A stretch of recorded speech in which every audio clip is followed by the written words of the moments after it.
morning, everyone. We are live and alive. It is August 1st, 2024, 7:27 a.m. And we are, of course, continuing the Summer 7 Arctic summer vacation event thingy story today. What's up, Azazel and Yowie? Are you going to use Jalter in 90++? No, because she does not have the battery yet. She needs the 50% battery, and that doesn't come for like another year and a half, I think. It's on JP currently, so she can 3-turn loop JP, but not on NA yet. She doesn't have the battery on NA, unfortunately. She doesn't even have a battery currently. I wish. Are you kidding me? That'd be perfect because she could start with a 50% CE, and if she had a 30% battery, she could start with a 50% CE, and then the 20% append, and then use a 30% battery, and she'd be at max. But she does not. I wish. I genuinely thought she had a battery. No, she has no kind of defense pierce either, which I always thought was weird. I always thought Jalter should have invincibility pierce on either a skill or her NP, but she doesn't have that either.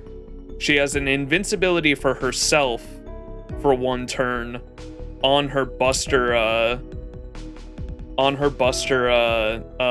steroid skill, which is fucking weird. I hate that because then you have to decide whether or not you want to protect yourself with the invul or use your buster up. Which is annoying. Usually you don't want defense and offense on the same turn, but that's what her skill 3 does, I believe. Then she has a star absorb on, what is that, her skill 2, and then her skill 1 is just like a basic ass charisma, which I've always hated. I kind of wish they would change up her. Yeah, I'm not sure which skill got the battery. I think it was her buster up. The buster, her skill 3 with the buster up and the invincibility, I think they gave that a 50% battery as well, if I'm not mistaken. But I've always thought it was really weird how they never buffed her skill 1, which is just like a basic ass charisma. If only that charisma buff was tied to NP strength, yeah, that'd be insane. I don't even think she need. I just think she needs maybe. Would it be too broken to ask for like an invincibility pierce? That's what I've always wanted on Jalter. Like whenever I'm using Jalter in like challenge quests and shit, I'm always wishing she had invul pierce. That's like the only thing that I think like she's really missing. The thing that would make her a lot stronger would be like she's already insane. Like she really doesn't need to be like insanely stronger, but that's like the one thing she's lacking is she doesn't have any kind of defense pierce. I thought she had one. Yeah, I did too for a while when I was using her for a while. It wasn't until like multiple challenge quests where I was like, wait a second. And before she gets an ignore anti-enforcement defense, oh my god, she's like the first unit to get that.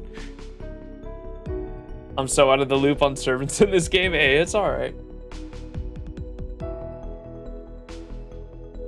There's a lot of servants in this fucking game. I don't blame you. Oh yeah, I got Summer Ibuki, by the way.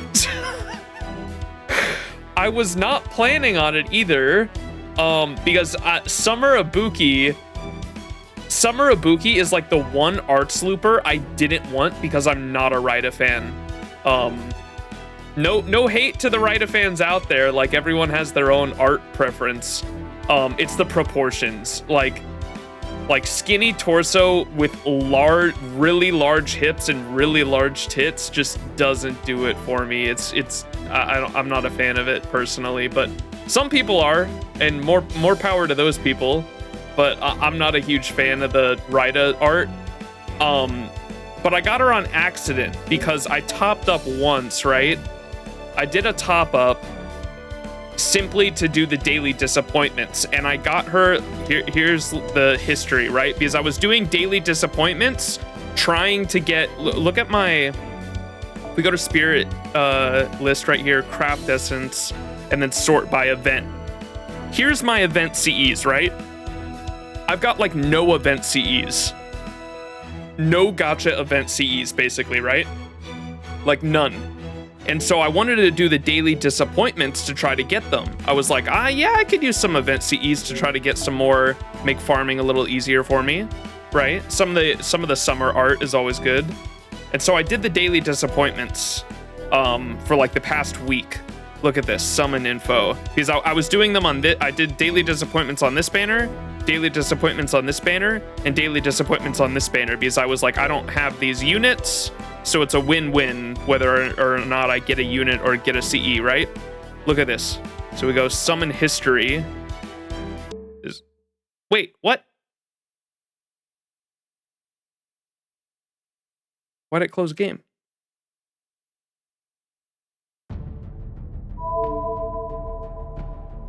ISP be like, what the fuck was that? I've never had that happen before.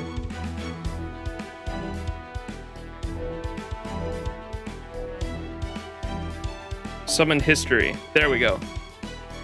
Okay, so from the bottom up is where it starts. So 1, 2, 3, 4, 5, 6 Ibuki Doji Berserkers. So it took me 6 singles on this fucking banner to get her. 6 fucking singles Ibuki Doji Berserker. So I just wanted to show that off because she was the one summer unit I didn't want, to be completely honest with you. I wanted, like, I could use both of those because, like, Wu, even though she's like pretty useless, has some fun like stuff you can do with Gray because she applies the undead modifier to enemies, and Gray does more damage against undead enemies. So I was like, I could probably use her with Gray and maybe do some fun stuff, right? Summer Scotty is obviously like a must-have if you want to do quick looping. Eris is a really good 4-star single adventure looper, so she's like all right, but wasn't like really wanting to go for her. And then Summer Gareth is just adorable, and then I really wanted Lady Avalon because she's a succubus. Why would you not want that? And she's literally Arts Merlin, but a little better. And so I really wanted these units, and I really wanted these units. I did not mind not getting these units, and I ended up getting fucking the 5-star, so yikes, dude, come on, man. Kawasumi ASMR succubus content, baby? Yeah. But I got the fucking Rita Dragon Mommy, man. Ay, ay, ay. And so at the end of the stream, we might do the singles, but I'm saving most of my... I don't want to use, like, all my Saint Quartz or anything. Maybe we'll do a multi.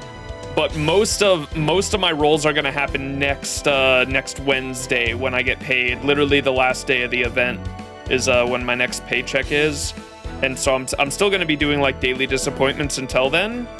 But we'll be going all out on that last day, bro. OMG, same. Yup, last day of the event. Get paid on the 7th. So I was like, we're gonna go in then. Paycheck last day of the event, dude, coming in clutch. Let's go. You don't choose Rita chooses you. Yeah, I guess so.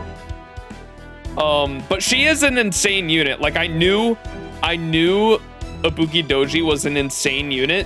I had her at level 80. Like, I didn't even have her fully leveled up. I was using her at level 80 with Shufu, and she was doing insane work on like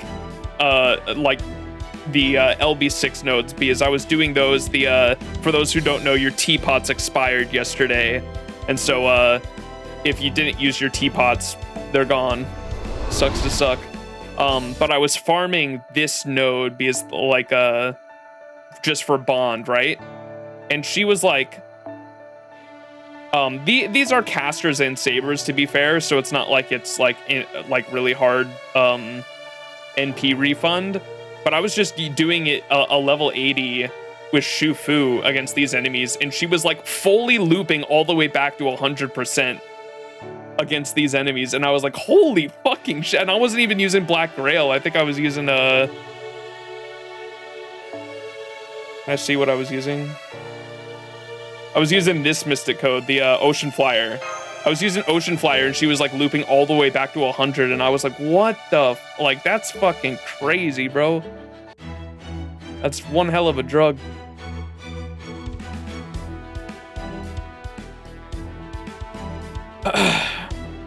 You're waiting on JP to see if they drop a 50% battery AoE quick berserker and commit into the T-Lollybaba? T-Lollybaba? You just saying words, what? The AoE quick berserker, there's that one that's coming this fall. What's her name? Riku? Oh, is that her name? The one coming this fall? I know about that one. The quick berserker coming this fall. Is that in the, she only has a 30% though? The Wabi Sabi Master. I don't know anything about the unit's history. I just know they're probably the best quick, or one, the best, if not one of the best quick loopers because they're, they have a battery and they're an AoE quick berserker with really good refund. Yeah, the Guda Guda event. That is the one I'm thinking of, yeah. Yeah, I know about that one coming this fall. Ruler Scotty saves that problem with Traces of Christmas Past. Yeah, I have that one fully leveled up. That's the only quick card, or quick CE I have fully leveled up. All right, well, regardless, we're gonna hop into the event. I'm still... Guys, I have been stuck at this forever now. Oh my god. I've been stuck, like, not doing any of the... Look at how much of the event I don't have cleared. And I've been, like, progressing through the shop, though, with, like, what I can. Look at this. Like, I got a lot of the embers. I got all the costumes. I got all the CEs out of the event shop. Like, I've literally been just chunking away at it with, like, the subpar dog shit nodes. Kind of funny. Should we start with this? Should I be doing the little side quest as we go through the story, by the way?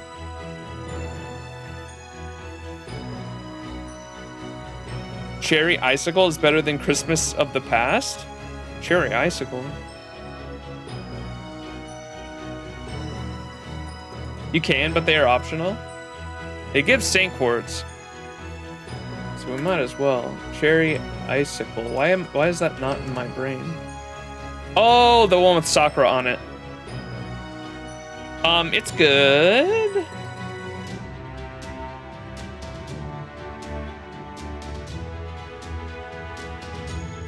Better than Christmas Past? What it? Well, if you're using Oberon, definitely, I think. Because I don't think Christmas Past has NP damage, right? Traces of Christmas. That's NP generation. It would depend on the node and shit, honestly. The enemies you're going against, whether or not you need more damage or more NP generation, it might depend. They're both good CEs. Traces give straight up NP game. If you don't need refund, you can use the other. Yeah, exactly. They're situational. They're both really good though. If you're using Oberon, if you're plugging Oberon in a quick team setup, I would definitely use the NP damage one because obviously Oberon buffs that. Yeah, Traces, I completely forgot about that Icicle one. I should level that one up because I know I have it MLB'd. That was a free CE from an event, if I'm not mistaken, right? I might have two, to be honest. I think I have two MLB'd, if I'm not mistaken, because was that a lotto event? Is that why? I'm pretty sure I have two of those. Oh, this Aresh CE is so good. I'm getting sidetracked. Yeah, I do have two. Look right there. It was the Christmas Karna Lotto. Yeah, that's why I have two then. Why she look so realistic? What the fuck? It's kind of scary looking.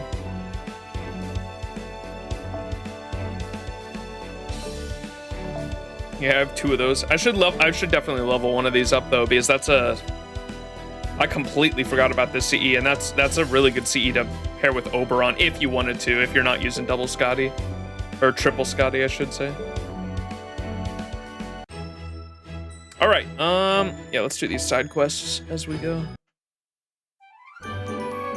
Oh, I'm not gonna lie, chat, I'm kind of beat. I don't know how much energy I'm gonna have for talking today.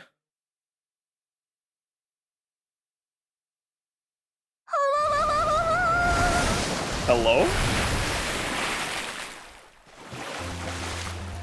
Phew, my goodness, that was really something. My heart is still pounding. It was, wasn't it? I had no idea a water slide could be so fast.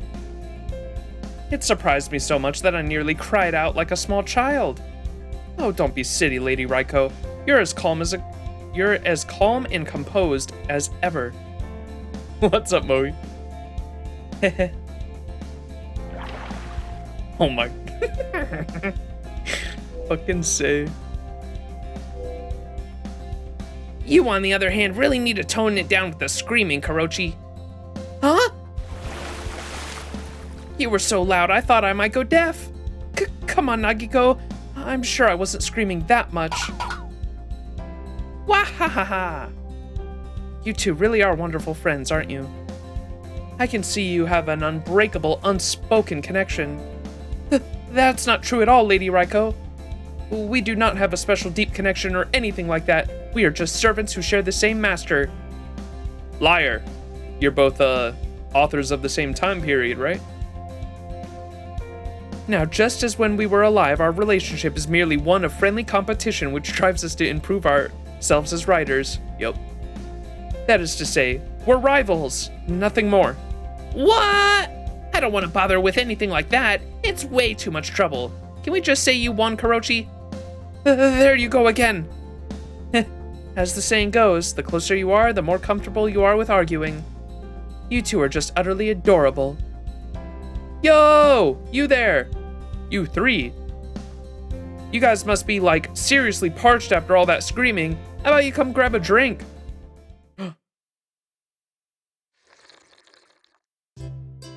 Max, I don't like Raida servants. First fight he entered, full of Raida servants. Yeah, dude.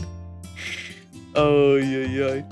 I did defend Raida the other day, though, with, people were, like, attacking. So, like, when it actually wasn't the other day, I think it was a few weeks ago, but when the, Fate and, Star Rail collab was happening, a ton of, and I don't want to say like all of them, but there were a bunch of Star Rail and maybe Genshin players that were like, or just MiHoYo players in general that were like harping on Raida's art style. And I actually defended Raida in that situation, which I thought I'd never do. And it was just for the fact that, the diversity of Fate's art, which I really appreciate. Like one of the things I really love about Fate Go is the artist diversity. And like, even though I'm not a fan of Raida's art style, I'm just glad that there are different art styles, period. Because when it comes to the MiHoYo games, man, they kind of all seem like they're just like the same art style. And that kind of bugs me. Not that they're not good, but there's no big diversity in different types of art styles. And it's also hard to do in a 3D game, I get that, but I really appreciate how Fate Grand Order has a plethora and a large diversity of different art styles and different artists. I really like that. Some are CE only now, but still well known and varied. Yeah, I like that a lot. You don't, they're mega delusional. You don't really have to worry about them. Like, not even being mean. They are literally just insane. Yeah. Like I said, not all of them either, because I know there were also, I did see like a bunch of other Star Rail or MiHoYo fans that were also like arguing back with them. This is the endgame final battle, just that instead of Avengers, it's the entire Fate fandom, Type Moon, Elitist, FGO, etc. coming together against the Hoyo haters. That person who raged about the Raiko was just a minor. You may not appreciate the art style, but you can appreciate boobs. Yeah, boobs are awesome. And like I said, like, I'm not gonna say Raida's art is bad either. Like, I can't draw that. I can't fucking draw what Raida draws. You kidding me? I don't think many people can't draw what Raida draws. But it's just not for me. It's just not my taste. But I can still appreciate the art and appreciate the diversity of FGO's artists for sure. There was I can't remember the meme I saw the other day where there was a certain character. I think it might have, was it an interview? Or am I thinking of the Takeuchi one? I think I'm thinking of the Takeuchi one. The one where they wanted to draw who's not Melt, the other one that needed a summer variant that Takeuchi said no to Nasu, because Nasu wanted it. Passion Lip. Yes, it was Lip. The summer passion lip, and Takeuchi was like, no, it's not happening. It won't get past them. And I'm like, come on.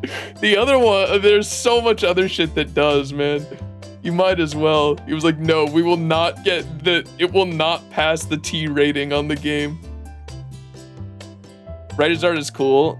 They're just like highlighting the imaginary body more than the realness. Yeah. I do like Raida's men though. Oh my goodness, dude. Kintoki's Final Ascension, OG Kintoki's Final Ascension, dude, is like mega riff, dude. Holy fuck. His Final Ascension goes hard. And then Moriarty as well. Raida draws Moriarty. Moriarty's badass.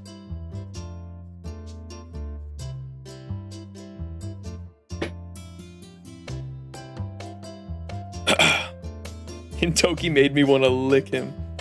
All right. To be fair, with one style, the character lacks diversity in general. Like, all girls are wearing a dress and shorts, and guys wear the same pants all over.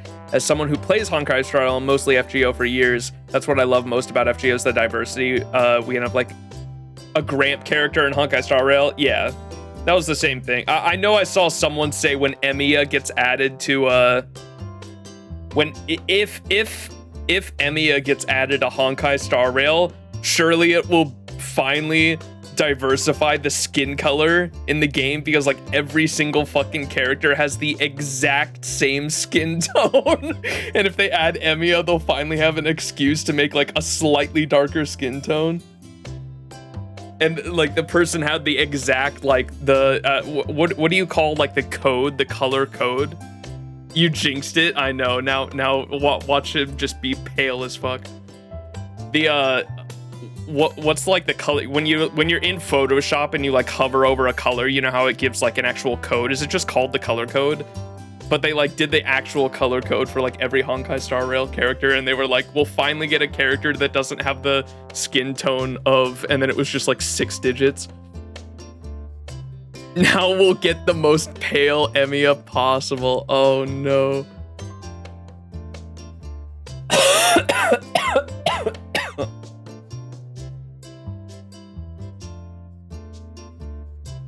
Oh, Arlon. Wait, you're right.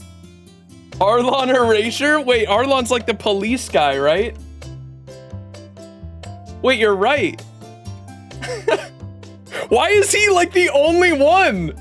I completely forgot about him because he's such a forgettable character. You're right, though.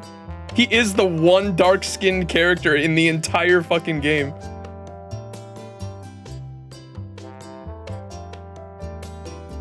Yeah, I was gonna say he's so forgettable because he's a 4-star like free unit you get at the very beginning. Hawaiian Coup is still in our hearts.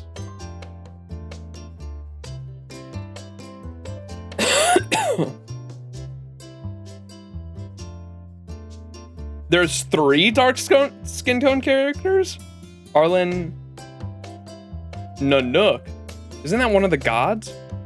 Oh, that is the god of destruction or whatever. And who's this 3rd one? The one that I thought was Solomon?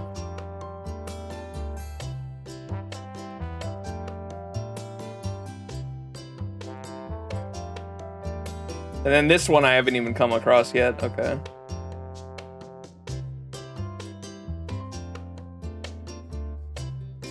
All right, moving on. We got to keep going. Oh my goodness, I am going to be here forever. Thank you, Lady Suzuka. Oh my goodness. Just because it's summer doesn't mean you always got to have a cold drink. Sometimes a hot one is what you really want. A hot drink in the summer? Heh. How do you like them apples? Pretty fresh, yeah? Hell yeah, Suzuka Pison? Totes fresh. Oh, can I get a refill? But make it a little hotter this time, please. Get it yourself. Just because I'm being considerate doesn't mean I'm like your maid. Oh, man. Now I wish I'd gone back and gotten a swimsuit for myself. You could always rent one, Lady Wait, foreshadowing, chat? Foreshadowing? I say foreshadowing, but like every fucking servant that doesn't have a swimsuit says they wish they had a swimsuit. Suzuka goes and gets a swimsuit next summer, though. She's on a bike. She is very, very attractive. She looks very good in her swimsuit. No way. When I get into a hot spring, I wear nothing. Hey, yo! And I only wear swimsuits I've chosen myself for their serious drip. I hear it. Suzuka at Suzuka Circuit. When? Suzuka may look attractive, but Bark is just getting our PPs. Yeah. Erish dying of actual old age when waiting for a swimsuit. Oh no. Poor Erish. Like when the whole reason I came here was because I heard there were hot springs. But now it's like literally just a heated pool. I didn't come here for a pool. Oof. Super sorry about that. For real. I swear I just forgot to tell you. Plus, I was busy making sweet buns. Sweet buns? I guess you had a lot on your plate and stuff, so I can let it slide on this once. Whoa, thanks. Man, Pison, you're so nice. You've got a heart as big as Lake Biwa. Just remember this. One summer, I'm gonna find the most eye-popping swimsuit ever, and nobody's ever gonna be able to take their eyes off me. She ain't wrong. It really is a shame. I wish you could swim with us too, Lady Suzuka. I must say. Foreshadowing. Having so large a facility all to ourselves is such a dreadful waste. What are you saying, Lady Raiko?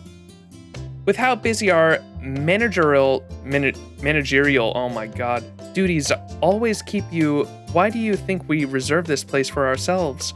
After you told us you've never been anywhere like this before, we couldn't let you go another day without experiencing it for yourself. What she said! We rented this whole place out, so you could relax and have some fun, Rikopin.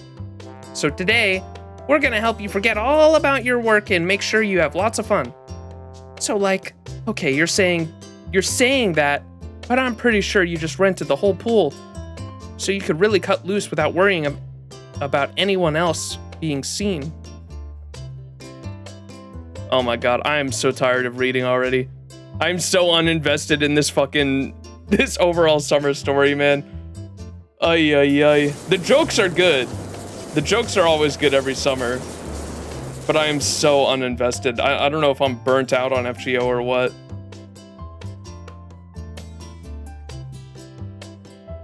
I just want to get my rewards because I got FOMO. I got bad FOMO. Here, I'm just going to put this on auto. What's up, John Marl Mizuno? Did I say that right? I'll just call you John. We need to vote Lord G to get a swimsuit. Lord G. She's a racing demonic sun princess. She says, no! Wait, you're right. Not my demonic sun princess. Lord Geronimo. When's Geronimo getting a fucking swimsuit? Wait, swimsuit Geronimo might be fucking dope, actually, now that I think about it. If they did like a really nice like open button up, Geronimo would look really good in a fucking swimsuit. Streamer man is skipping story. I know, I never skip story either. I'm just so I'm exhausted today and I'm so uninvested in this story. This is just like the side thing too. I'll read the main notes, but this is like a side. This isn't even the main story here.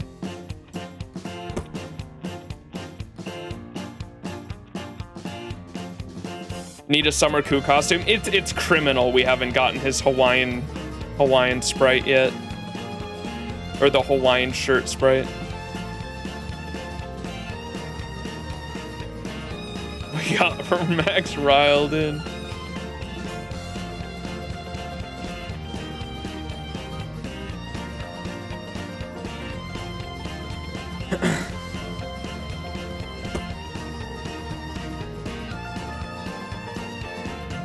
Are they playing volleyball?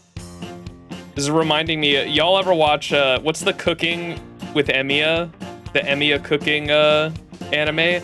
I watched that not long ago. I think, was it last year or earlier this year? I watched it like within the last 12 months. And oh my god, that shit had me tearing up at times. It's such a good fucking show. God, I love that show, Cooking with the Emiya Family.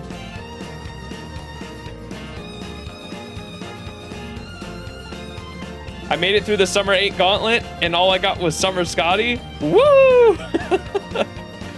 Summer 8 or Summer 7?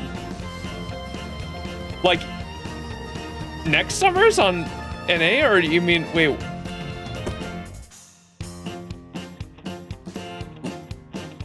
Summer 7, I mean? Oh, okay. Well, Summer Scotty's the GOAT. So that's GG's. I think Summer Scotty's definitely the prize takeaway, since what I've learned from Honkai Star Rail recently too is that fucking FGO really is like 99% farming. And I was like, oh, I've been playing FGO for the past 4 years and I thought that was just normal.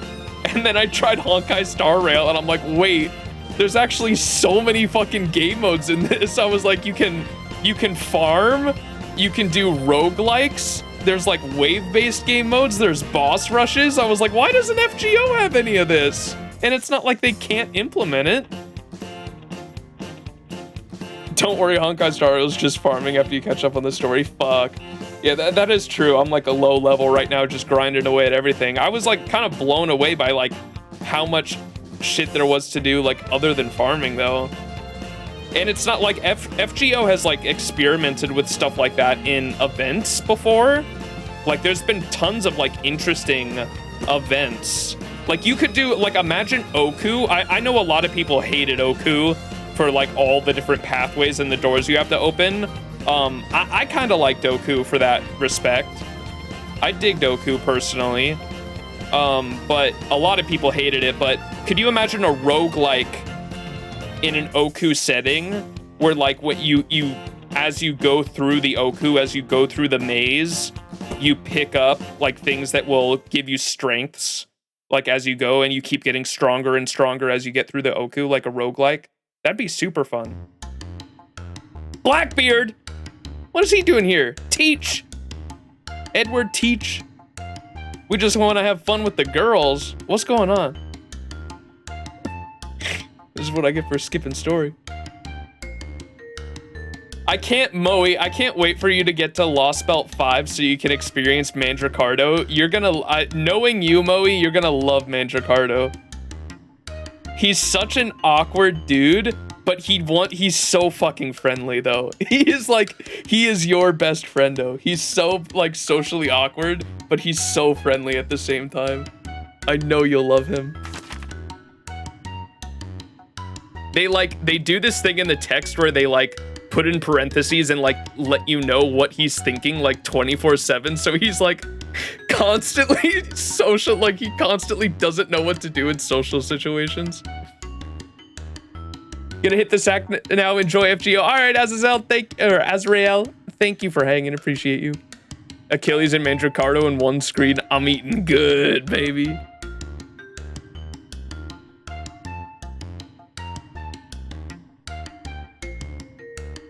Blackbeard and take a peek inside with ladies should not be in the same sentence.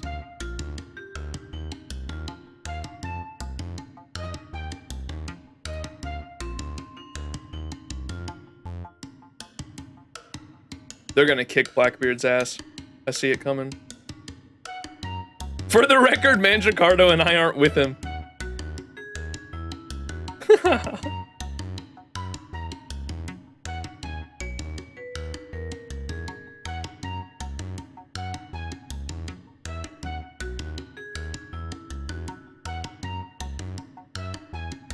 That moment when Blackbeard got a swimsuit before Aresh. Oh.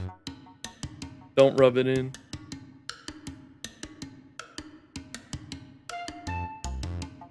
Mangiacardo might not look like he could, but he's actually really wild in bed. I don't believe you. Why does Achilles have a Pokemon with him again? It's what's her name's dragon? Martha. It's Martha's dragon, but he's small for some reason. I don't think they ever explained it. Tarasuke, I think is his name, right? Tarasuke? Yeah, Martha! I don't think they ever explained why he's small, but it's Tarasuke.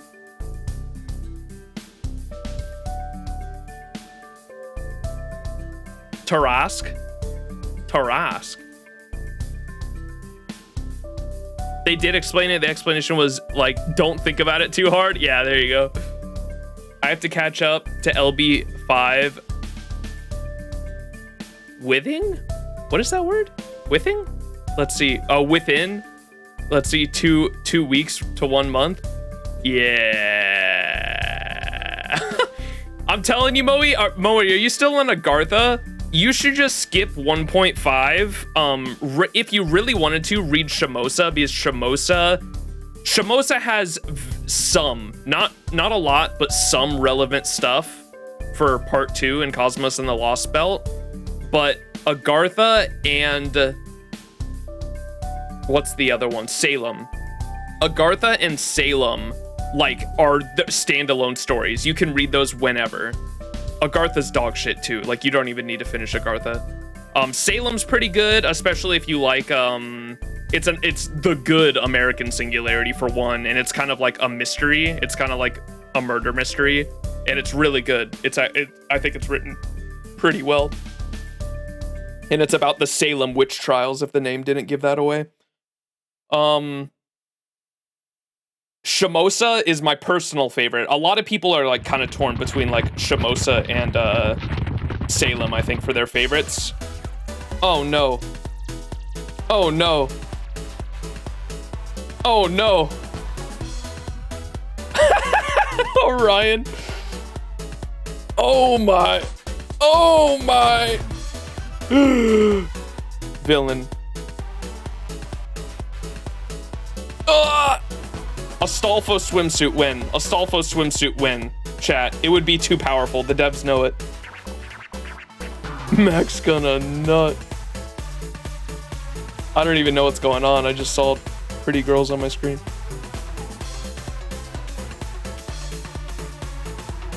I'm skipping through Agartha for the St. Quartz. That's fair. Max is nutting? No.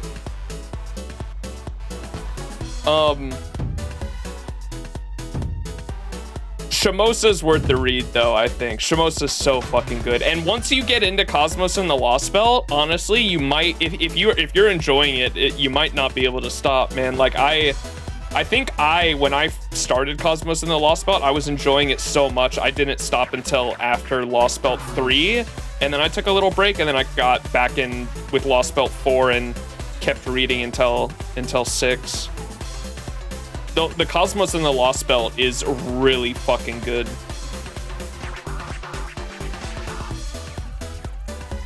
The entire concept of it is like a fantastic, like, apocalyptic scenario that Nasu came up with. It's really fucking good. It's Disneyland for degenerates. I like it here. There's a choice for all kinds of tastes. Is NP69 swimsuit Astolfo? Yes. The ID. Oh no, there's too many girls in swimsuit. Raiko's about to go crazy.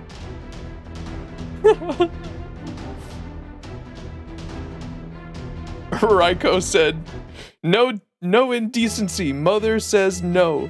No horny. But Raiko, you're horny yourself. I said no horny.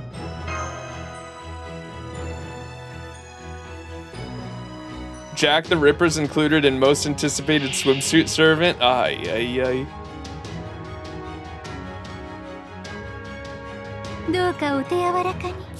Is that for JP? Which server is that?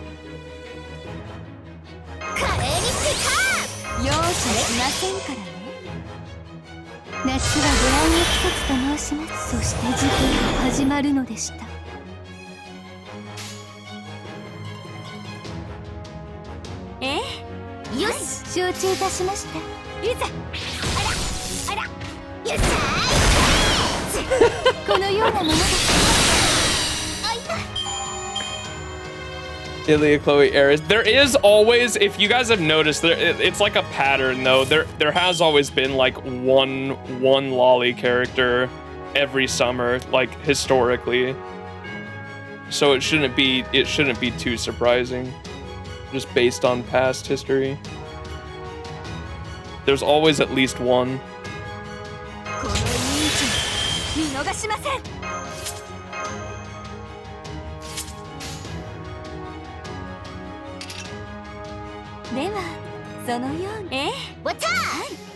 What's up? Damn.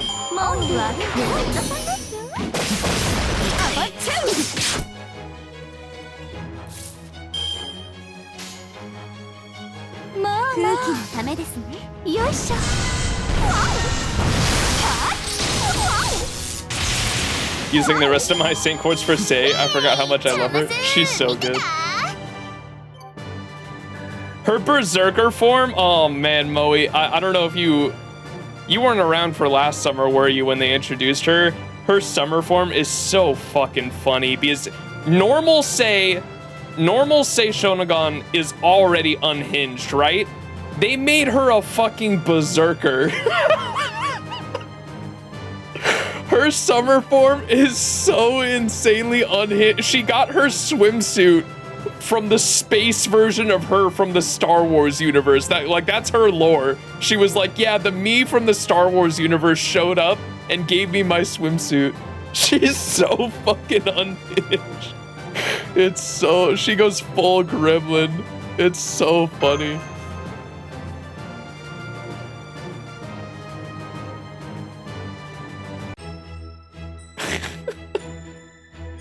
And what was the and then her dynamic with Ashia Doman is so funny too, because Ashia Doman is such a failed villain, right? The guy to the left of my webcam. He's such a failed villain, and like every time he tries to get up to mischief, we just call Sei Shonagon on him, and she's like, oh, Ashia Doman, let's go for ice cream, and he's like, God, please no.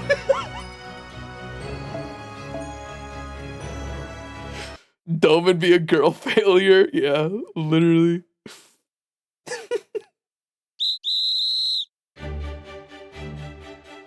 Doman is traumatized by Sei. Was it Sei, or Sei was the one that put him in the jar last summer, right?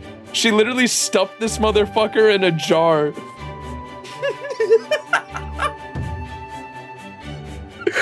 God, that shit was so fucking funny.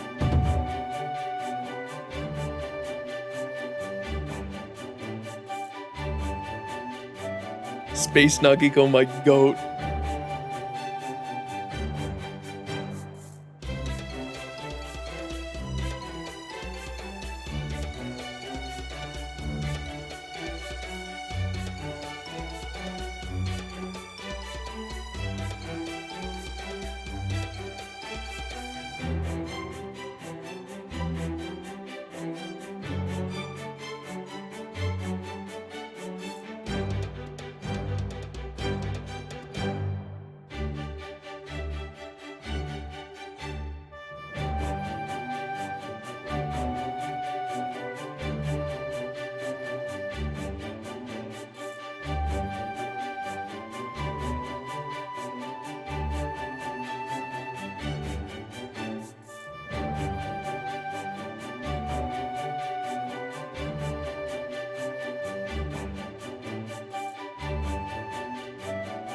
Oh, I just want to get to this 90 plus already so I can farm. I heard OG say can loop with Ruler Scotty. Can she? I think she can. I wonder if that's the truth. Yeah, I'm pretty sure she can. I'm not positive. Someone can probably confirm, because I know she. If I'm not mistaken, Say isn't like a dedicated farmer. She's like an She's like a challenge quest AOE, or her kit is set up more like a Emiya, or not Emiya, but Muramasa's, where he's more of like a challenge quest AOE. I think that's what Say's kit is supposed to be. She has a 20% battery now, and she will get a 30% one more, so she should be able to full on loop. Oh, okay, there you go.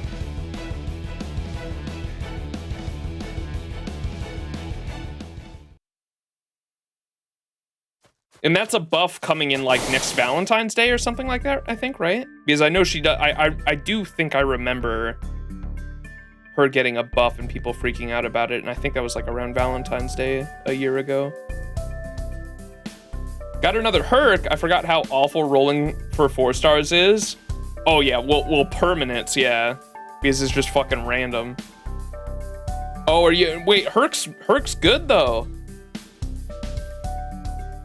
Unless you don't like him, I guess. But Herc, I love Herc, man. Oh my god, Herc is one of my candidates to 120, just because that motherfucker, the amount of boss fights that motherfucker has carried me through is insane. I'm glad I got Herc. He's my this is the whole reason we got an emote. But I wanted Mommy Say. Herc Summer When, that would be funny as fuck. When in doubt, Herc it out. That's a dope clip. That's from my first, I think that's from my first FGO stream, actually. Bazakar! Oh my god, that, if, please, can we get a 5-star Hercules that is just Berserkar? Yes. Bazakar! Where is that clip? The fucking...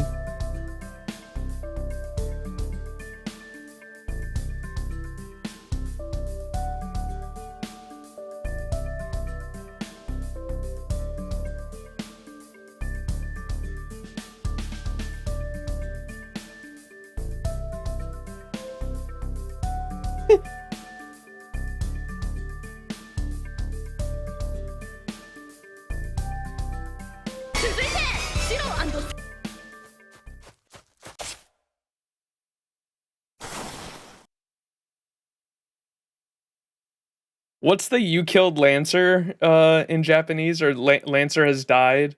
What's the meme that everyone shouts? Lancer something. Lancer got Shindai.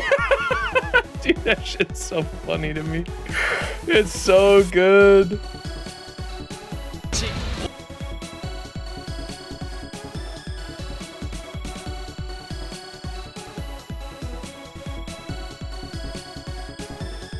Whoa! Say, Ascension change.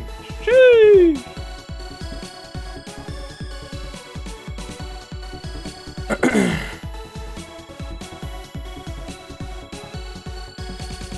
It's the Summer Say Ascension no one uses. It's got the alligator though.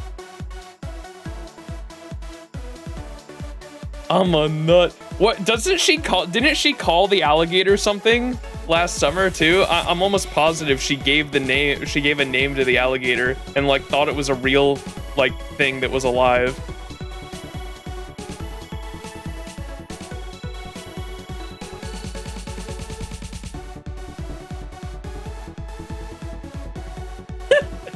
Fucking Blackbeard, dude. Unacceptable.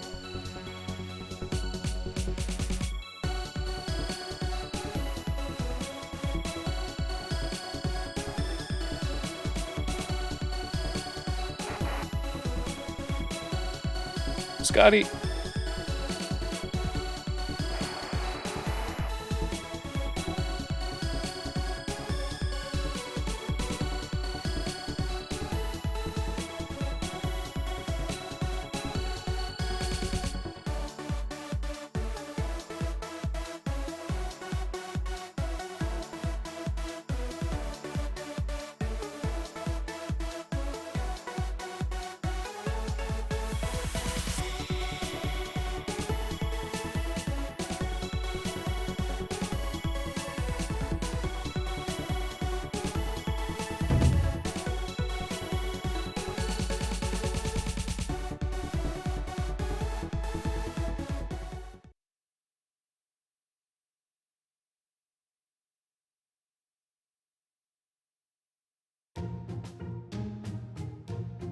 Spring Emotion OST. Which one's that?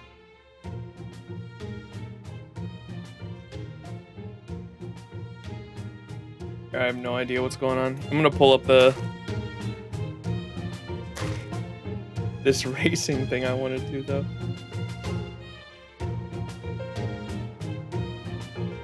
Here. Hopefully I don't get copyrighted for this. 名誉ある騎士の戦いを一体何だと思っているのでしょうか。いいじゃないかセイバー。殺し合いをしないで済むんなら。了解です。リン&アーチャー組はゲットマネーゴー。Get money. 堂々頑張ります。応援してくださいね。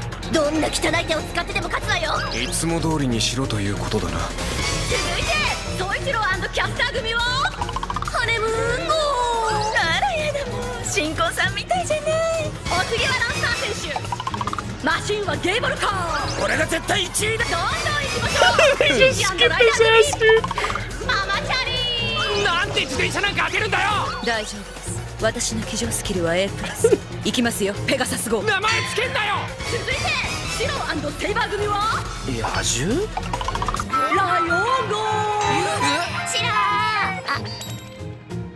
ー。100円ください。お金いるの？そしてイリア&バーサーカー組。何それ？ああ、はいはい。Bazooka! ちょっと今のもう一遍やってみなさいよ。God, this show is so peak, dude. You can't get better than that. That shit's so fucking funny.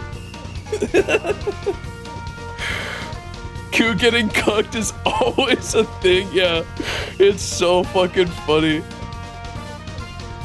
Lancer Gashinda! You killed Lancer! You bastards! It's so fucking funny. The writers for that show are genius, man. Bazooka!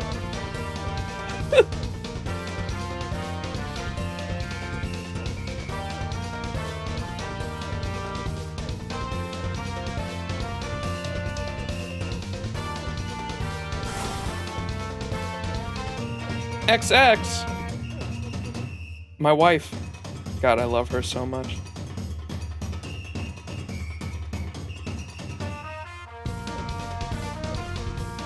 I'm so happy I read notes and now I understand that she's like, MHXX is literally a walking notes reference, and I think that's so fucking sick. The Noble Phantasm.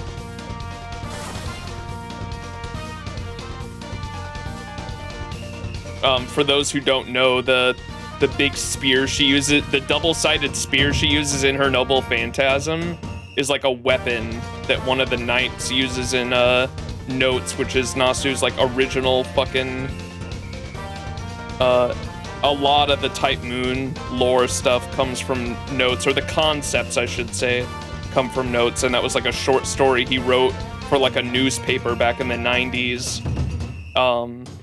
And a lot of stuff comes from there, and the one of the weapons that was featured in Notes is MHXX's Noble Phantasm. It's really cool.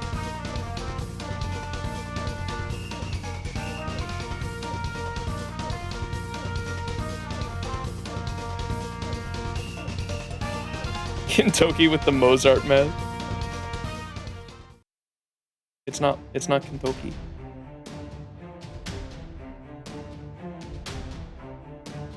Can't spell cuck without coop.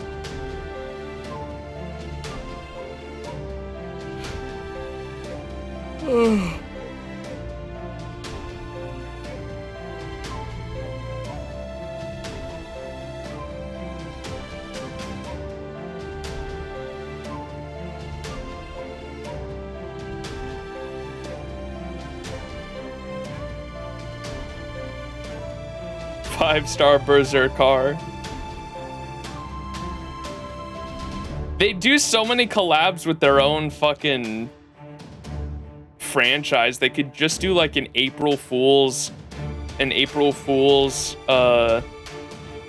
event that was also their like collab for the year, where they did a collab with a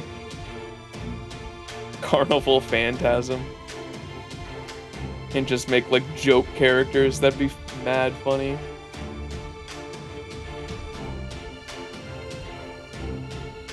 Wait, he's the dodgeball machine?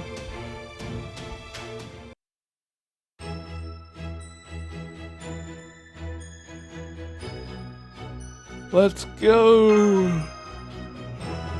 Berserker!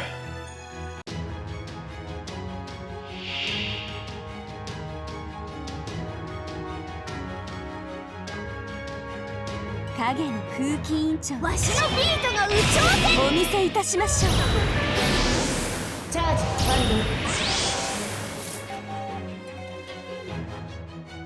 了容赦しませんからね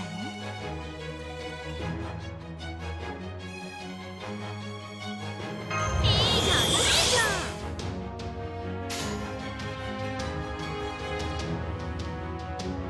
んかしこまりやば邪魔やばのば痛いしスローリー痛いです 痛い。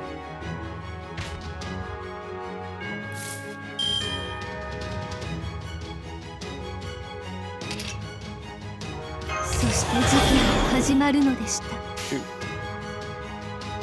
ではそのようによっはっ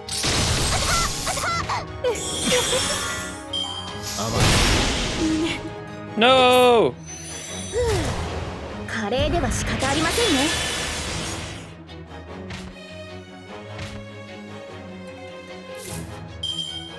夏は出会いの季節と申します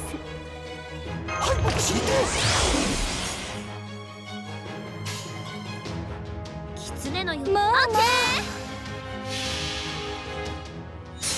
そうし I didn't know multiple target focuses could split up a brave chain. I've never seen that happen before either.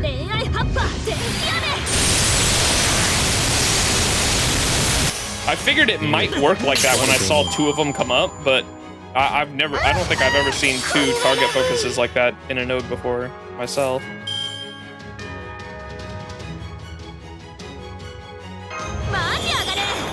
Oh shoot.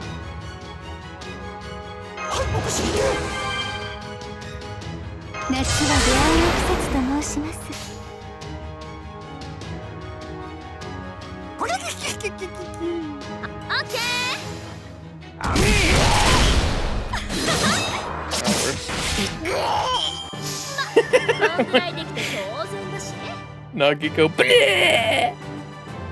If several enemies are taunted, each attack has a random target. Interesting.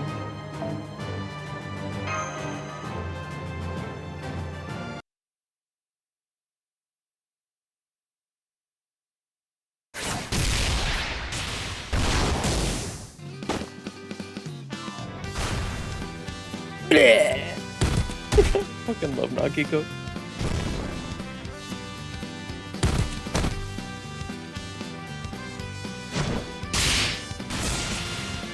Your stomach's not feeling so well. Uh-oh. Go lay down. Summer 6 music? Banger.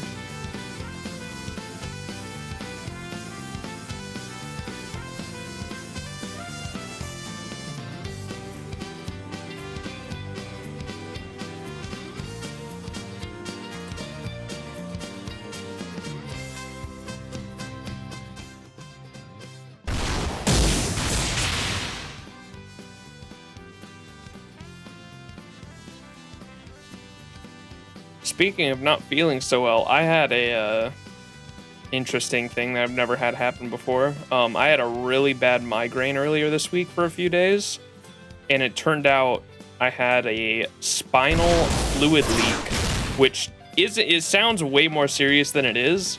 Apparently, spinal fluid leaks just like heal on their own, but I crack my back normally at work just because. I don't think it actually does anything, but it mentally it makes me feel like I'm relieving back pain when I like crack my back on like a seat. Like I'll sit down on a chair and like twist my back until it cracks, right? And I did that wrong and it hurt.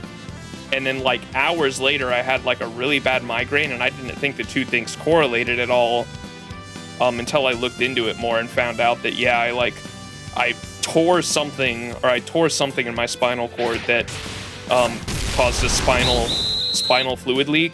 And when that happens, literally the spinal fluid that causes your brain to like float in your skull, when that's leaking, your brain can literally like hit up against the side of your skull, and like that causes a headache. And I was like, what the fuck, dude? Are you okay? Yeah.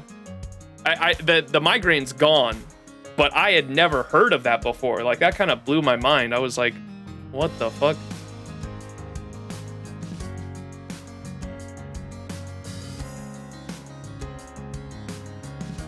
Spinal fluid leak. It sounds way, like when I read into it, it sounds like way more serious than it actually is. They heal up on their own within a few days.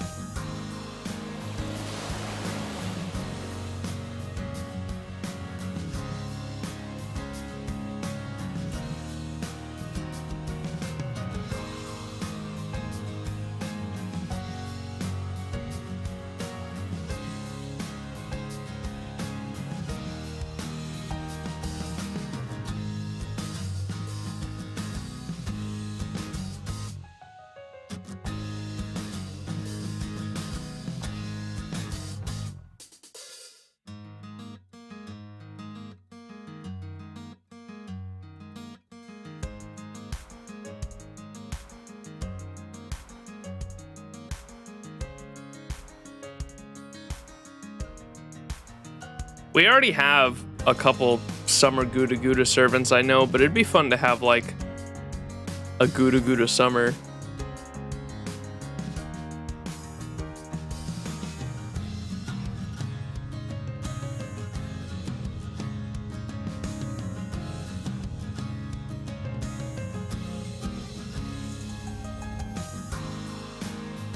When was our last summer Gouda Gouda unit? Was it summer 4 with Summer Okita?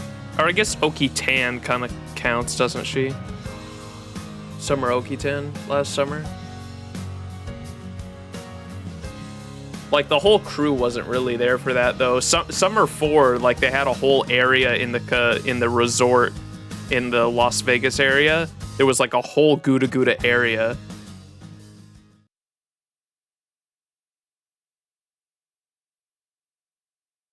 Rengoku ain't Okitan.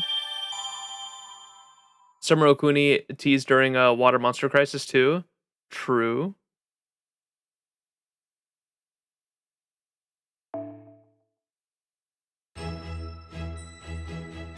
There's a ton of servants that kind of like, they like tease and that they never release though. Who's Okuni? Okuni is my favorite DPS caster. I think I have like NP2 of her because I love her so much. Here she is. Okuni! I love her so much.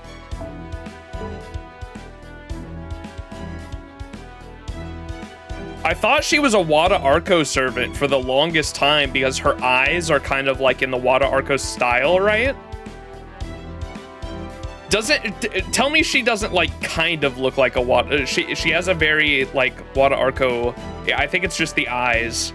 The eyes remind me of Wada Arco's art style a lot, but it's not Wada Arco. Illustrator Noko. But I like her a lot. What do I think I have her NP2. Did I roll NP2? Yeah, I did. Yeah, I like her a lot. I don't use her as often as I would like because she's a single target quick caster. And she's really good. She's not bad. There's just not a lot of opportunities to use her, unfortunately. I do enjoy her though. And her Valentine's Day scene melted my heart. Oh my god, she's so fucking cute. Her Valentine's Day scene, she's like trying to put on her performance or something for you, and then like I think she gives you a gift or something at the end, but she's like, this is only a gift that I give to my audience, like it's nothing special, don't worry about it. And then when she like leaves the room, she's like talking to herself about like how how she hopes you really like it, and she hopes it's an appropriate gift for Valentine's Day, and you're like you're already out of the hall, like listening to her entire monologue, and she turns around and sees you there, freezes up, and like the voice actress like lets out this audible like fucking like internal screaming noise. It's so cute. God, she's adorable. Gouda girls left without swimsuits are Cha-Cha, Kagetora. Oh, Kagetora would be powerful, but I doubt that's happening after the 5-star variant of her that's on JP right now. Himiko Summer would be amazing. Io, Okuni, Senoriku, Saika, Oreo. If she really counts, yeah, but she's a double. And Medusa. Medusa.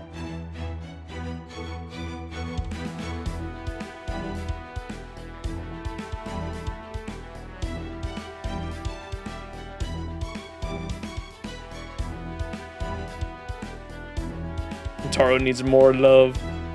More. All right, let's get to the story. Section 6. How many sections is there? 8, I think, right? I think I'm just gonna let these auto read too. I'm gonna be on. I'm so checked out of this summer story.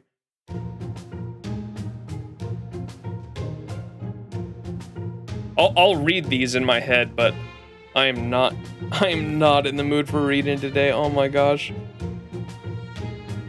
I almost didn't stream today, but I really wanted to get these nodes done so I could actually get to the 90++ because I have less than a week to farm up the rest of the shop.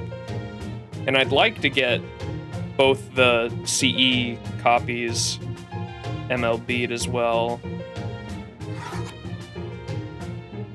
Young King from Honkai Star Rail? Is there a Honkai Star Rail character named Young King? What about AoE Avenger Welfare we got last year?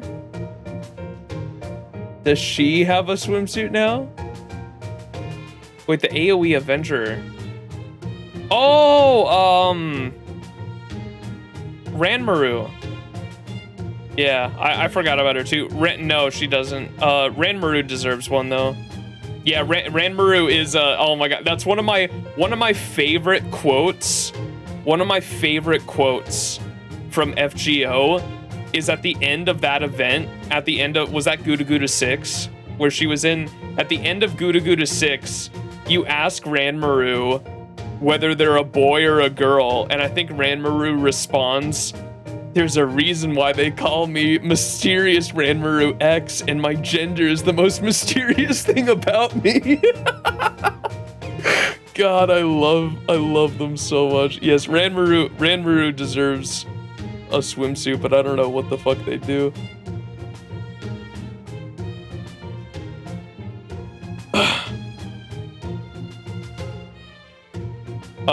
Ranmaru's Valentine's event is super cute though too. Definitely recommend reading that one. It's long. They kind of went hard on this year's Valentine's Day events. Okuni's was pretty long, and then I remember Ranmaru's being super long, and I was like, God damn, this is a welfare servant too. They went hard on this year's Valentine's. Some servants, despite being the unknown gender tags, tend to lean more on one side or another, like Kagekiyo. Yeah, for sure.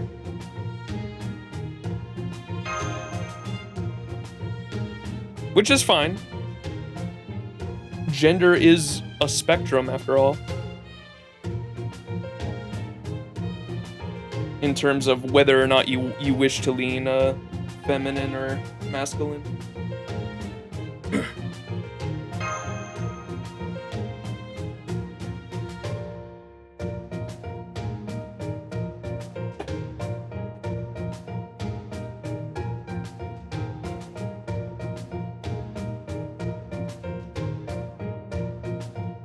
So you feel like you're the only guy in a class full of girls, huh, Yan King?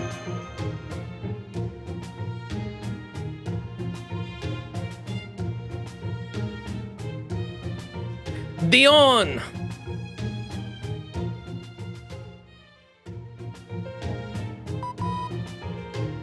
I think Dion is straight up non-binary, if I'm not mistaken.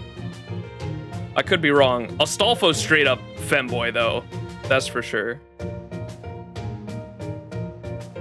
Unless we're talking about like in-game stats. In-game, it's just gender unknown.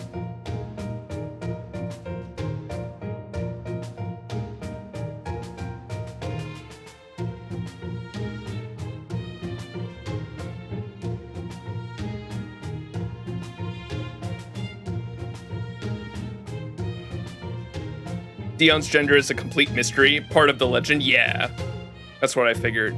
And I think like the in-game unit is that, yeah, like in part of the legend. Because the actual legend was they were like wasn't Dion like a cross-dressing spy, if I'm not mistaken?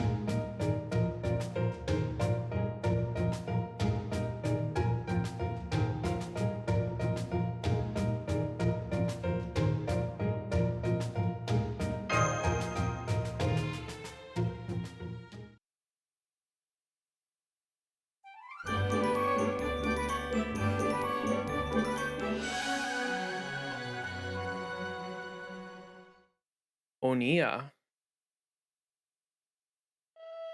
Ooh. Wait. Bow wow wow. Is this gonna be Guda Guda? Did I speak too soon? I still haven't even picked my Valkyrie yet, chat. I know who I'm going with. I said it at the beginning, but I'm going for the pink and green haired ones. The pink-haired one that gets a costume that's green-haired.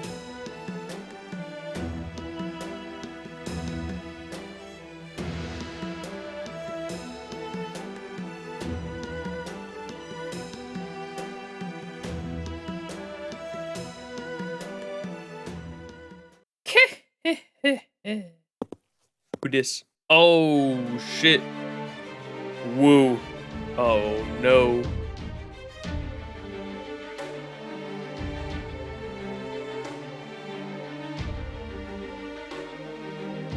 It's Woo.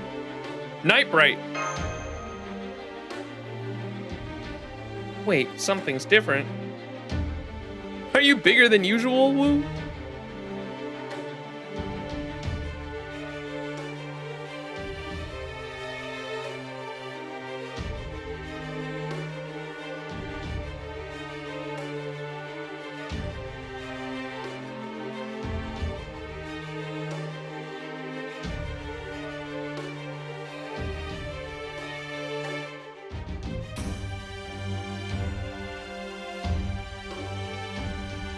She went through Wooberty.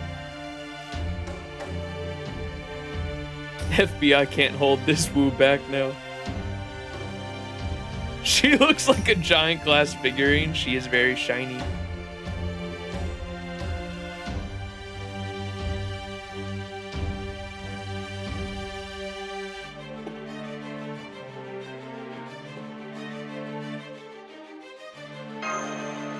I don't know anything about Yon King's legend. I think they quickly went over it in the first pseudo-singularity, but I don't remember it at all. I should probably look more into that. I know he's supposed to be based off of fiction, right? Or, yeah, fiction. He ended up with 3 Summer Woos and 1 Assassin Woo before I got Scotty. Oof. Worth. I kept getting the girl with the backpack. I've been trying to get the white lady on the same banner. Oh man, I don't. The way you worded that is so fucking funny to me. I kept getting the girl with the backpack, but I've been trying to get the white lady on the same banner. That's so funny. Yeah, I hear you. The girl with the backpack is, for, why am I spacing on her name now? The puppy. All right, peace, Yowie. Thanks for hanging, Gareth. Thank you. Why am I spacing on her name? The girl with the backpack, Gareth. Poor Gareth they did her summer kit dirty too. She's not a good unit, unfortunately. Like all the other 4-star, every other unit this summer is like at the very least decent. Like even the 4-stars are like at the very least decent. You cannot say that about Gareth. Summer Gareth's kit is straight poo-poo. And that makes me so sad because like I love her design, her summer design. They went pretty hard on it. And I love the little dog shit. Like Gareth's personality is like a golden retriever, and they literally gave her like a little golden retriever next to her. It's really adorable. And then they just made her kit dog shit. Her abilities are so bad, man. I at least wanted Gareth because of LB6 reasons. Yeah, same. Like I just wanted a copy of Summer Gareth just because I love her character in LB6. But her, like, I'll never use her. Her kit is so bad.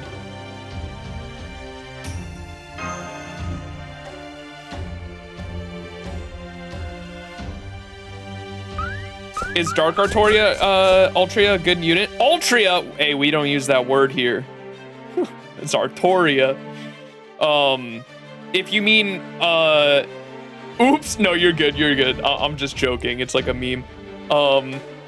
She, if you're talking about Saber Alter, is that who you mean? The 4-star Saber?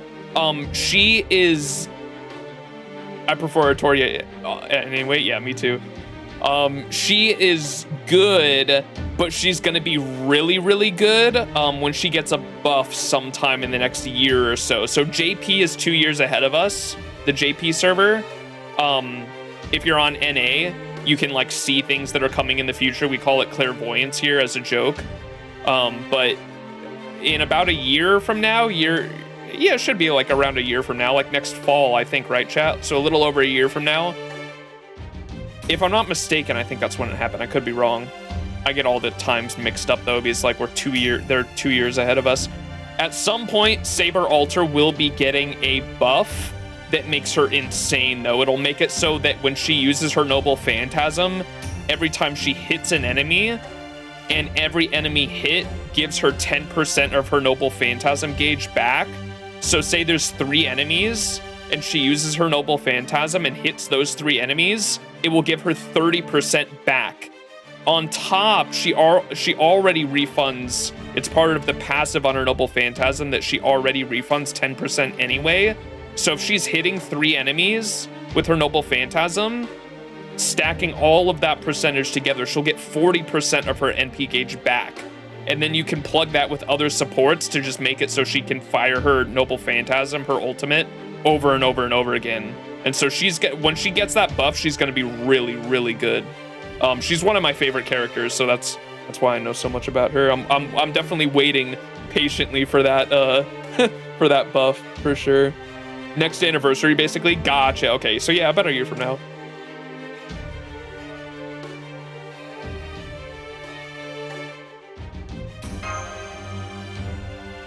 What's the best craft essence for Saber Artoria? For the 4-star, anything that improves Buster. When she gets that buff, it'll be Black Grail, which is it's a 5-star craft essence that just enhances Noble Phantasm damage. The reason why you want to pair that with her is because you just want to spam the Noble Phantasm as often as you can, right? The ultimate. And so like anything that increases Buster damage or Noble Phantasm damage is going to be really good on her, because like that's what you want to use her for, is just using the red cards to do big damage and then using her Noble Phantasm to do big damage. So any craft essences that help her do that are going to be best, I think. K-Scope, always K-Scope. Yep, K-Scope will be really good. Things that start Noble Phantasm gauge as well, obviously, for farming, because that's going to let you Noble Phantasm faster. There's lots of different options. It really depends on like what kind of content you're trying to do. In FGO, 99% of the content is farming, and so anything that's going to let you ultimate back to back is usually the best. Just cleared Fiyuki, so I'm a newbie and I'm watching the Heavensfield trilogy, so I don't know much about Fate. Oh my goodness, you're like in the same boat I was 4 years ago. I got into Fate Grand Order because of the Heaven's Feel trilogy. Like, I think I watched UBW, Unlimited Blade Works, and then I watched the Heaven's Feel trilogy, and I loved Saber Alter so much. I was infatuated with her. I fell head over heels for Saber Alter after the second movie with her fight with Hercules, right? After her fight with Hercules in the second movie, I lost my shit, and I was like, okay, I need more of her. And I like looked up other Fate media and saw Fate Grand Order, downloaded it, and as chat knows, I spent a ungodly amount of Saint Quartz on the story banner trying to get Saber Alter. Don't do that. Don't be like me, because I wasted so much Saint Quartz trying to get her out of the story banner. I got the 5-star Oratoria to NP5, which means like 5 copies. I got 5 copies of the 5-star OG Artoria before I got a single copy of the 4-star because of how skewed the percentages are. Like, don't roll on the story banner if you know what's good for you. Wait for the rate up banner, which isn't going to be for a long time, but like it's worth waiting. Like, you're going to waste so much either money or so much free currency Saint Quartz you get in the game on the story banner. I promise you it's not worth it. Don't do that. Like, just wait for the rate up banner. You're gonna have to wait a while. I don't think the next rate up for her is not going to be confirmed until not this next year, New Year's, but the New Year's after that. So like New Year's 2026 for NA. So that's over a year away. That's a year and a half away. It's so long away. I get that you're probably not gonna wait, but that's the, like, I promise you it's worth the wait rather than just spending currency on the story banner, because the story banner has so many units in it. There are so many units in it that you are so not likely to get what you want out of it. It's not worth it. 1 year later, yeah, it's a long time. It's a long ways away. I'd take this challenge that was trying to have Bargus to sit on. Wait, hold up. What are you saying, Unafraid? Just fucking drop that bomb in here, bro. Summer 8 is my next target. Come hell or high water, I will get the SSRs in there, yes. You already have Saber Artoria, so I'm happy. Oh, we have a, wait, which Saber Art? We have the, that hasn't happened yet, has it? The Fate Stay Night collab, or the Fate Stay Night, yeah, collab, that where we're getting, everyone's get their free 5-star.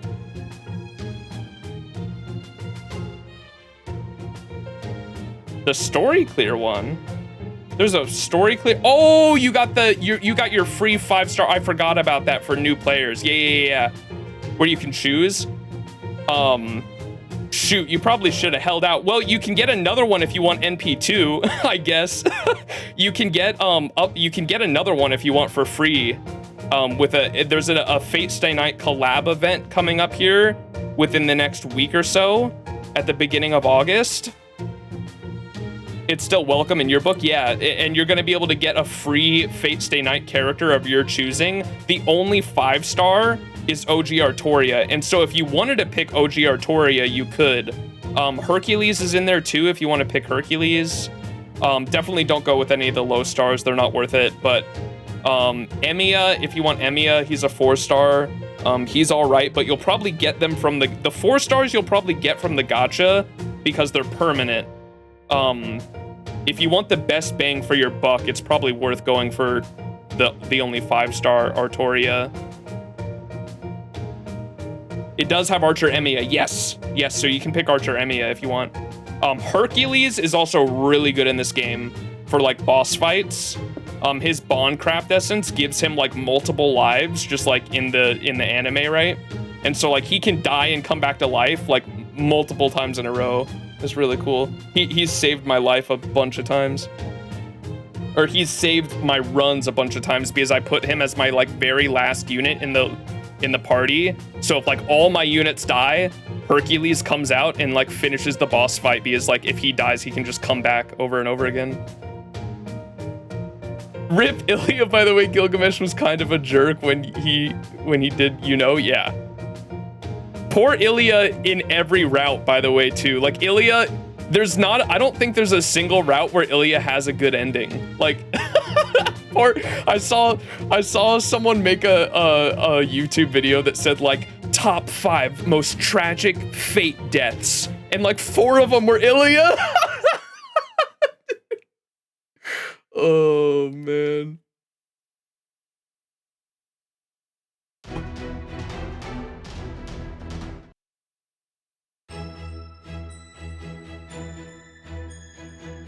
When in doubt, herk it out, baby. Yeah, that's a clip. When in doubt, herk it out. That was my first FGO. That was my first FGO stream back in like 2022, I think. And that was my Hercules clearing up a boss fight. I love him so much.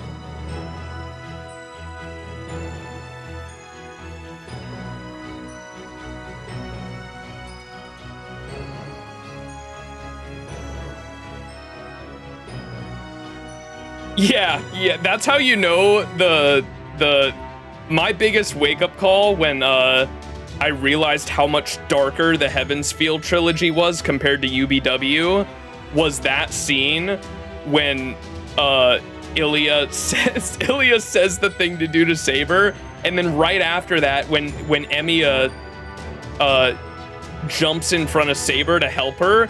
Like, they literally animated my dude's intestines, like, falling out of his body as he gets split in half. Like, I saw that shit in theaters, and I was like, holy shit. I was like, whoa, fucking the UBW anime was not this graphic. Holy shit. That's the difference between an anime that goes on TV and an anime made for theaters, man. We need more Ilya deaths. Someone, mods, ban this, man. I don't have any mods. Not even one Lancer death was the most tragic. Who has the most deaths, Lancer, Ku, or Ilya?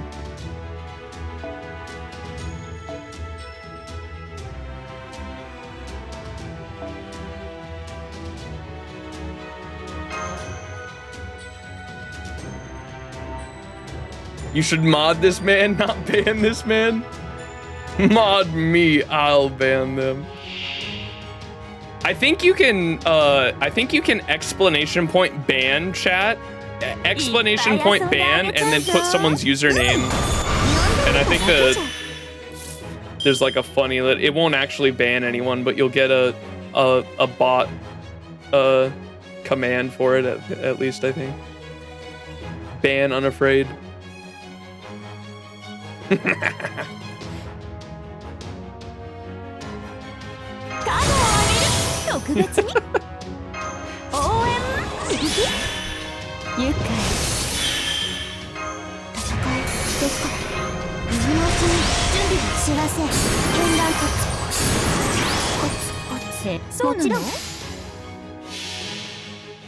$54 white cubes left, but it's worth it.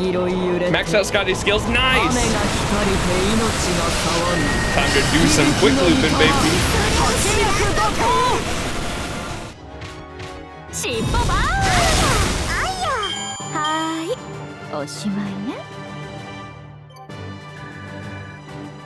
Dude, you actually don't need more than NP1 Ibuki Doji unless you're going to be doing like, I don't even know, what do you need? What do people go for 120 for? Do you, like, are there like 90 plus nodes you can farm with Ibuki Doji at like NP5 120? Because I feel like that's like insane overkill. Like, you don't really need more than NP2, I don't think.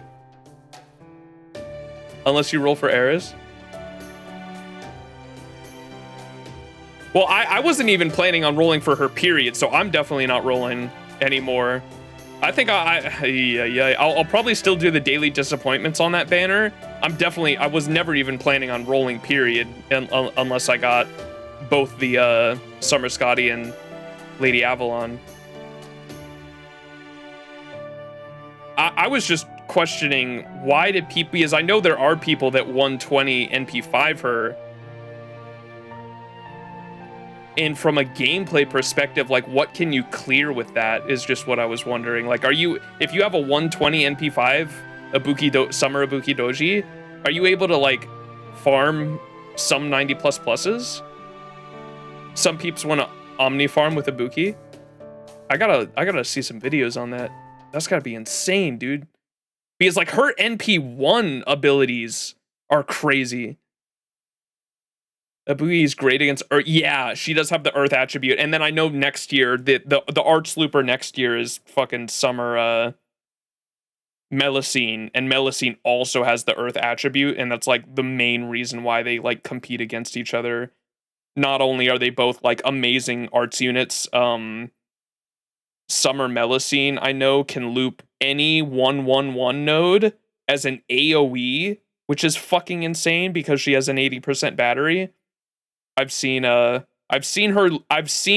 Melusine loop against 1/1/1 Berserker nodes, which is fucking crazy. Like, she does not care about fucking refund at all because of that 80% battery she has. Meanwhile, Summer Ibuki probably just puts out better damage, but they're both Earth attribute, so they're gonna compete against each other on a lot of the same niche nodes where you need an Earth attribute, I think, right? I think that's the common consensus I've seen about the two. I heard the Hoyo verse games collaborating. Yes, I started Honkai Star Rail for the first time recently because of the collab. I'm excited to see what happens, but I'm trying not to get my hopes up too high because they didn't even confirm that it's like anything in game. It would be extremely disappointing if it was nothing in game, but like I'm trying to lower my expectations because there is the possibility it's like nothing more than like a merch collab for all we know. Because they said nothing. They said that we're doing a collab between Fate UBW and Honkai Star Rail, and that was it. They didn't say anything else. And so because they didn't give us anything to expect, which I wish they would, I wish they would have said like, here's what to expect with the collab. They didn't say anything. So for all we know, it could just be a merch collab, which I really hope isn't the case, but better to keep your expectations low and not be disappointed, right? Saving for Artoria, yes. In Honkai Star Rail, yeah. I remember what they did with the alloy in Genshin. Yeah, the announcement was so quick and quiet, like out of nowhere, so I'm like trying to keep my expectations low at the moment. It was like literally the last thing on the stream too, yeah. And then like everyone like freaked out about it, and so yeah, I'm trying to definitely keep my expectations low. I don't want to like get super hyped up, think that there's gonna be like a whole storyline written by Nasu and like they're gonna add all these characters into the gotcha to roll for and have in gameplay, and then it turns out it's just like a fucking t-shirt. Which is a possibility, and so, you know, hope for the best but expect the worst kind of situation.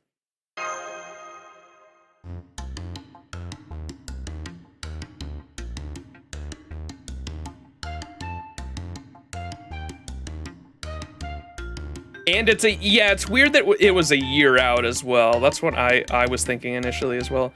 Not sure if it's accurate, but according to the gacha charts, FGO earned $27 million on NA. Yeah, check the dude, we're small fry compared to the JP server too. If you check the earnings on JP compared to NA, I think JP has always like blown us out of the water. If I'm not mistaken, I think China, FGO's China server even makes more than NA, if I'm not mistaken. Oh, you said, okay, you were comparing it from like earlier, 16 million in June to 27 million in July. Yeah, so the power of summer banners. They took a year in advance to be sure Nasu would have time to cook something for the event copium. Yeah, that's what I was hoping, but we'll see. If we know anything about Nasu, that man overworks himself. Holy fucking shit. He goes back and forth between so many different projects.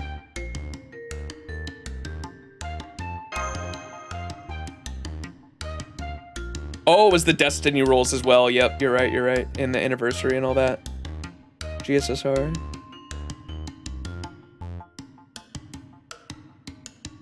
But does NA earn more than JP 2 years ago? Cool. That'd be an interesting statistic to look. I'd be interested to find out, actually, Tip, because of clairvoyance and all that.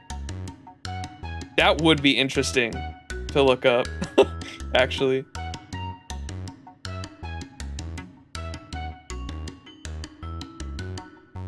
Because clairvoyance definitely plays a part in what people roll on. JP has no clairvoyance and some, there are some real motherfucker Leviathans, yeah.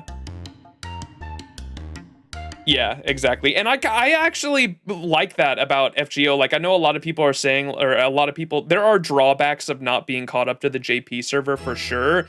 But I personally kind of like planning out my roles for the next 2 years. That's a luxury, man. that is nice when it comes to a gacha game. I'm not gonna lie.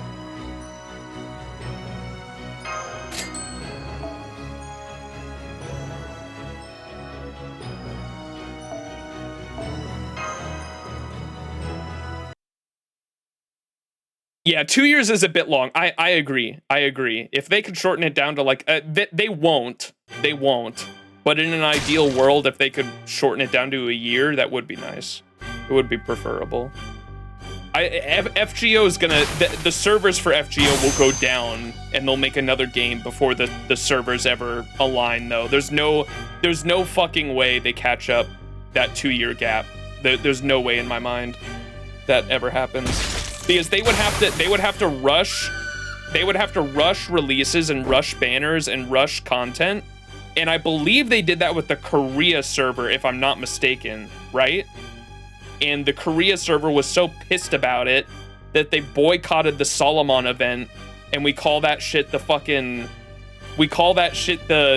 lost belt, the Korea lost belt, because they never fucking they never finished they never beat Solomon. NA is 2 years behind OMG. Yes, we are 2 years behind JP.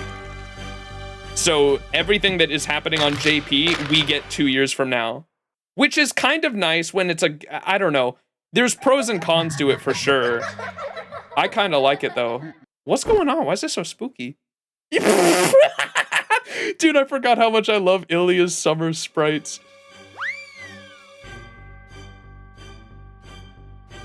Okay, I'm usually not a fan of Ilya.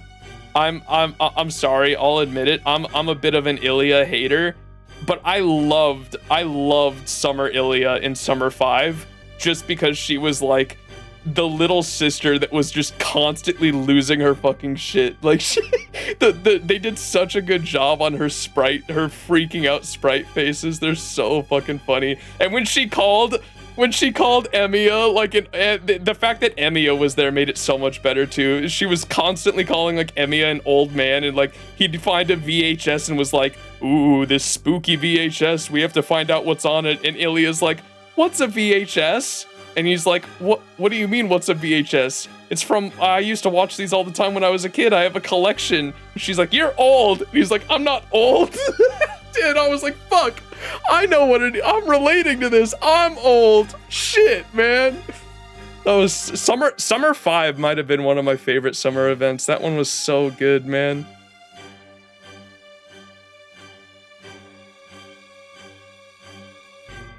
Biggest pet peeve with gacha games like AKA is or Arknights is that their events are they're off season? Like summer isn't during summer? That's weird. Summer 5 was one continuous personal attack on Evia? Yeah, for real.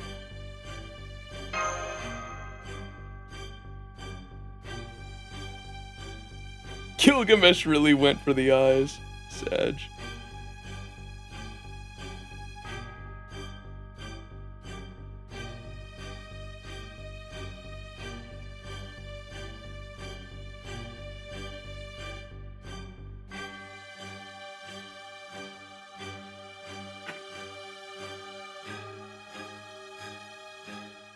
Emmy has an awesome VA. Yeah. I love his I think both his JP and English VA are great. Oh,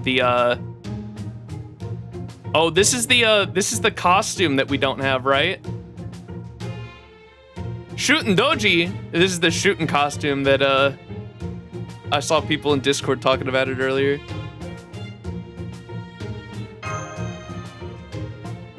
We have the sprite, but not the costume set. Is that a peacock feather on the hill? Y'all know I used to have a pet peacock. Those motherfuckers can fly. You wouldn't think a peacock could fly, dude. Those motherfuckers fly.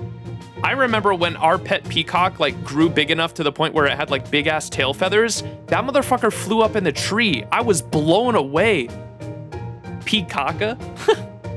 Like I thought peacocks were like chickens, where like they can't, you know how chickens can like, they can fly up enough to like roost, like they'll fly up to like a fence or post or something like that, but they can't like fly in the sky.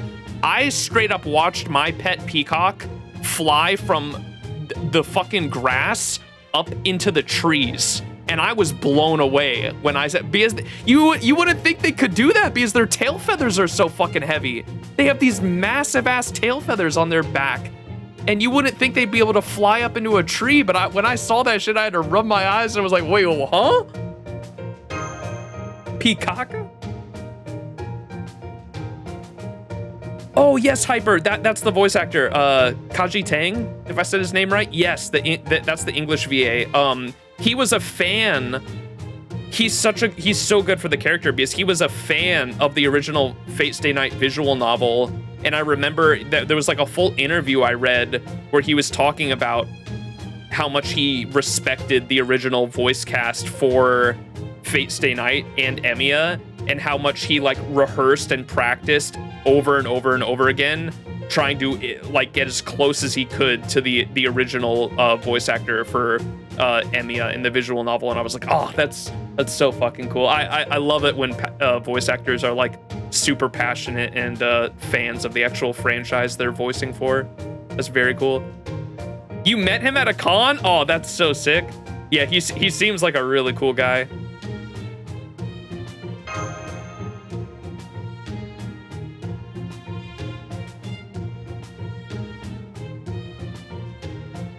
That's hell you're walking towards. Oh, it's so good.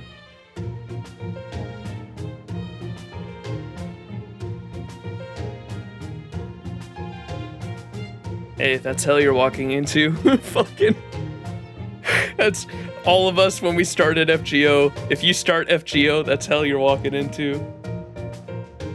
That's one of your favorite quotes. It's so good. There's so many good quotes from Fate. Nasu's writing is Nasu is easily my favorite fictional writer, for sure, personally, that I've come across in everything that I've read in my lifetime, or fiction that I've experienced in my lifetime.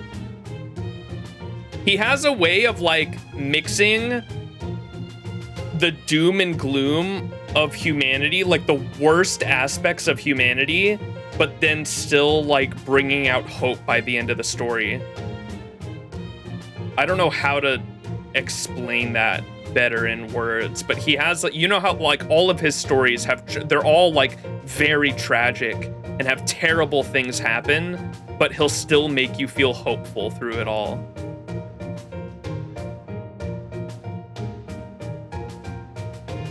He's a very hopeful writer, definitely. Although I don't like the Matau worms, that's made me want to puke, to be honest. Yeah, it'll make it even grosser if I tell you, Hyper, that they are phallic, and that is purpose because of what they're used for. If you Google those worms, Google the Matau worms, and look at them a little more closely, they are phallic, and that is on purpose. They are phallic-like in nature. It's very gross. No! You mean that they look like dongs? Yes, they purposely look like dongs because of what they are used for. Yeah, yikes.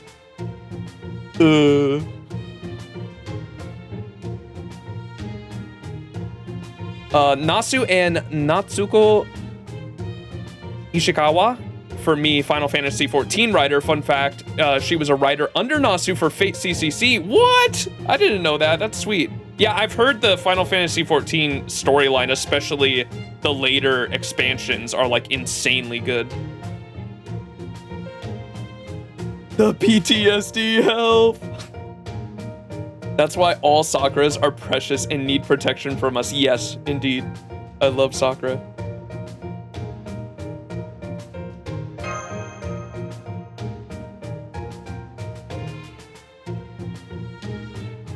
He has a. I'll also say this about Nasu that I love so much. He makes the main villains like always have like a decent like an understandable backstory to the point where like you hate their fucking guts, but you understand why they are the way they are. Like it's never just like me bad guy do bad thing. It's always they have specific motivations, and oftentimes like they even started like Matao Zoken and Shinji even like started off as pretty decent people, and they were twisted into the beings that they are through different means. Like Shinji, due to his own fucking failures and jealousy of Sakura, turned into the fucking piece of shit that he was, right? And then Matao Zoken started off as someone who wanted to create paradise and salvation for all humanity through the Holy Grail War and the wishes. And because he kept trying to pursue that ideal for so long, he started trying to preserve his own life by taking life from others, and then he lost that wish to try to create salvation for humanity, and it ended up just being salvation for himself. And he just kept pursuing like the need to not die, and he just kept pursuing like I need to live, I need to keep living, to be able to pursue this wish that he had completely forgotten at that point, because it was just pursuit of living at that point. It's such like his writing for villains is so fucking good. Doman? Okay, we don't talk. Doman's a boy failure, all right. I don't know. Did Nasu write Doman specifically? I'm not even sure. He might have come up with the concept of it, but he definitely didn't write 5, or he oversaw 5.5, I guess. Listen, Nasu's a busy man, all right?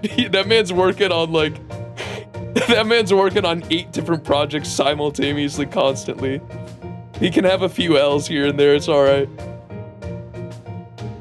Then there's Kirei. Kirei was fucked up. I don't know what the fuck happened with Kirei. Kirei was fucked up since birth, man. Kirei's fucked. Yorikobe Shonen. He's working on Fate 2030.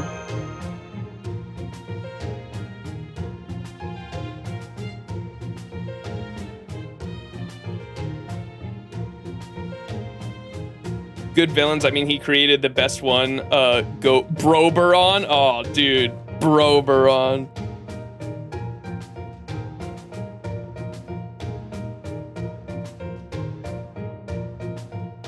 Yeah, I even saw that twist coming in LB6. Like, I knew it was coming like the whole time, and I still ended up liking his character. Like, that blew me away, because I knew the twist was coming the entire time. I think most of us on NA did, right? We all knew the twist was coming because we had seen his third ascension, but the writing was just so fucking good, you couldn't help but love the guy.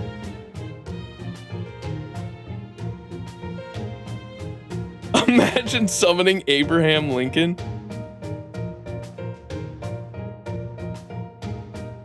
Knowing fate, they'd make fucking Abraham Lincoln a fucking a fucking gender bent character or something. Make Abraham Lincoln the hottest goth mommy imaginable. We will roll.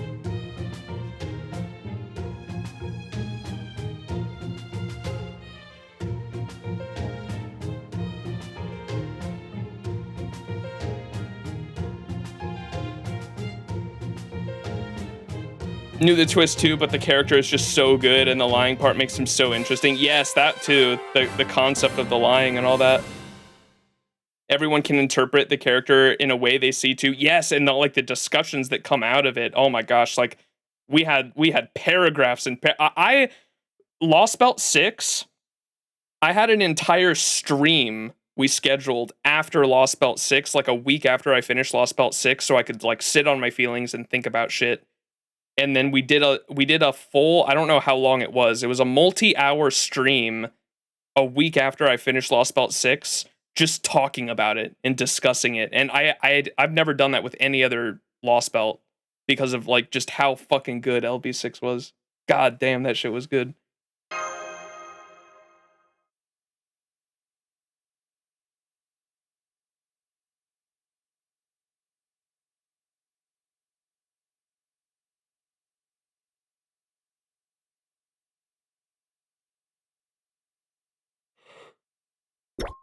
Press. Uh-oh.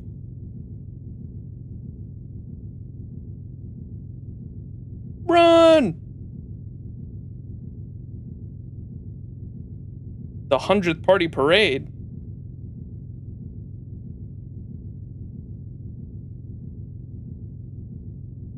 Dancing go. Oh! It's like the 100, the night parade of the demon. How does that go? The parade of 100 demons or something like that?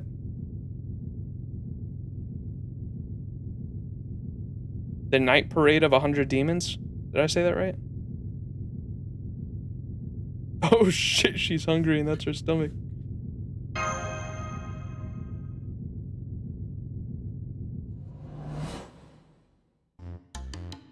Oh my god.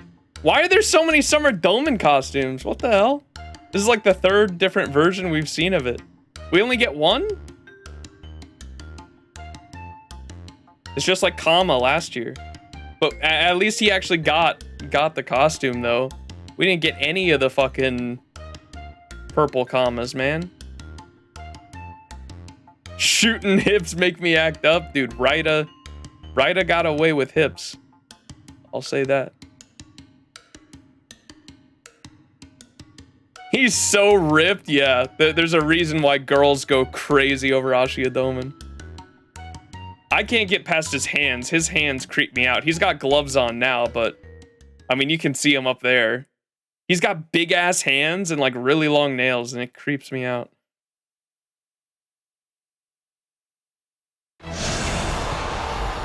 Yeah, I mean, they edited that sprite too, Azazel, if I'm not mistaken.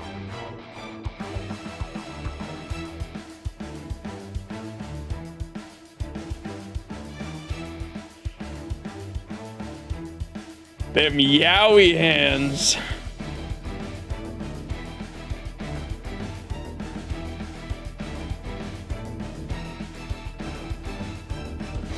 I can respect that they didn't make a female Gilles de Rais. Gilles de Rais? Aware.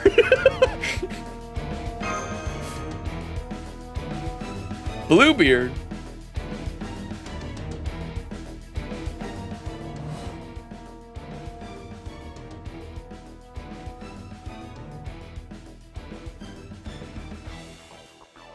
Gilles de Rais. I never know how to pronounce that fucker's name, dude. I know who you're talking about. Yeah, the caster from Fate Zero. He's also a Saber.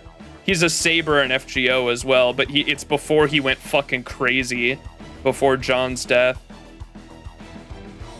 That guy did some really fucked up shit.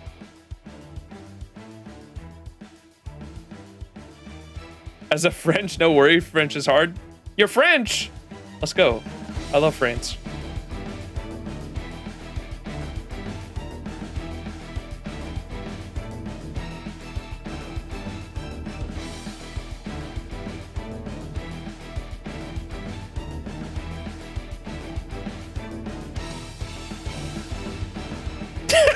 Fucking, I got an auto mod fucking, Azazel's fucking message got held because he said dumbass French.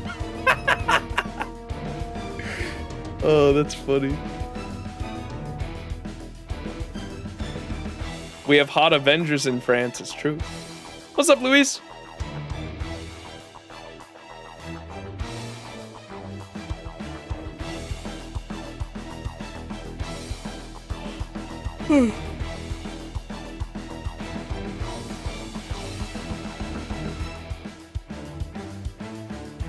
Viva la revolution! Who's the French there's a VTuber there's a VTuber who's kind of my comfy streamer. Maybe comfy streamer is the wrong word because she yells a lot. There's a VTuber who is French that I've been watching a lot recently. I always forget her name. It's something with an S. I don't know how to pronounce it, so I always forget it.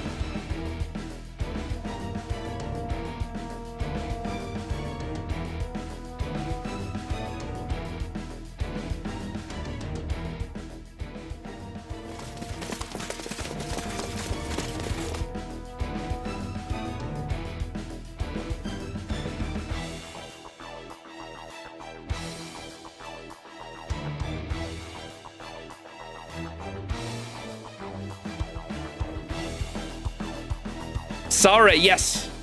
You know Hyper.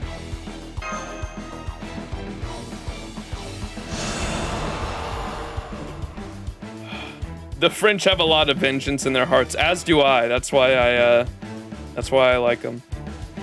Those motherfuckers riot over anything, dude. I love them so much. They fucking like earlier, like a year, or it was last year, I think, at the beginning of last year, Macron fucking extended the retirement age by 2 years. Those motherfuckers lit the country on fire, bro. I was like, fuck. I wish we'd do that. They extend the retirement age here in America and no one fucking bats an eye. As they should. That's what I'm saying.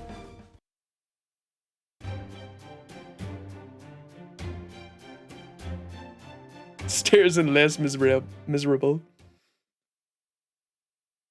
Yeah, I dig the French culture. They get memed upon all the time for like rioting constantly, but I'm like, fuck, dude, this sounds like a good time to me. Yeah, Venezuela's on fucking fire right now too. I haven't even looked too much into it. I don't even, like, I know the elections happened and like that's mainly what it's about, but I haven't looked too much into like, because I think it's like multiple, I've seen there's like protesters and counter protesters that are all rioting, so like I haven't looked too much into the situation on like what the fuck's going on or what the consequences might be. Some Frenchies protested when the government announced that the Seine restoration project, but only in light of Olympics, and it cost 1.4 billion euros. Poop protested? What does poop protested mean? The counter protesters are the army?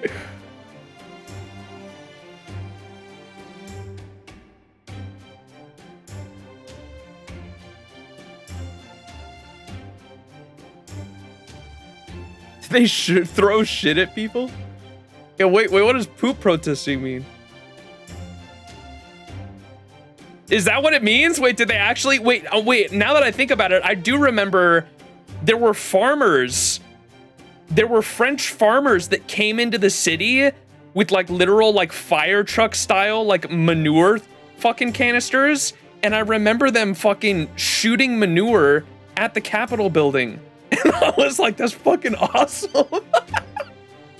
I do, that was during the retirement protest, but I do remember that happening.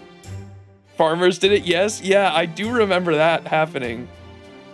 I was playing, I haven't paid close attention to, or I did kind of look at the recent French elections, but I was paying really close attention to French politics around that time, like a year plus ago. And like no one in America was talking about it. Like mainstream media didn't cover that shit at all. But I was all over that shit on the websites where I could get access to information on it because I just found the riots fucking entertaining as fuck. Yeah, so I remember the farmers literally shooting shit, like actual cow shit at the Capitol building, like made my fucking day.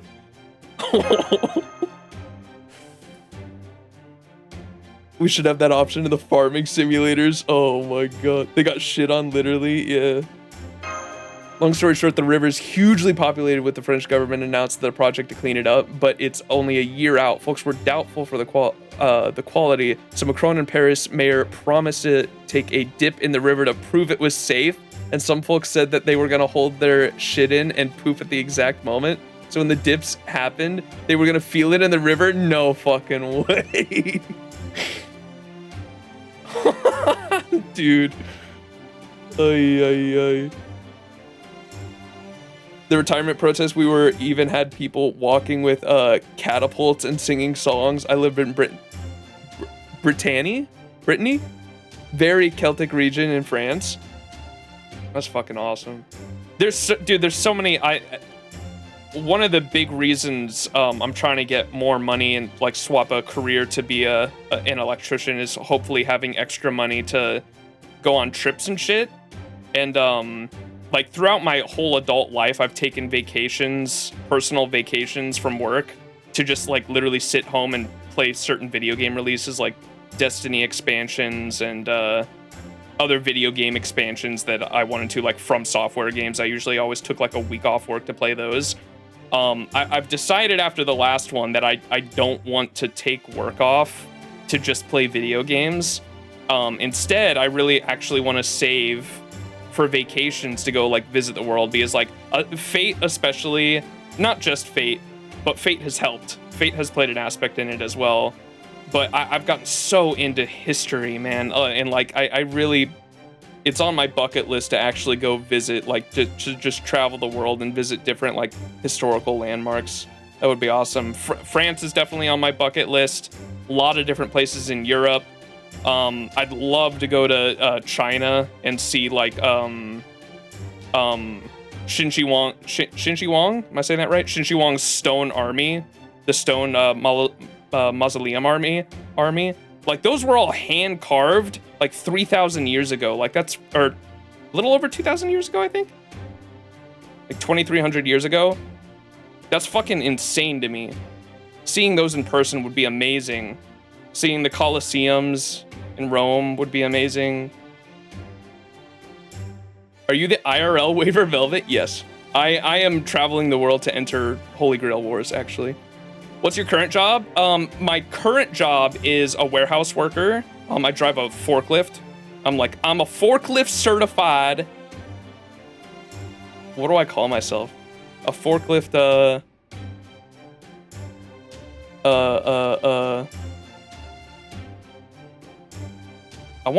it's not entrepreneur, it's something with an E.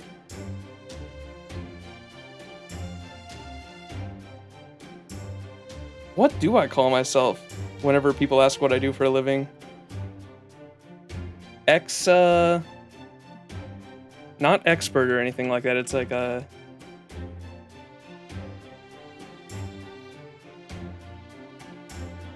I don't know. I'm a forklift driver, though.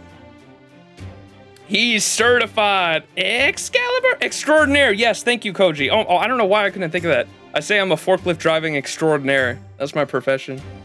Watch your wives. I'm forklift certified, baby. I do enjoy the forklift memes. Like, there's so many memes about being forklift certified. I've always enjoyed those. But I've been doing that for about a decade, a little under a decade now. I've been doing that, and I hate it. I'm miserable there. I'm miserable. Not a fun profession. It's not bad. But it's just not a good career path. Like you can't really go any higher.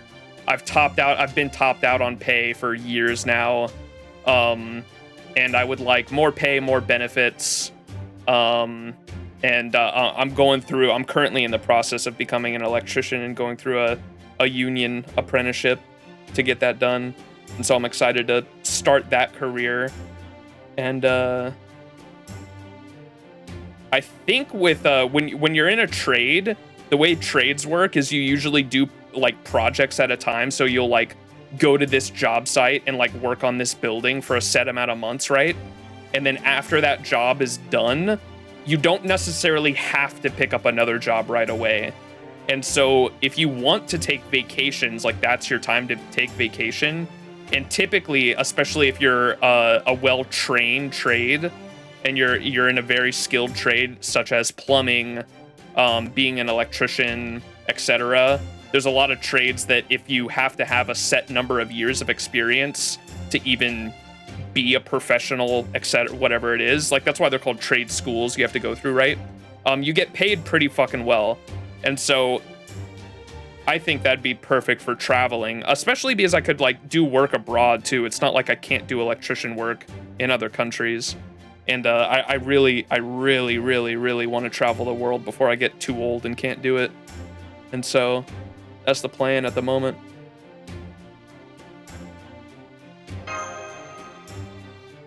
Forklift a Buki. Forklifting a Buki.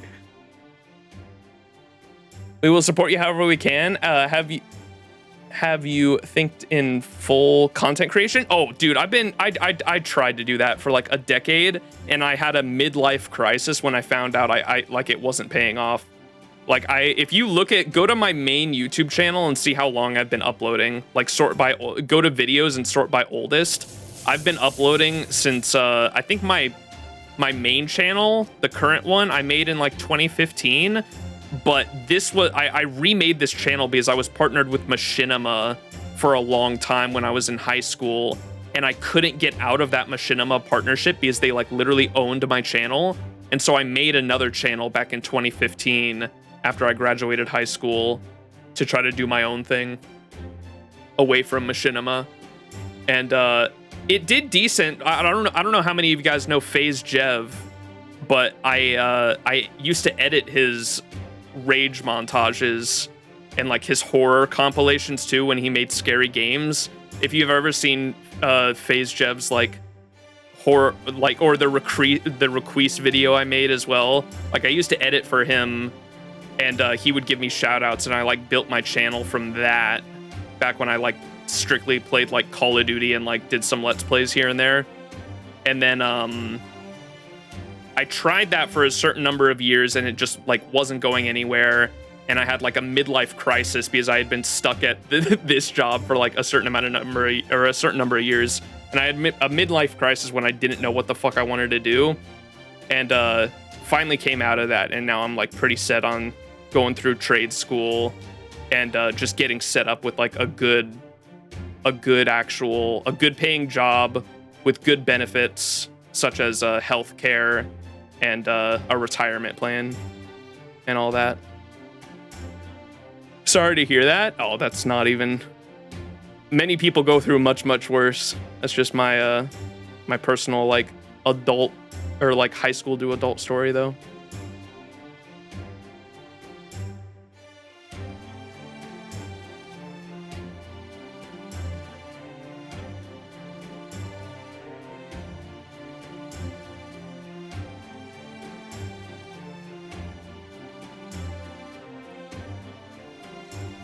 I'll probably, if I ever go anywhere interesting enough to like vlog or even stream, if I can figure out a way to, because I still have so much fun streaming. I'm just not dedicated to making it a career, obviously, but I have so much fun talking to an audience. That's like always been a thing for me. That's like the main attraction. Why I got into it in high school was because like I was the geeky, nerdy kid that obviously didn't have a lot of friends, and I found a lot of joy and community through the internet and like video games and stuff. And part of the reason I got into content creation was because of that. Like I enjoyed like creating videos or like just getting like highlights from games and stuff like that, posting them to the internet, and then like talking to people about them. And like that's always been a focal point for me and like why I enjoy content creation.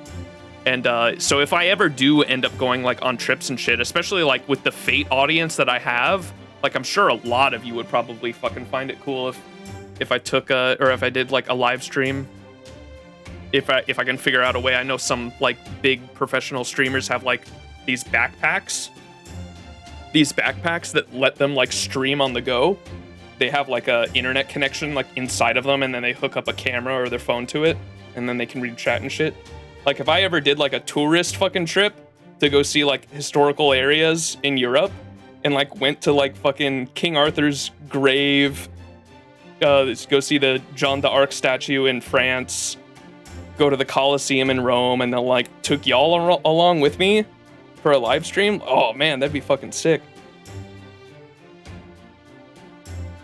The pic of Artorias VA with the King Arthur's grave. I saw a recent one that was fucking the three main there were three girls that were cosplaying the main heroines of Fate Stay Night. It was Sakura, Rin, and Artoria, and they were doing a dance, and I was like, oh, that's cute, until I noticed they were like literally dancing next to King Arthur's grave, and I was like, what the fuck? It was so silly. I'm pretty sure that's, if I remember correctly, that's not even, it's not even King Arthur's, like, actual grave. Like, there's nothing in there. It's just, like, where they assume, like, King Arthur, or, like, King Arthur's, like, was it where I don't think it was where Camelot is. I'm pretty sure it's an empty grave, though. I'm, like, 99% sure. I remember reading that somewhere. Merlin's grave, Morgan's tree, and Vivian Castle near I live. Wait, what? That's sick. It was the castle. A lot of people have taken pictures of places used by the visual novel, but I would like to do it myself if I can. Yes. In Japan, obviously, too. I didn't mention Japan as a place I want to go, but like I'm a huge fucking weeb, so of course I would love Japan, and I would like to visit like the rural areas of Japan as well, not just the main places. What's the weeb city called? There's an area. Is it in Tokyo or is it a different city entirely? Akihabara. Am I saying that right? Is that in Tokyo or is that a different city entirely? Because I know Tokyo is so fucking big. It is in Tokyo? Okay, yeah. Tokyo is so fucking big that they have like they have like cities inside of it that are like different. That's insane to me. Like for the longest time I didn't know Shibuya. Like Shibuya is also like I had heard so much about Shibuya all the time, and isn't Shibuya like Times Square in Tokyo essentially?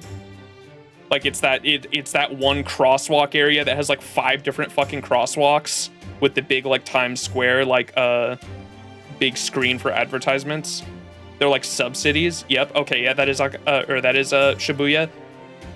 For the longest time, I thought Shibuya was a separate city until I think it was when I was watching the JJK Shibuya arc. I learned, oh no, that's a city within Tokyo. I was like, whoa, dude, that's crazy. That's a metropolitan or megalotropolis. Is that how you say that? Like the mega cities? That's crazy.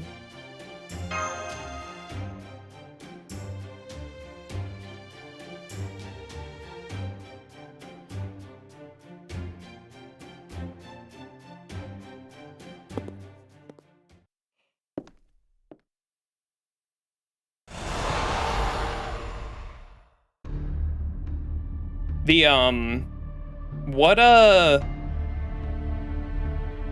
what was that thing they did for, was it 4th or 5th? It might have been 5th anniversary FGO did, where they had like the drawn FGO characters, but they were drawn over real pictures across Japan. I saved a lot of those locations for like bucket list items that I'd love to visit in the future, but there was so many fucking cool locations. Oh, the statue of Musashi and Kojiro. There's a statue of Musashi and Kojiro's duel on like a little island you can visit. Oh my god, that'd be fucking sick to see in person. That'd be so cool to see in person.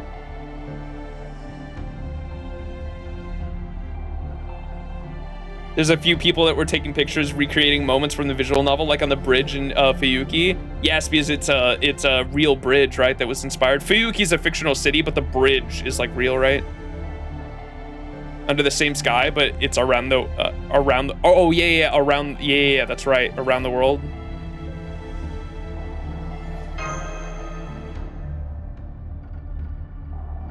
Yeah, some of those locations are so pretty. The one, what do they call, the ice one was like completely foreign to me. I didn't know. There's one that I saved, I remember.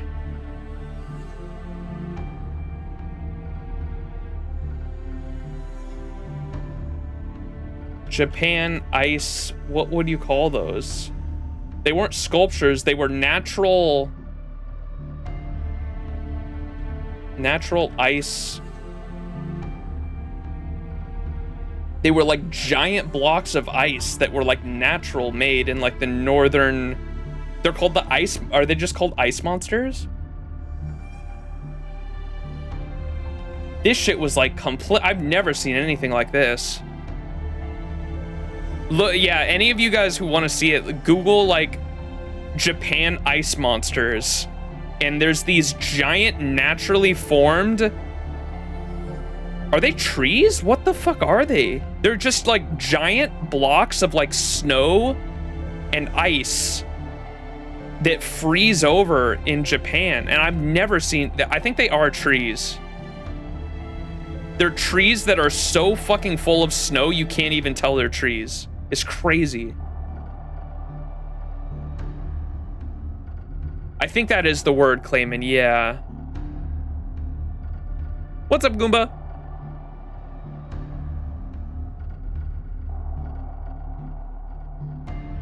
Most of the Type Moon visual novel backgrounds are actual places or inspired by real ones.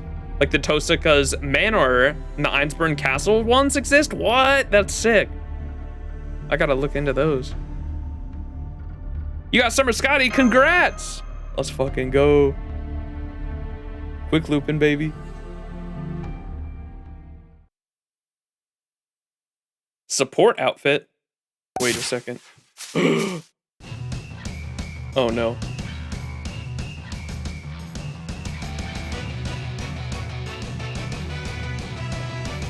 You need Saint Quartz for Draco. Time to save.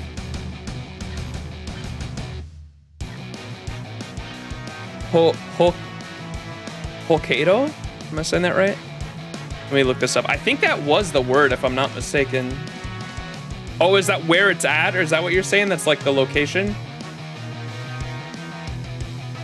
Hokkaido ice monsters. I think this is them, yeah. All right, and that's what the background was. That's the, I do remember that word. These things are crazy, dude.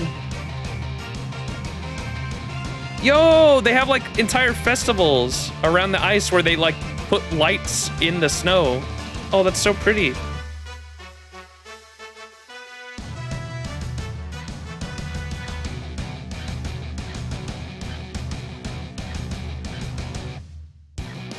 Hokkaido.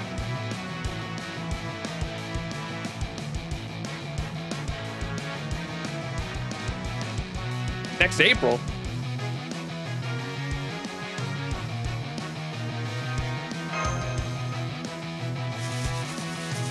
Go, Master! And everyone else, too.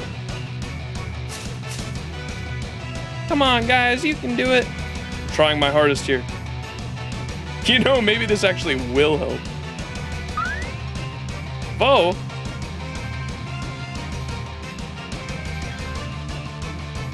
Foe trying to get in on the action.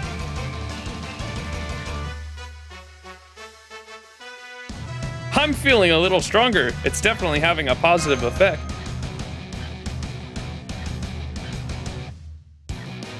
This is some traditional Far East divine blessing.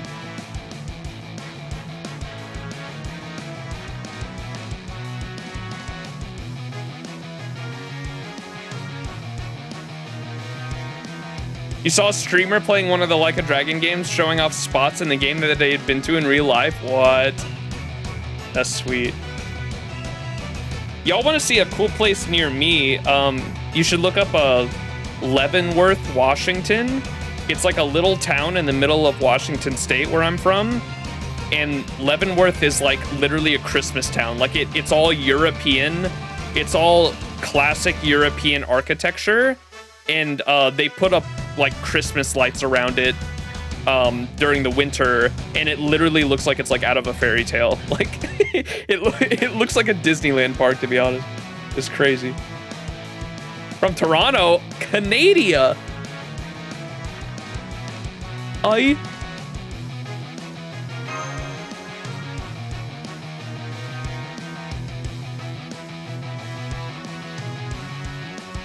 Managed to get Scotty NP2 while getting Woo.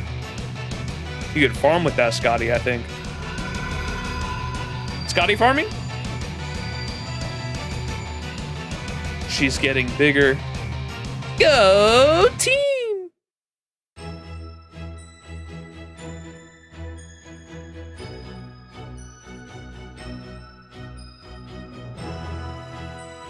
What CEs do they have? Himiko, Himiko, Himiko.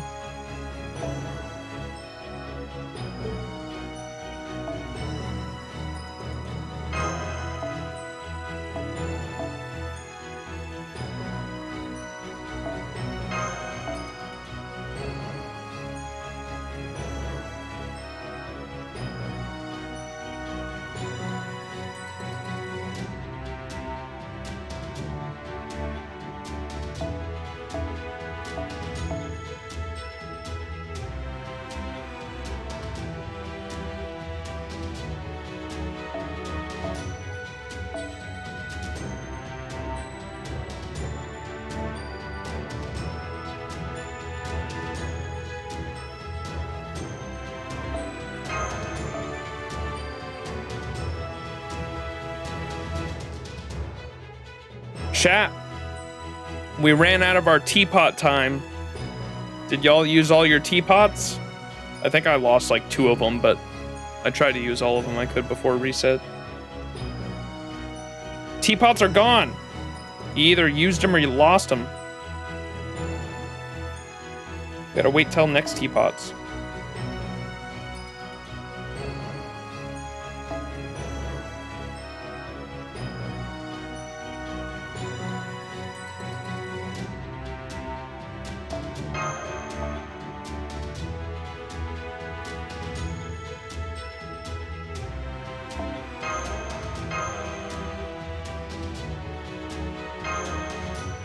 Used all mine as soon as the 90++ node opened up. Yeah, that's smart. Oh shit, monthly 2 grills. Wait, you're right. I forgot about that. The fuck was that noise? She have fireworks?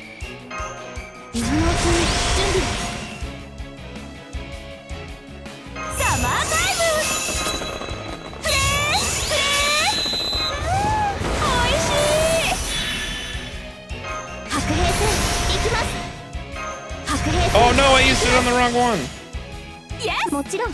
Yes. Need those coins.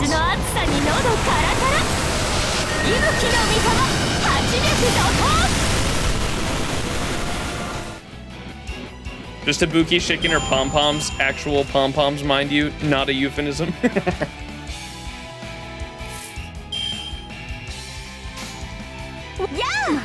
Look at that refund. Still can't believe this game has been going on for 9 years. The story feels like it's ending, but the game itself doesn't really feel that way as well. It's a weird feeling. Yeah. NA is a guaranteed 2 more years of content, as always. Let's go.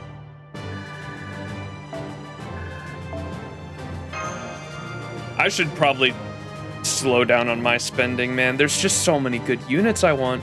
I need to stop going for multiple NPs, especially after I got so lucky with Arc. That could have been really bad. I spent like all the savings I had on Arc. I don't have her NP6, so I can't 120 her. So I'll probably be going for the next couple Arc GSSRs, which isn't a bad decision either, because like Tiamat and someone else is on them that I will probably not mind getting either. I can't remember who's on the New Year. Tiamat won't be on the New Year's one, but I think there's some good units on the New Year's one. And then the summer and then the next New Year's one, I think both have like Tiamat on them. There you are. I got, and if y'all remember for the anniversary stream, I got Arc NP2 in like 250, 280, something like that, St. Quartz. And I was like really happy with that. I was like, okay, that's like insanely good. I'm gonna stop there. and save the rest of my Saint quartz for summer. I did not end up doing that.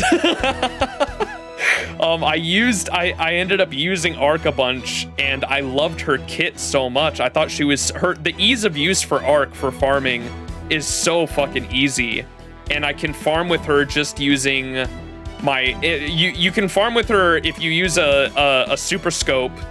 Most nodes you can clear without having to use a plug suit, and by using any mystic code. Like she just 2 Koyanskayas, a super scope, and her skills maxed out.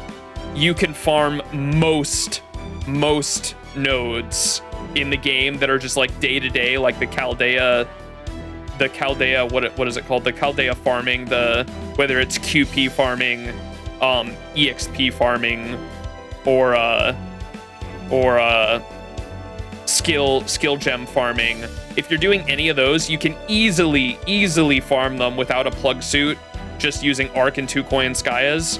And so I was like, okay, the ease of use for her is so good, and I can level like all of my mystic codes by just using this team comp. I'm gonna go for extra NP copies to make this a little more consistent. And so I ended up NP5ing her, and I'll probably try to go for a 6th copy and end up 120ing her at some point, because she's a lot of fun. I really enjoy her. Not so much if you want to farm high-end nodes like 90++. Yeah, she's definitely not... Her damage, she hits like a wet noodle if you're not using Oberon, and she's not like... If you want to use her in like super high-end nodes, like that's always going to be the case for sure, because like 90++ nodes are very highly reliant on you having an anti-trait. So like that's where I dig that personally, because that means like you can't use I've never really been a fan of like a one size fits all for like end game content. Like if you want to super invest into a unit and they can farm like 99% of the content in the game, I think that's pretty cool. But like the highest end content for farming, especially, like it shouldn't be I don't think it should be a one size fits all. If you're trying to get the most bang for your buck, it should be hey, you have a unit.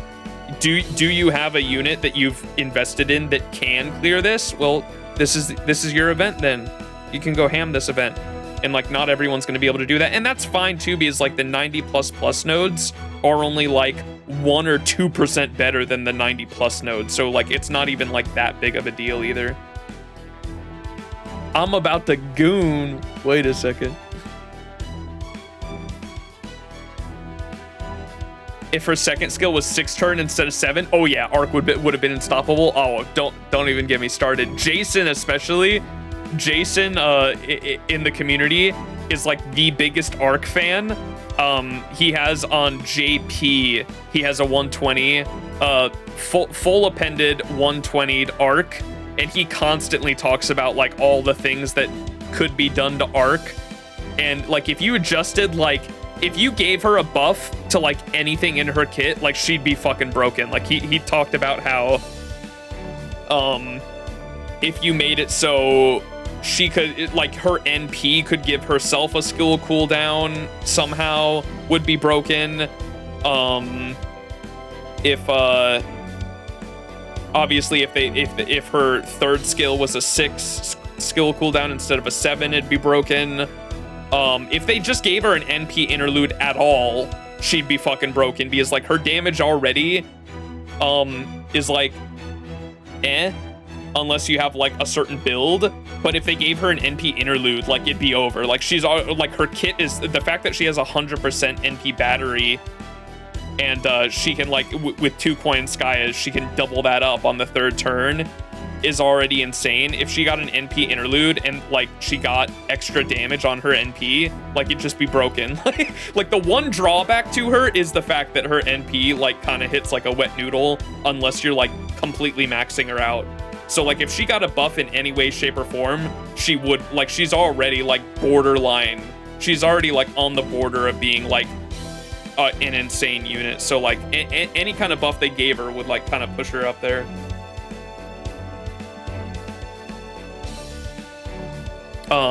We'll see though. I really like her though. I wasn't expecting to like her as much as I did, and so like I went for the NP2 to play around with the kit because I knew it was going to be fun, and I ended up liking it way more than I thought I would, and that's the reason I went for NP5.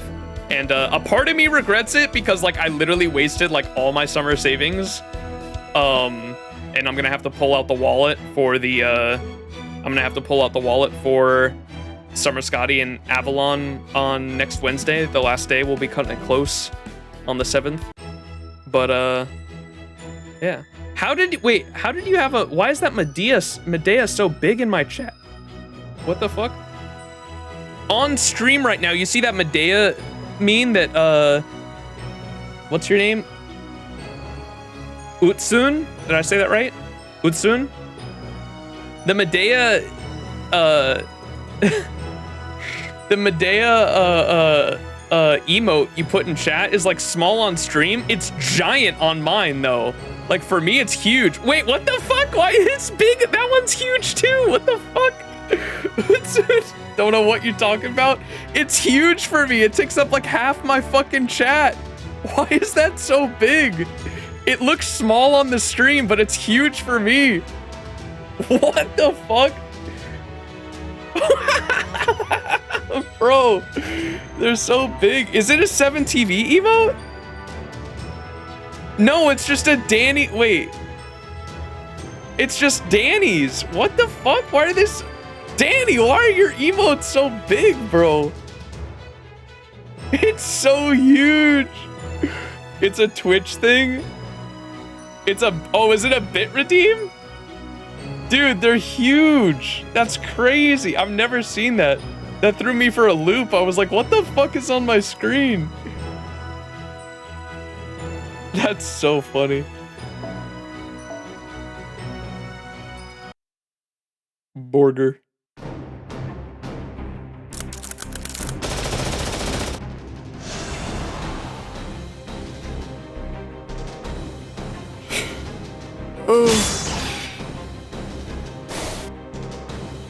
Oh, this is nice. I should do this more often for events. I mean, typically with most events, like I kind of want to read and enjoy the story, but I don't know what it was about this one. I was just so checked out by like the third area.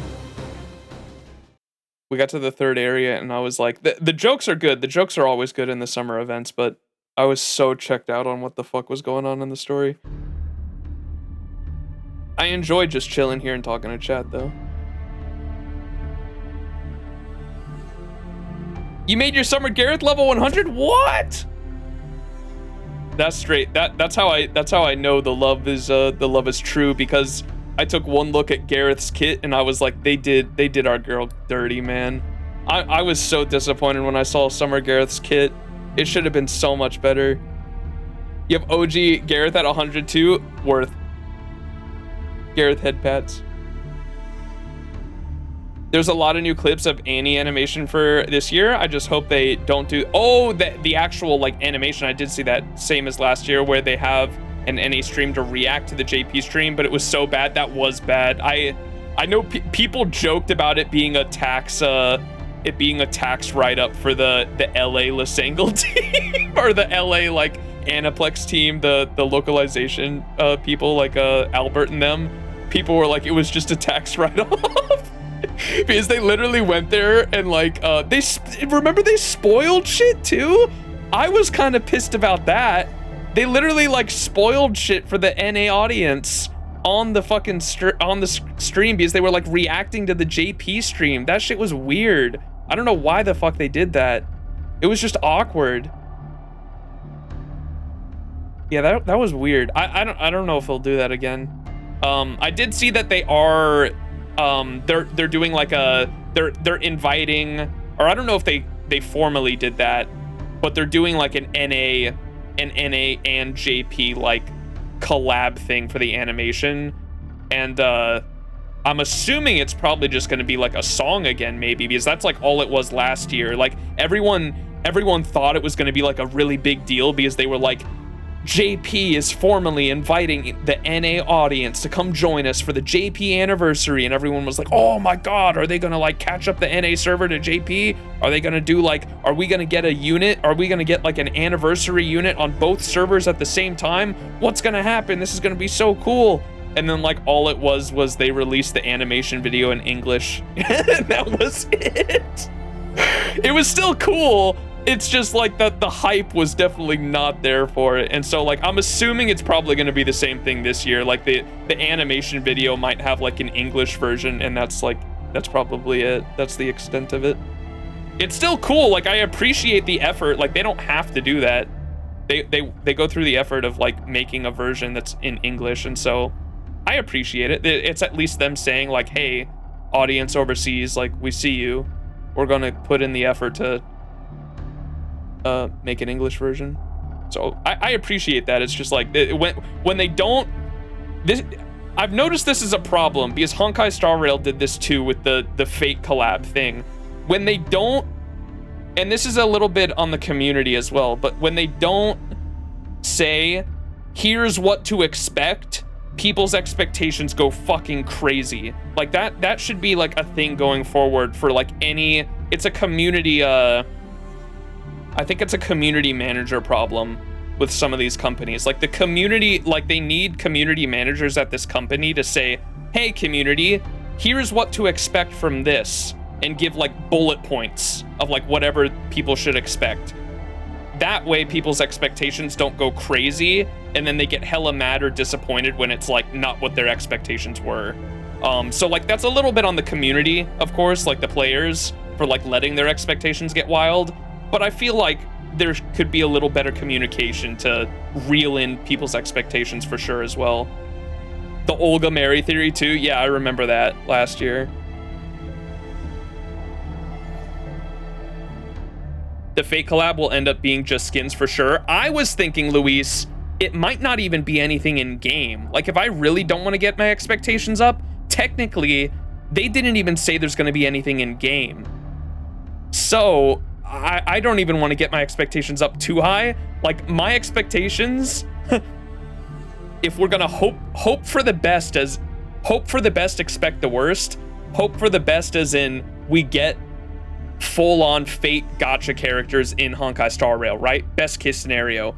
Worst case scenario, and like best case scenario also, like we get a planet and a storyline that is written by Nasu. That would be insane. That would be so fucking sick. That's the best case scenario. Worst case scenario, we get a fucking t-shirt.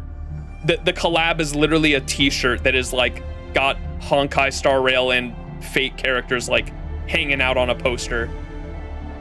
So they didn't say anything, so like we should be thinking about that. Like best case scenario, there's actual like Fate characters in Honkai Star Rail.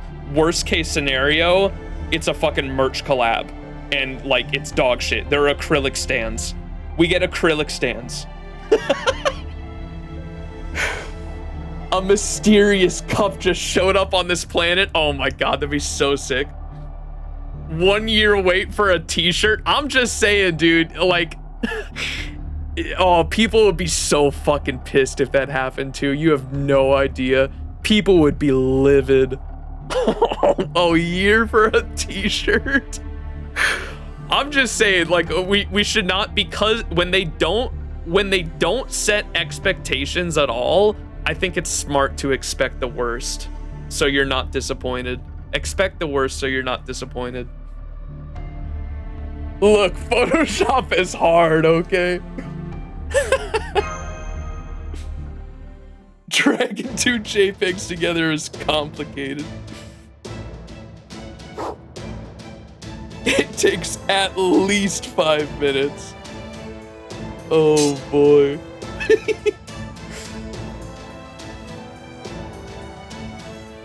Can't wait for them to add Gilgamesh in the whole... Dude, they add Gilgamesh and the Fate fandom and like Fate Stay Night comes out on Steam for the first time. People read it and they're immediately boycotting the game. That would be funny. I'd be okay with that for the laugh. Joke's on them, Gilgamesh is already canceled.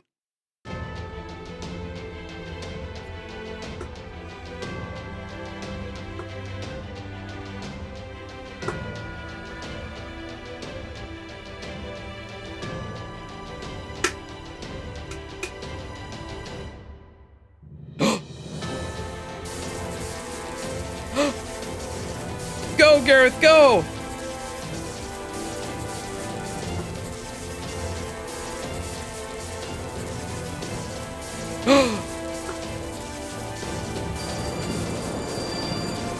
Head pats for Gareth. Head pats in the chat for Gareth. Yo! Final Ascension! Go, Gareth, go!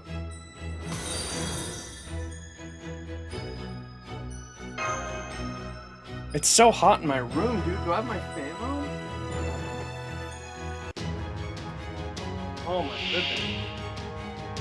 Too hot. 手加減無用ゆえ勝てますよ Ooh, I haven't seen the sword animation. I leveled up my Gareth, but I haven't used her, so I haven't seen the sword animation. Look at the fire. That looks sick. 一味違いますよ赤き剣よ勝てますよ All right, Gareth, by your sword. わかりました魔剣起動準備 Yo!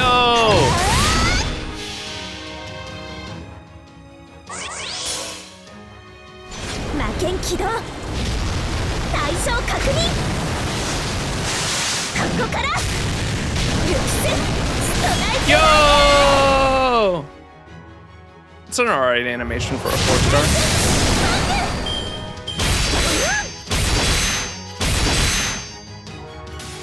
Does it look like it's a few years old? Maybe. But it's also... Have you seen this kit?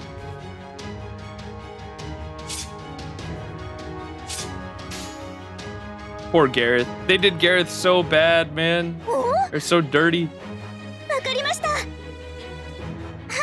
おあれよ She is a 4-star? Yeah, it's true.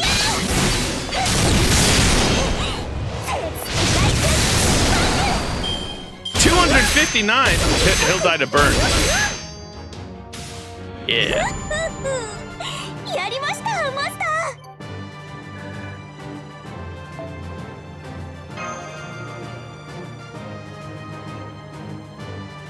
With Gareth now we have 3 Gwains.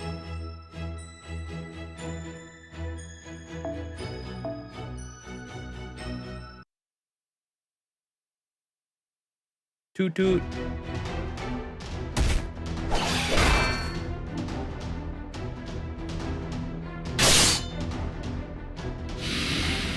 Ouch.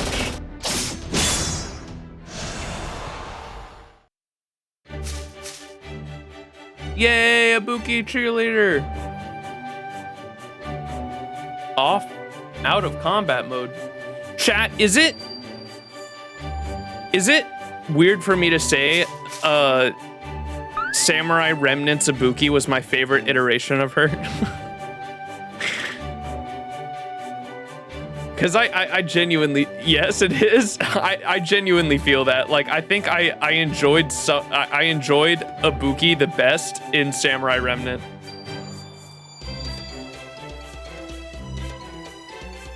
We all know you have a thing for 4 arms. Well, I was gonna say it's more of the snake body, but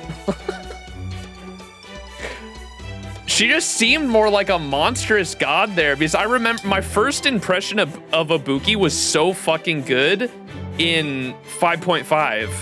Like, she comes off as this monstrous demon god, and I loved that. Like, her boss fight was so cool. The way she talked was so fucking cool. And then the next time I saw her was in Tunguska. And dude. The switch from 5.5 to Tunguska Ibuki is night and day. That shit is, it's an insane flip of personality, and I hated it so much. She is a gal. She is big sister. Big sister energy. I don't know. I prefer the demon god energy so much more than the drunk Oni-san. Kind of dumb sometimes, but a gal indeed.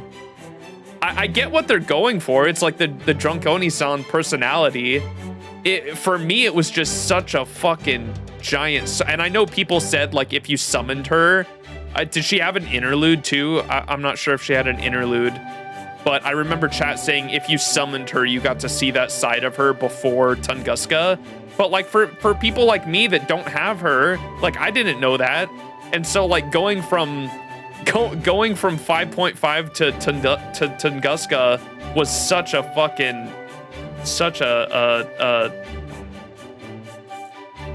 what's it called when you get slapped upside the fucking slapped upside the head. It was such a weird swap. Oni-san is old man. Oni-chan big sister? Which one's Oji-san? Bro, I can't keep track of them. Which one's big sister?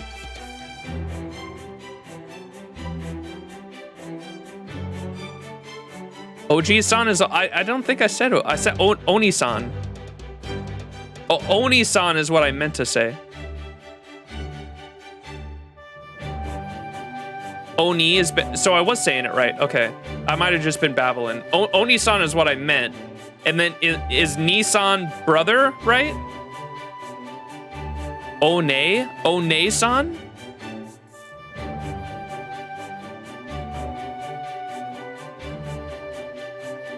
Started Tunguska, met Nikitich, and could not continue. That character is a walking fetish, even with her dialogues. I cannot take the story seriously. I mostly had a problem with her dragon, dude. That dragon was fucking weird. What is it with Fate?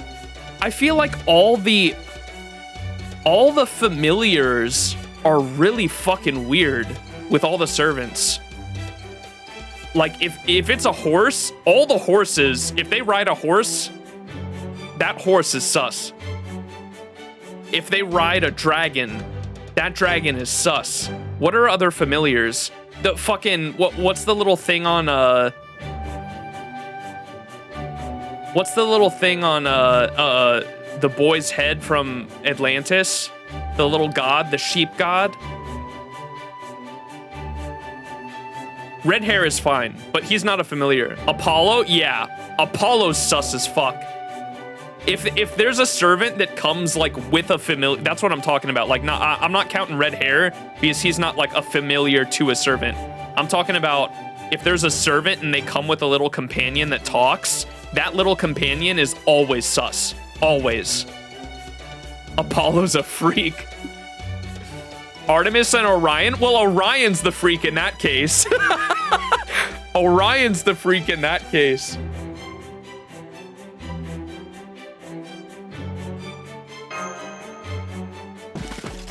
Nikitich's dragon is sus as fuck. Orion is the little sus ball. Apollo's sus. V never talks. Does V talk? I guess V talked in that one, there was one very recent story chapter where V had a cameo, but that was about it. I don't think V talks other than that.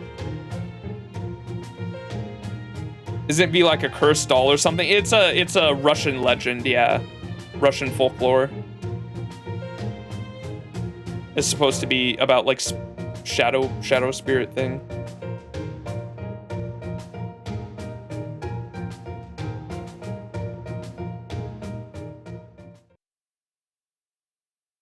Oni is big brother. One is big sister, right? Okay. That's why I get yelled at in chat always because I think every time I want to say big sister, I say Oni, but that's big brother. Okay. Oni-san is brother. One-san. One-san? Or would you say Chan? One-san? One-san. Sister? Ay. Either.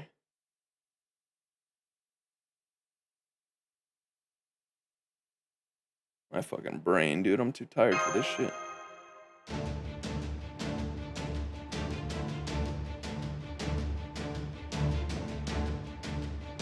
Honorifics don't really change the underlying word, really.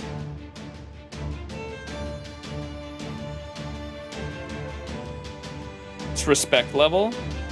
Yeah, it's like, isn't it like, or is Chan and San like Mr. or Mrs.?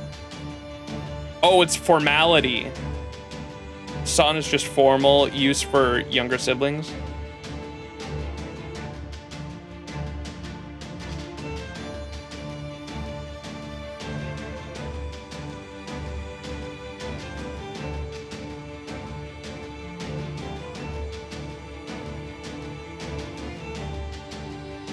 And Japan's like huge on formalities from what I understand too, right? Or at least like when you're talking to strangers and shit, and like that's why they'll get, from what I understand, they'll get like pretty offended if you use like first names if you don't know them that well. Like first name base, if you use a first name, like you have to know the person pretty fucking well. Other than that, you use family names, right?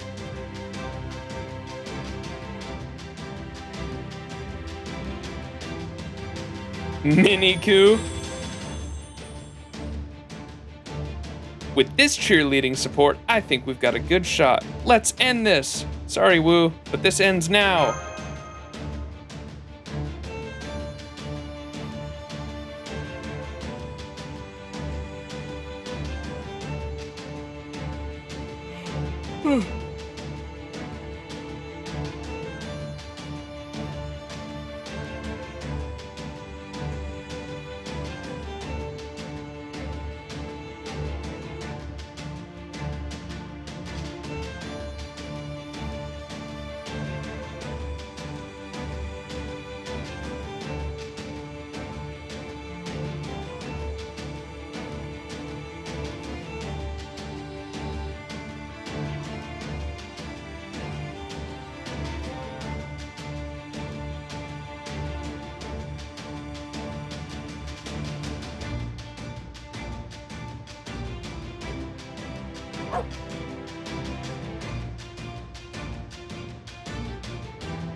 Even Gil calls Ritsuka Fujimaru-kun.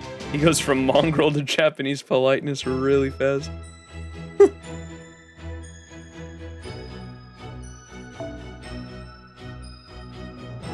Oh, everything drops from this, huh? Looks like.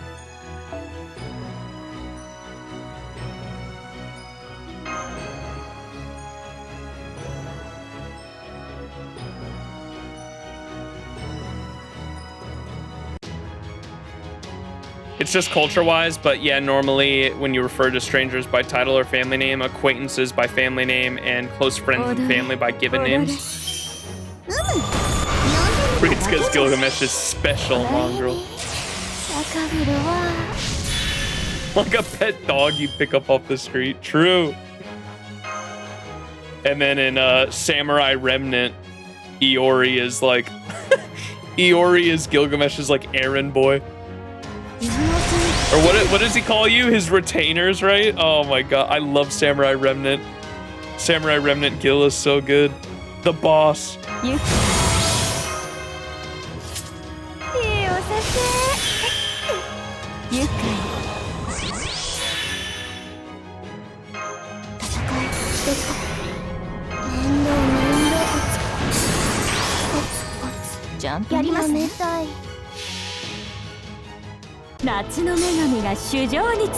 It's still a mongrel, but it's your mongrel, and you like clean it up and stuff. Zashu.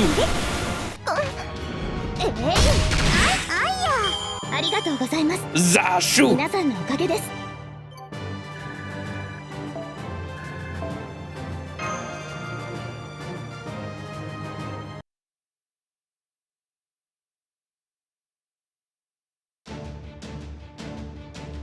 Aww. Yay, Ibuki. Nesan.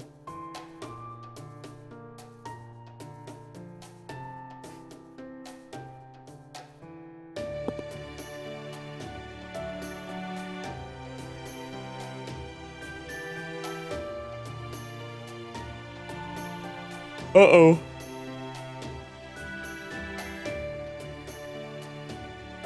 We'll just have to come up with a different plan now.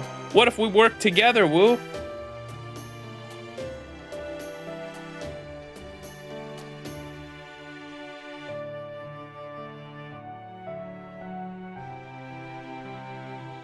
Execute.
Want to see the reaction of people who started with Samurai Remnant Gil and then meeting UBW Dr. Gil? Oh no.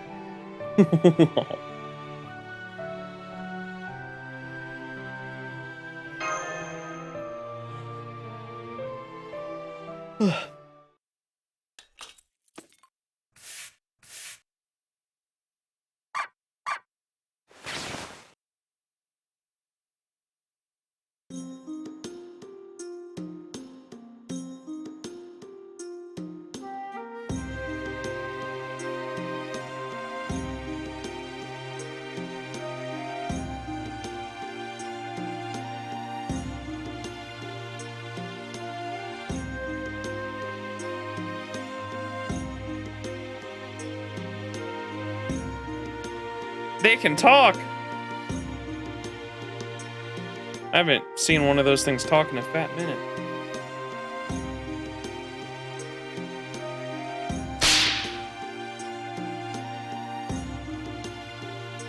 Damn.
So the conversation about the sussy familiars made me remember there was a scene in Sutsubun where all the horses and Lobo were in a bath together conversing. I think I remember that. Wasn't like Achilles' horse was there too? Dude, those motherfuckers are sus.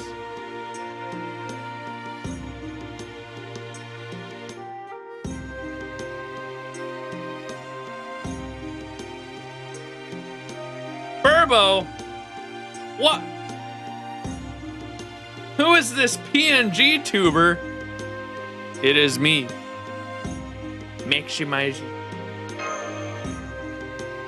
You can't see it well from this angle, Burbo. But wait, look, I have an ahoge. I had the artist did such a good job. I had them like combine like a bunch of different shit. But I love the ahoge. Look, it even bounces when I talk. Oh, hoger? It does bounce. I enjoy it very much. Sanzang's, Raiko's, Lulter, and Lultoria's horses. That's right.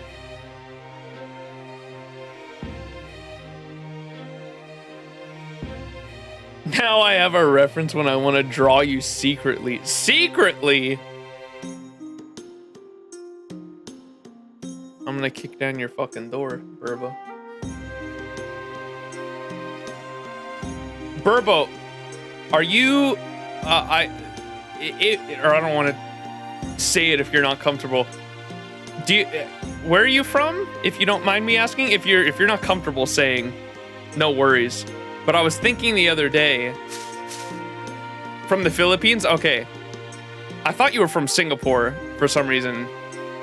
But I was what the fuck? How does Singapore work? I thought about this the other day, and I thought of you, Burbo. How the fuck does Singapore work as like it's its own country, but it's a city? Singapore is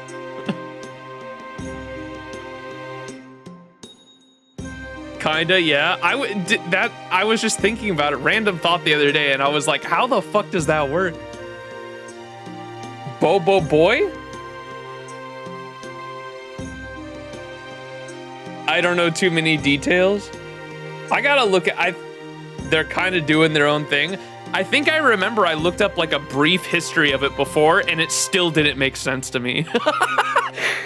They're like a state. They're their own state, but they're also like it's just a single city.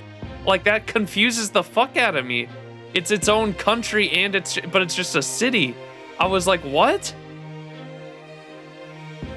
It's very confusing to me.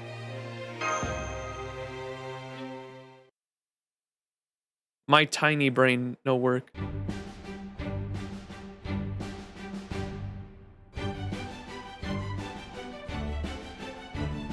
It's basically like both. It's a city and a country, because they were just like...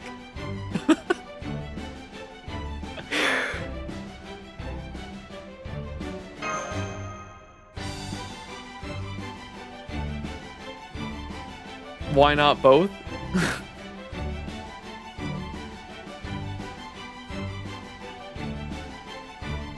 Think DC, I get, yeah, but DC is part of the United States of America. I get it's like the District of Columbia, but like Singapore's not part of China, right?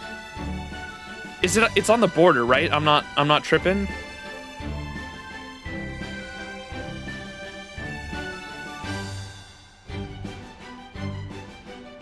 Malaysia, never mind. It's definitely not. Wait, it's like way south of China. I was thinking it was over by Hong Kong.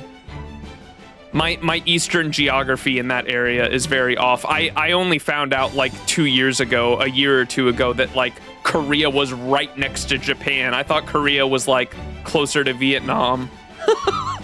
Korea is literally a stone's throw away from Japan, and I thought it was like... I always thought Korea was like way more south. So Singapore is like its own... What the fuck?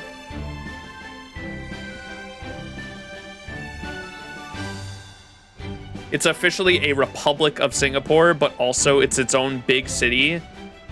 It's an island like the Philippines, but it's not that big. It would be like DC if it was its own country.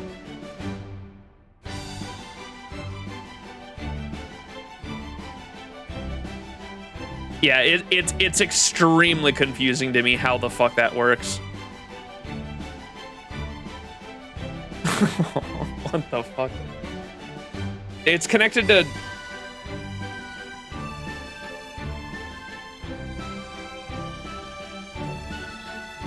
Because it's like connected to Malaysia, but is Singapore part of Malaysia, or is it its own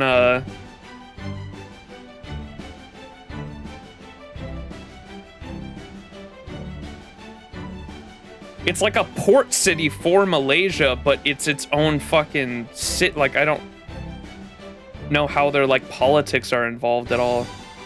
It's very confusing to me. But like, I just remember I went down like a rabbit hole the other day and like came across Singapore, and then when I found it was like a city and a country at the same time.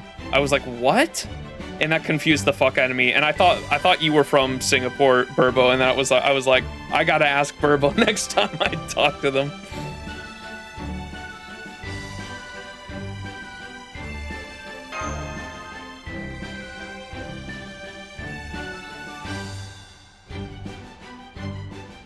Same thing with the Vatican City. It's highest governing body in its cities. And before Singapore creates a new city and helps Max with his confusion. Oh no. Timor-Leste. I don't know any of these things you guys are talking about. Timor-Leste or Vatican City. They seek their own independence. I think it used to be part of Malaysia. There's a city-state near France as well, although it's heavily dependent on France. Gotcha. On the 9th of August 1965, the Malaysian Parliament voted 126-0 to move a bill to amend the constitution, expelling Singapore from Malaysia. Wait, Malaysia cut them off? As a newly independent country. That's crazy, dude. I know Oregon, unironically, Oregon's been trying to do that for like decades, and they never pass it, but Oregon as a state has been trying to like become its own country. Unironically, like you guys can look into the history of that if you're curious, but Oregon as a state in the US has been like trying to be its own country for a long time, and they never passed the bill, and I don't think it ever gets close either, but it's been proposed multiple times, if I'm not mistaken. No joke, once I had to ship something to Singapore, the address was something like Singapore Central, Singapore. What? Oh, my brain. It's too early for this shit.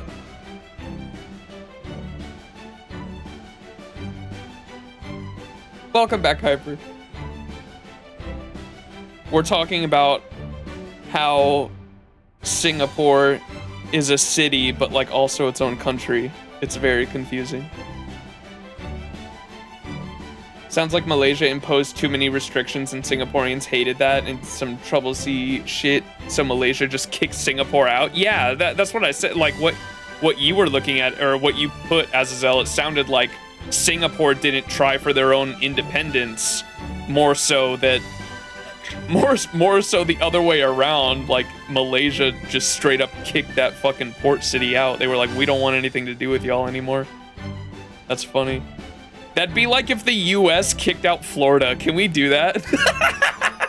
Can we kick out the US just like cuts off Florida? That shit would be mad funny. That's what that sounds like. That'd be like literally if the US was just like, Florida is not, we don't claim Florida anymore. Florida is its own thing now.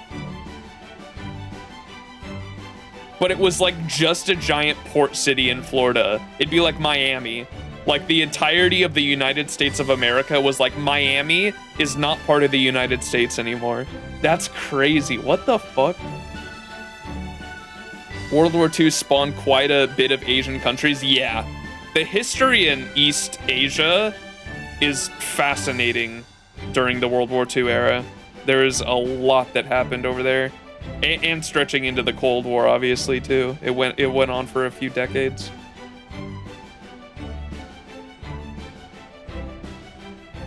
No joke, once I had to ship something to Singapore. Oh wait, I already read that. Singapore.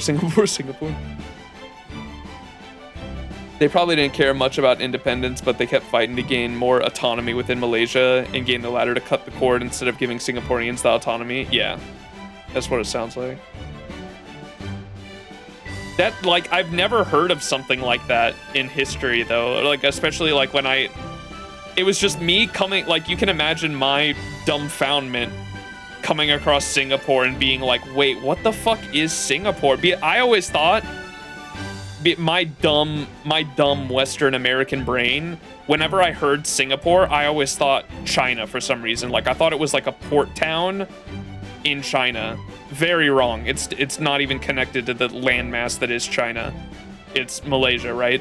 And so like my brain, when I like was just like searching around Google Maps, found like Singapore, and then I went down like a rabbit hole for like what the fuck Singapore was, and I think even when I was reading about it, like I still couldn't comprehend it. I was like, what the fuck is Singapore?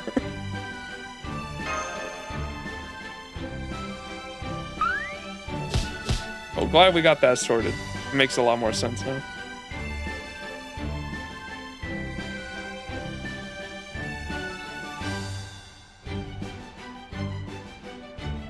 Don't worry, when I was a kid, I thought Singapore was part of Malaysia.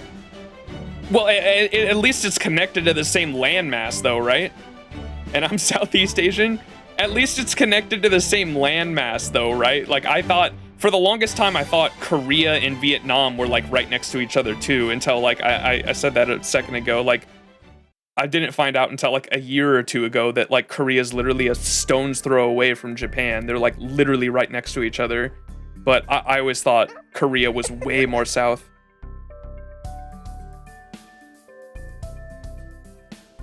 Osaka Hime. Saw a meme on Twitter about the Southeast Asia is on a hodgepodge of communisms, Sharia laws, military rule, dictatorships, and yet they are perfectly chill on the world scene. That is pretty funny, actually.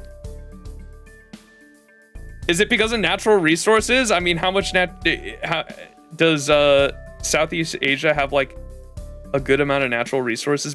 If not, maybe that's why. Because Southeast Asia is mainly just like a bunch of fucking islands, isn't it?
Yeah, the SEA is a mess, yet a beautiful one politically.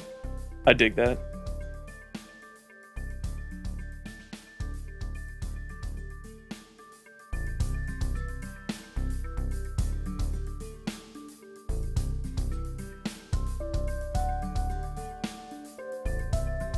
One of my favorite rappers, Bamboo, is Filipino, and his story is like a fascinating one because like I think his family came over to the US and settled in like mid-California when he was a kid, and then at a young age he got into like crime and gangs and stuff, and at one point he got arrested for armed robbery at like 16 or 17, and the judge gave him a choice to either serve his time in prison when he turned 18 or join the army.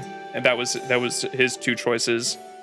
Or I don't know if it was the army, or I don't know what branch, but join the military regardless.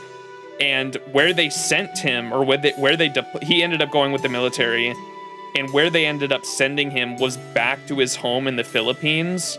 And like when he saw what had become of the Philippines, like he kind of had like a fucking mental breakdown because he was like, this is my home, like this is where my people are from. And that caused him to like completely go against like the United States military industrial complex, and like he like raps about a lot of it now. He's got like a fascinating story though. Major feature of SEA is the islands, but Thailand, Laos, Eastern Laos, our mainland, due to and south of China, yeah. And they all kind of constitute, and all the way down to like northern, like the islands north of Australia too, right? That shit's all like right on the fucking equator too. I can't imagine how fucking hot that shit gets during some parts of the year.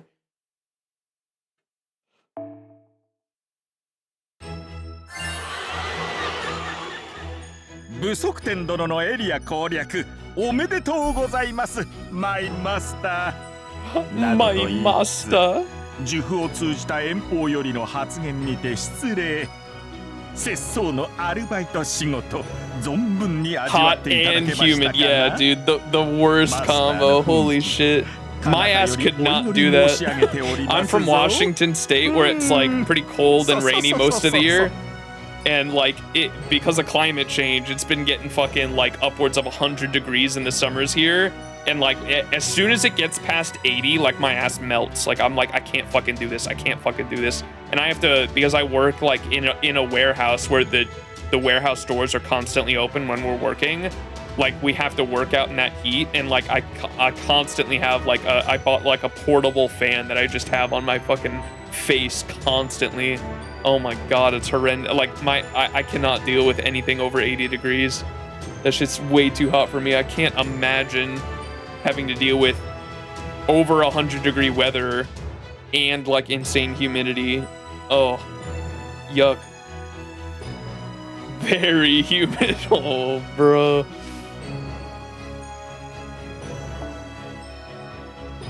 Hey, look, we can probably like instantly level this shit up.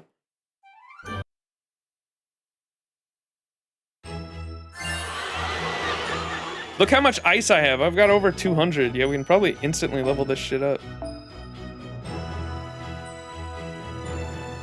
This should be the second one. This one, I think, right?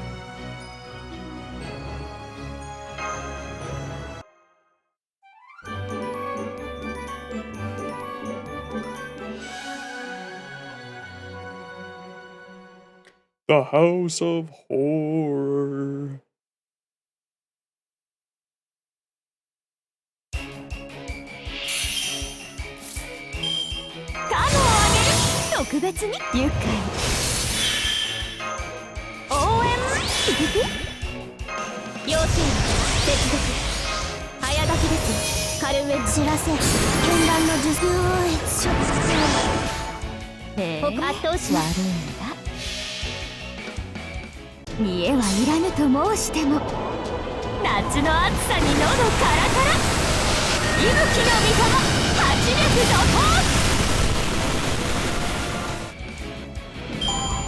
I know she has the event bonus damage, but look at that. She almost fully fucking refunded, and I'm not even using 2 Castorias. That's crazy. Against assassins. And she's not even fully skilled. This isn't. She's a 6-6-10. She's a 6-6-10.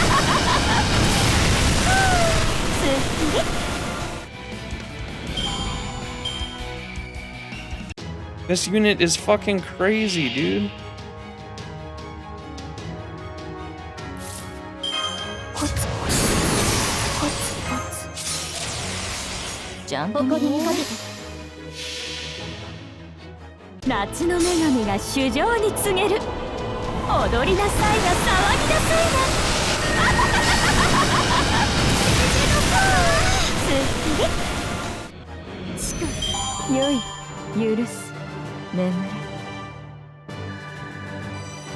Hey, Bond 5.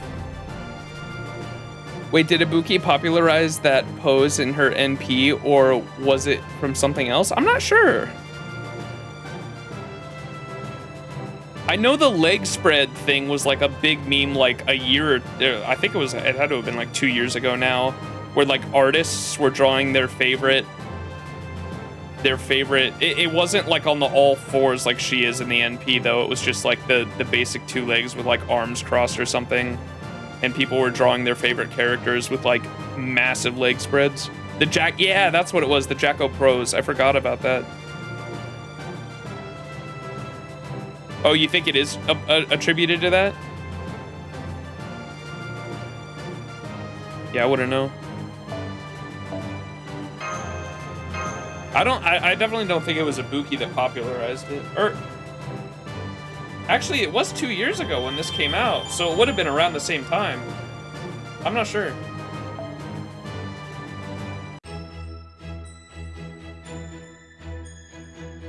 Knowing Raida, it could have been Raida could have got inspired by something else though too. I don't know.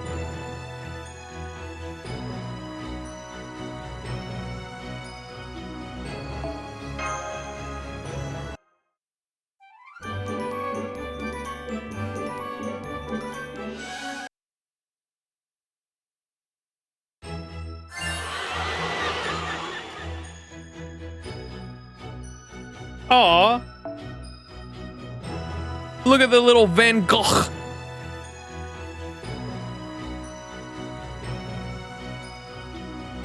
Oh, there's a Cersei. Look at the little Cersei. She's going after the hot dog. Aw, that's so cute. I love the little chibi art.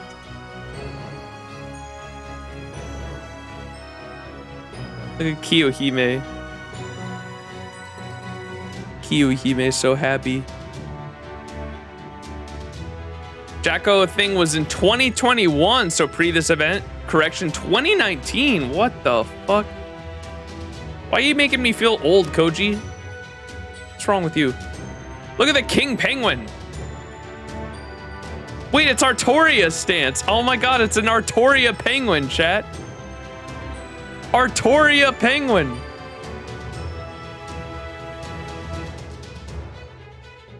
That's cute.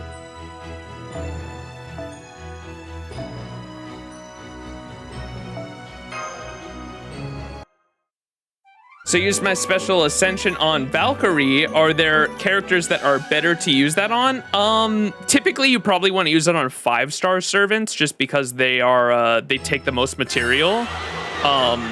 But a 4-star is the next best thing. I wouldn't worry too much about it. I think typically the best advice is to use the free ascension thing on 5-star units, simply because 5-star units take the most to level up, if that makes sense. And you're like clearing all of that. You just get a free full level up, but regardless, it's not like that big of a deal, I don't think. Because it's not fully skilling them, and skills are a lot harder to fully level than just character level. Character level's kind of it's not that big of a deal. Like it's not too big of a problem to fully level a servant. Fully skilling a servant is a different ballpark, and I don't think that thing. I think that thing just fully levels a servant, doesn't fully skill them, right? In the summons, how can you tell if it's a 5-star? On the card itself, you'll see the stars, and so like, if I go to party, you see the stars at the top. When you're talking about in the summons, if you click on a character card, you see how at the top there's the stars. At the top there's 5 stars there. That's a 5-star. And then like if it's a 4-star, you'll see the 4 stars right there.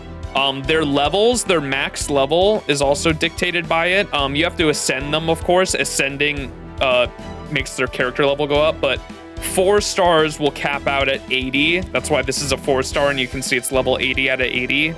Whereas the 5 stars will go up to level 90. As you can see, level 90. Is there a special animation when you get one? For some units there are. That's very few and far between though. That's only certain like special units where there's a special animation. And sometimes if you get a rainbow, if you get a gold spin, it could potentially be a 5-star. It's weird. It's kind of random. If you get a rainbow spin, which doesn't always happen, like sometimes you'll get nothing and you'll still get sometimes you'll get no animation and it'll still be a 5-star. Sometimes you'll get a gold animation, which means it's at least a 4-star, but it could be a 5-star when you see gold, the orbs are like spinning gold. And if you get rainbow colors, like sometimes the orbs will spin around and be rainbow colors. If you get a rainbow, that means it is a 5-star. If you ever see a rainbow, it's definitely a 5-star, but it's random whether or not you're gonna get those effects. Like I've gotten a 5-star from no special animation before. And so it's just random, really. Is there pity? There is pity, but it is 900, or it's 300 poles, which is 900 Saint Quartz. It is a very and you can only get 1 pity per banner, and they do not transfer per banners. They reset every single banner. Pity in FGO is like pretty much non-existent. What? Yeah, it's not. And we didn't used to have that. There used to be no pity. There used to be no pity whatsoever. They only gave us pity last anniversary for the first time, and I went to pity. I went to pity on the first. Wait, was it New Year's? When did we get pity on NA chat? We got it earlier, didn't we? When did we get pity on NA? I think we got it earlier than Koyon. Technically, it was pity at the start. Before Heian Kyo.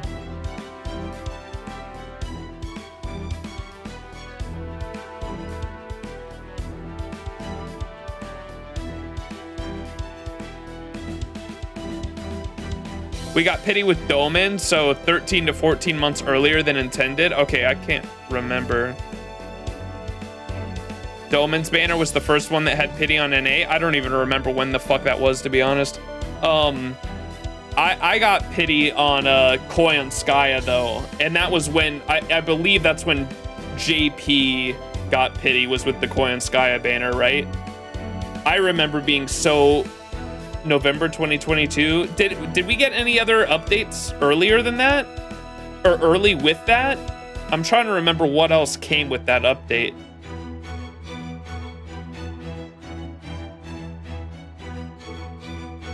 Didn't we get something else early?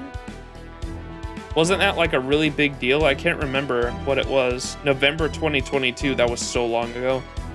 The full screen NPs 2 years ahead of JP. We got the massive engine update a month before. The appends. Oh, was it coins? It might have been coins as well.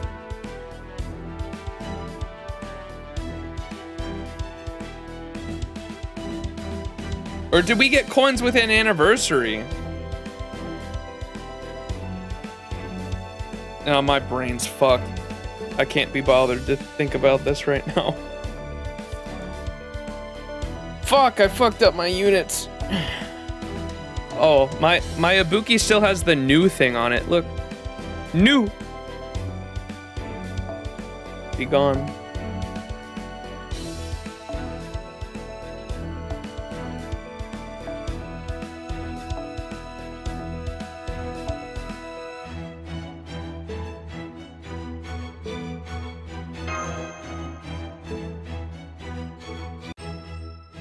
Well, shitty rates and stupid pity, you are at least know the banners for 2 years in advance, so it's at least easier to plan your savings. Yep, we were just talking about that earlier too. She's kind of hot. You want to see my Hyper? You're new to FGO, right? Here is the best possible Jeanne d'Arc altar you can get. If you're a fan, okay, are you a fan of Salter? Saber altar, right? From here's my Saber altar from Fate, from Heaven's Feel and all that, right? This girl right here is the reason I started playing Fate Grand Order, because I had finished UBW, I watched the Heaven's Feel trilogy in theaters, and I loved her character so much, her character design mainly, that I was like, I need more of her. And like, I found FGO and started playing FGO just for Saber Alter. Spent an ungodly amount of Saint Quartz on the story banner trying to get her. And I ended up like eventually getting NP5 OG Artoria before I got a single copy of Saber Alter. Don't roll on story, kids. It is not a good idea. So this is my, she's got a costume. I love this costume. So these are all her ascensions, of course. This is her costume, like a modern attire. Love her. I love her character design so much. Takeuchi. Takeuchi, my king. Takeuchi, my life is yours. But yeah, she's got all of her appends, not fully maxed out, but all of her appends unlocked, all of her skills, 10, 10, 10. And I'm trying to get her to bond 15 so I can take her to 120, but she's just sitting at level 100 right now. If you give holy grails to servants, you can boost their level up, so that's why she's level 100 even though she's a 4-star. You can see up there in the stars there's like a little holy grail behind them. That means you gave them holy grails to give them a higher level. And then my most invested character here to go with my Saber Alter, Jeanne d'Arc Alter, my waifu. My most invested servant in this game. She is level 120 max level. You can see the gold foes 2000 out of 2000 for HP and attack. Skills 10, 10, 10. Appends 10, 10, 10. So not only is she level 120, but all of the appends are unlocked and all of the appends are 10, 10, 10 as well. She's NP5, of course. I had to get NP6 to be able to, or I think did I get NP7 or did I go for NP6? I'm not sure. I can't remember if I went for NP7 or not. I definitely have at least NP6 though. And then, obviously NP5. And then, oh, her cards, the gold, the faux paws. She's also max faux paw. All of her face cards there are plus 500 faux paw. So she's literally, except for Bond, she's only Bond 11 out of 12, but everything else she is fully maxed out on. Bond is the only thing she's not maxed out on. Shika noko noko noko koshtan tan.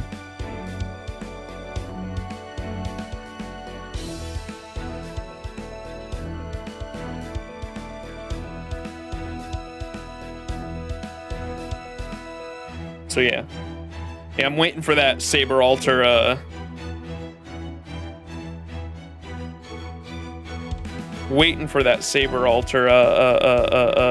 thing, the buff, so she can farm like crazy. Yeah, we need the, please, Chalter animation update early. Congrats on the 120. That seems like a nightmare to do. I will try to do with one of my future OC2 servants. I really, really, really want, but yeah, it seems to be terrible. Yeah, the 4 stars I think are the worst. Like 5 stars are pretty bad to like, because you have to get 6 copies and SSRs can be a pain to get 6 copies of, right? I personally think 4 stars are the nightmare though. 4 stars are so easy to get 4 stars seem to be so much easier to get a spook. And on top of that, you need like fucking how many copies, chat?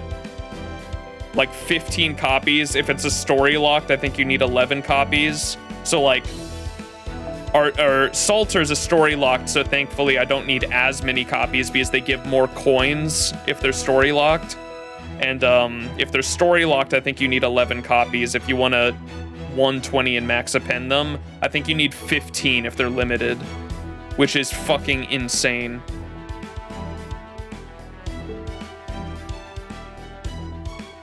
You don't need NP6 for the one. That's true. Yeah, that's only if you want. Sorry. Yeah, that's only if you want 120 and max append like I do because I'm a fucking psychopath.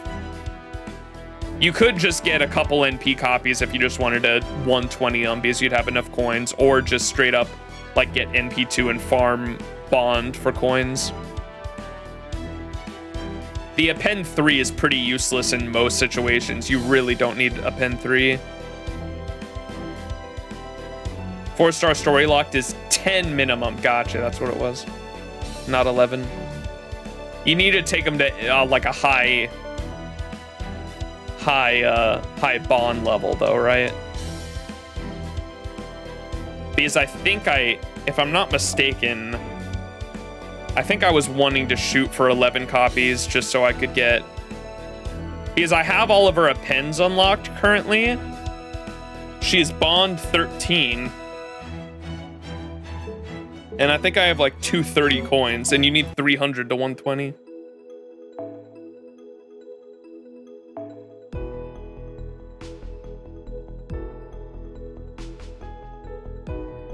I know I have like where is she?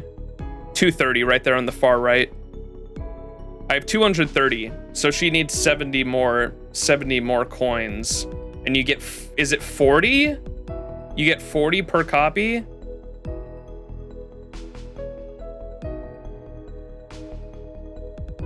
So I need 2 copies if I don't want to keep bonding her.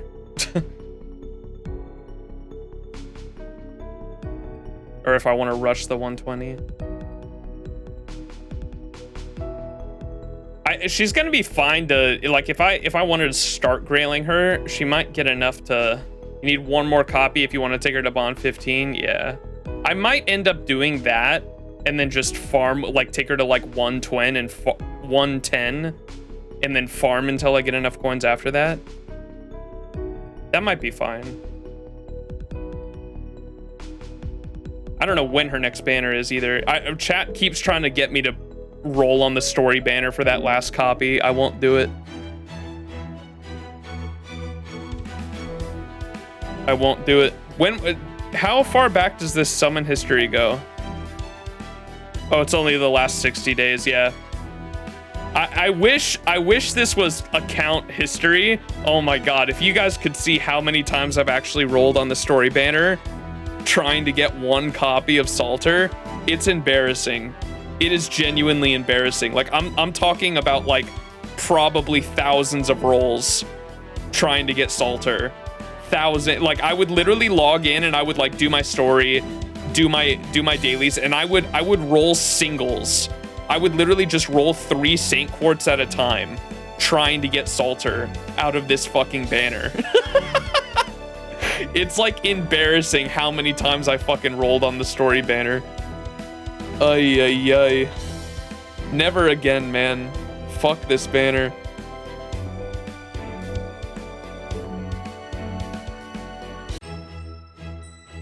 Salter was on the 2024 New Year's banner with Mel. Yes, on JP. But that's 2 years away. A year and a half away. Don't worry, I have that marked on my calendar. Don't you worry. I'm hoping we get a surprise. I'm hoping we get a surprise one, because I literally just need like 1 copy, and then I can take her to bond 15 and have enough coins. Just roll story? No.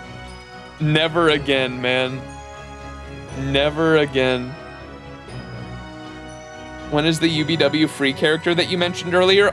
Should be within the next like 2 weeks. Should be very soon, because they just had a live stream about it yesterday, and it should be coming at the beginning of August. So very, very soon. And you get a free copy of any of the Fate Stay Night characters. So it's for Saber, there's 1 for every class, and you get 1 free craft essence of like the OG art style done by Takeuchi, which is really cool. You only get to pick 1, unfortunately. I wish I could have all of them, but you only get to pick 1 craft essence, and it comes with the servant you choose. So if you choose Artoria, you get the OG Fate Stay Night Artoria craft essence. If you choose Emiya or Archer, you get the OG Archer craft essence from, and they all do the same thing too. What they do is they give extra bond points to anyone on the team that is from that lineup, the OG team. So like you could run teams of the OG Fate Stay Night characters, and it would give extra bond to all of those characters. So the craft essence is pretty cool. I miss craft essence banners. I rolled on some of those. Some of the ones that some of those were really good. Yeah, the craft essence, like I forgot about those. The ones that were like the catch-up ones that were like, here's like all the craft essences from the past. That's how I got Gouda Gouda Poster Girl. I have one copy of Gouda Gouda Poster Girl, and I got it by rolling on the very last time Gouda Gouda Poster Girl was ever available. It's only level 20 because I was not going to try to MLB that thing. There it is. When was that available? Wait, can I see when this was acquired? Without sorting? It doesn't say. This was a while ago. This had to have been in either like 2021 or 2022. This was a few years ago. The last time this was available.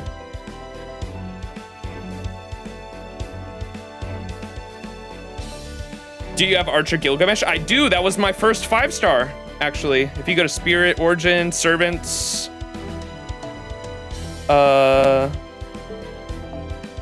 filter by acquisition.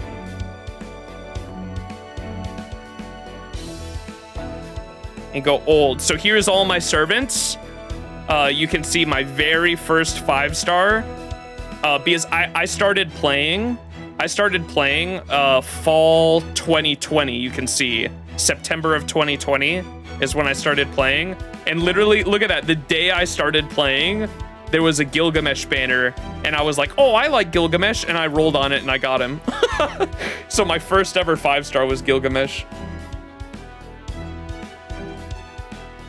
And then I got Herc like a few days later because I started going crazy on the gacha. There, look at that, Artoria I got like literally 2 weeks after, a week, not even 2 weeks, like straight up a week after I started playing. I got OG Artoria.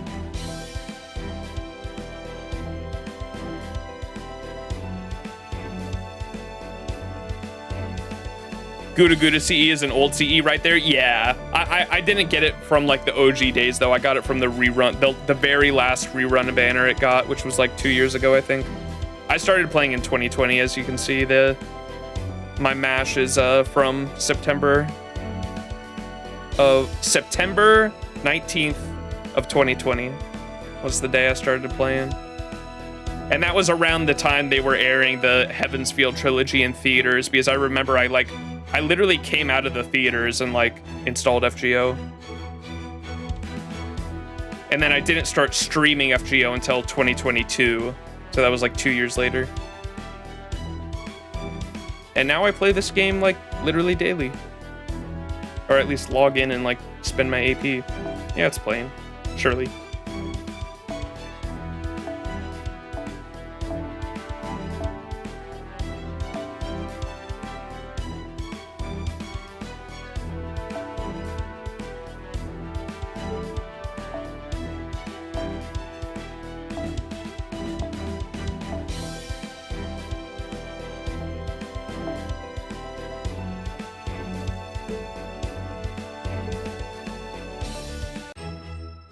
All right, let's get back into it.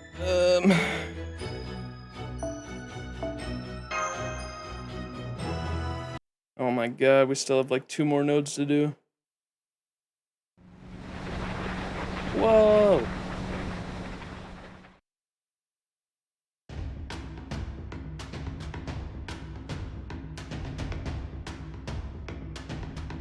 How have we been streaming for almost 4 hours now? We've only done 1 fucking node.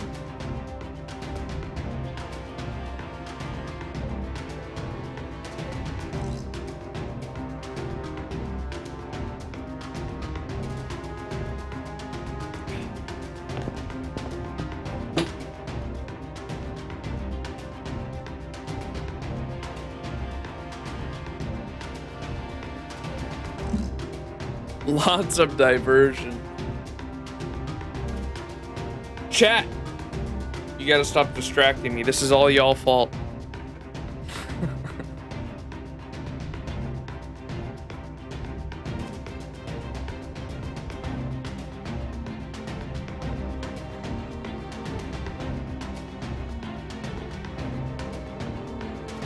Started playing during the release of Babylonia chapter. I think the back button was not implemented back then. I heard that FGO's best quality of life update was the back button. I can't believe that there was, how the fuck did you go back? You just like, if you had to go to if you had to return to a previous screen, you just had to crash the fucking app or what? How the fuck did that get past testing? I've heard the horror stories about it. FGO's first year sounds rough, like 4 court singles and 4. That's right. I think I played. Wait, did I play during 4 court singles? When was that only the first year? Or maybe I probably just heard about it. And 40 courts multis? Yeah, I probably just heard about that. Never mind. I think I've heard Miss talk about it. It ended with the first Danny, yeah? Okay, yeah. I think I've just heard Miss talk about it then.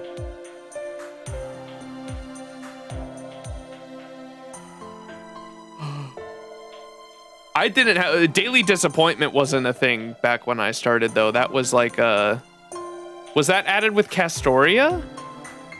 Or was it with that wasn't added with Koyan, was it? I feel like it's older than Koyan.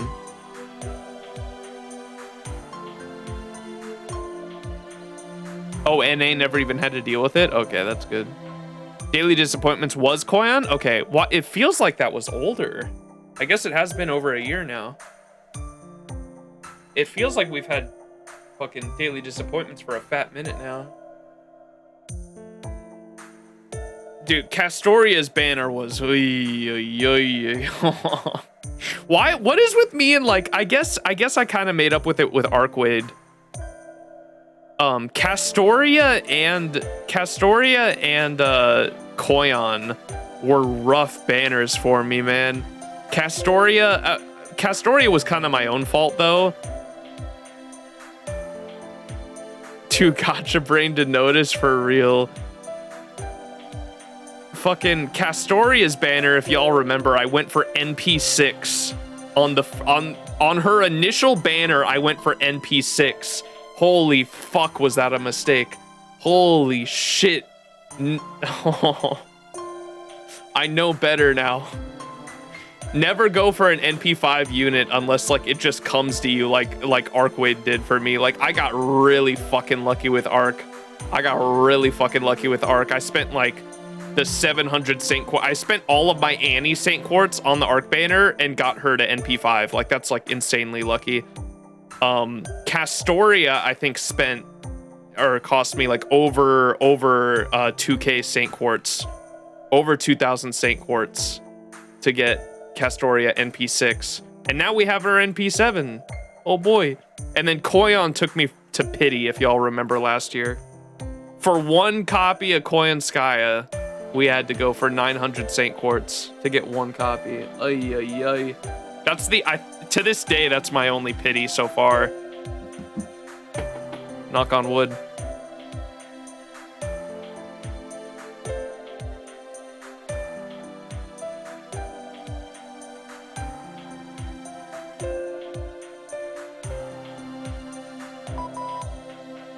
Lived through that. To be fair, it's a Japanese game. I'm surprised we didn't have to send a fax in case we lost our account. Thank God it's just a screenshot now. Wait. Oh man, that's right. I heard about the horror stories of Sea Dog VA and Trash Taste on their podcast. They talked about the horror stories of like trying to do anything official in Japan. They hate technology so much for whatever fucking reason. They cannot do shit on websites. Like they require shit to be faxed to them, and they keep everything like physically in paper files. Like nothing can be computerized, not even like banking. Like all of their banking has to be through paper statements and like in-person greeting. Oh my God, I could not imagine having to live like that. No, dude, I could not do that. I think that would when people say like, would you want to live in Japan? And I'm like, I am a bit of a weeb. That does sound like paradise. Nah, when I think of that, nah, never mind. Dude, you gotta change. Y'all gotta change that shit, dude. What the fuck? I don't think they hate technologies. It's that it had been written and paid. Yeah, no, it's like it's more of like a not wanting to move on. It's a if it's not broken, don't fix it mentality. I think like they had just been doing things like that for so fucking long that they don't want to upgrade to like. I don't know what it is. Is it like a?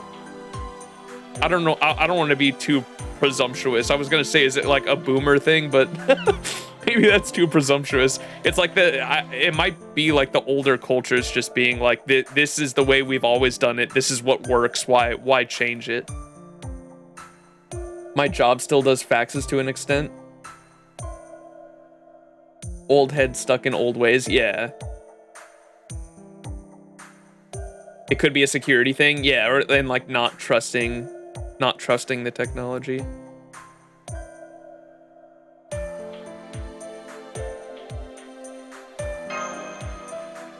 When they do live for Final Fantasy XIV, the producer shows us the new armors in an A4 printed paper while streaming on Twitch. He knows we love to joke with it too, so he continues to do it. That's so fucking funny. One of the virtues of working remote, indeed. Wife! Mini Servant Fest? Yo! Deadline hell. Nasu's nightmare. Couldn't help but notice half of those were deadline hells.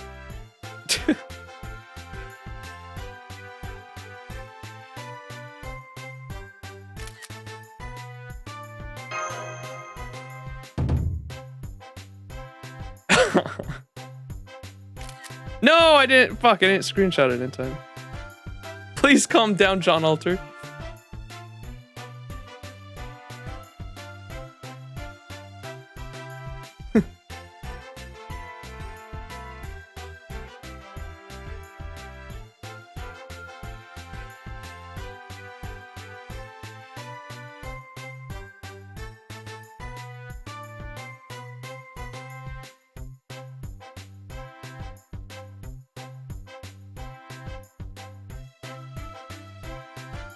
Takeuchi always cooks. Why is she so goddamn good looking, man? Oh my lord. That's my wife. That's my wife. I can't stop staring. Takeuchi cooks. Takeuchi cooks! But Max, every Takeuchi is just a saber face. That's the best part!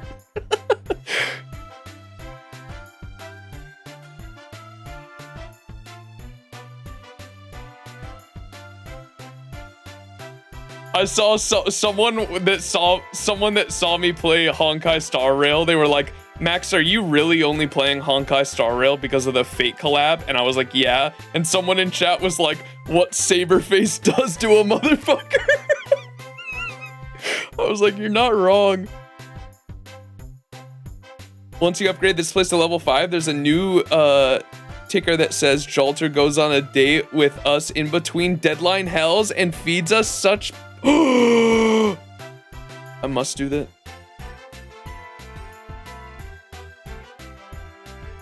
There's something with Angry Frenchies that's all Jalter best waifu and Dante's best husbando. Yes! I'm such a fan of Dante's as well. I think Dante's was my first NP5 5-star. And I got it on accident too. I rolled like literally a few multis back in Summer 3 for Dante's. Scotty. I rolled like literally just a handful of multis on the Summer 3 Dante's banner, and I got NP5. Like I wasn't even trying for NP5, and he just came to me, and I was like, okay, I guess I'll level him up. And then I only found out later he was like one of the best quick loopers in the game, and so I made sure when Scotty when we had that Thanksgiving Scotty banner back in like 2022, I think I rolled for Scotty, because before then I was just using him with a Waver, and Waver like was all right and got the job done. But as soon as I got Scotty, I started using Dante's and Scotty and just like cleared everything in the game. I was like, holy shit, this is strong.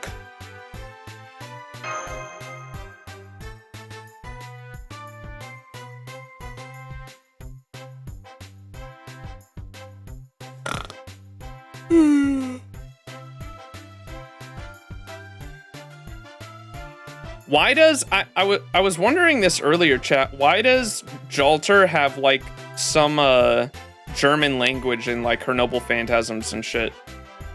There's got to be some kind of like there's probably some is there background on Jeanne d'Arc between like German shit?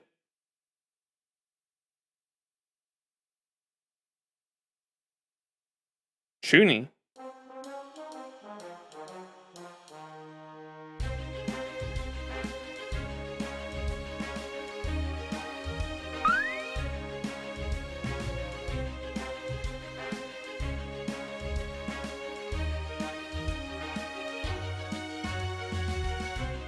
But with 2 U's?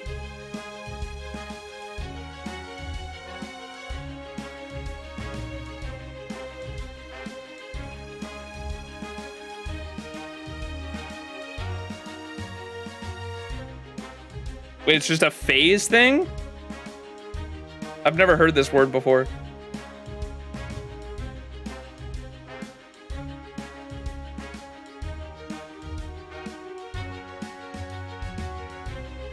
Summer Jalter acts like Megamine, basically. Chuni's short. Yeah, I just looked it up. She's trying to act cool. Wait, so is it just the Summer Jalter form then? She just says German words because she thinks it sounds cool. Am I getting that right? For the flashiness, that's so fucking funny. Okay.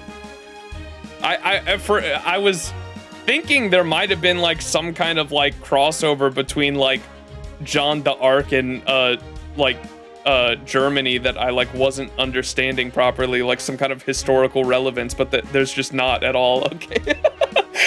Jesus.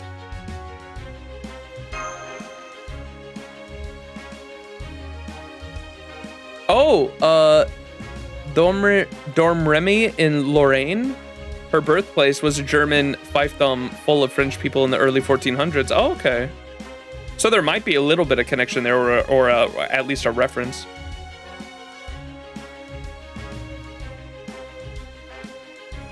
I have not seen Komi Can't Communicate. I think I did see a girl with an eye patch when I looked up that word.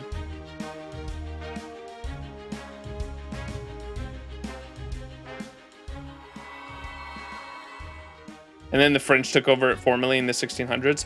You know what? I think I heard when I was listening to a professor's lecture the other day, I think I heard him say his family was from a small town. Are Germany and French bordering each other?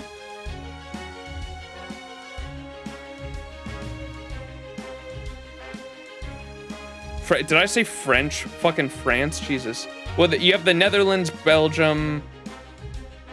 They kind of do later down. So there's some countries like up top in the middle. But down below, France and Germany do have like a border right next to each other, it looks like, right? I think this might be where his family was from, the Strasbourg, if I'm saying that right. That's right on the border of France and Germany. I think that's where he said his family was from. And he said that the like kingdoms, like German, old German kingdoms between France and Germany would fight for that land back and forth and back and forth and back and forth and back and forth. And it happened so many times that the people in Strasbourg, everyone in that city is bilingual because of that. And like he said, like when I grew up in that city, like everyone in that town spoke both German and French. Like there was not a single person that wasn't bilingual. And I was like, wow, that's really interesting. It is on the border? Yeah. Interesting bit of,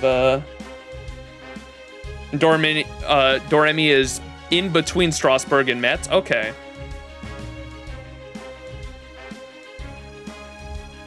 History!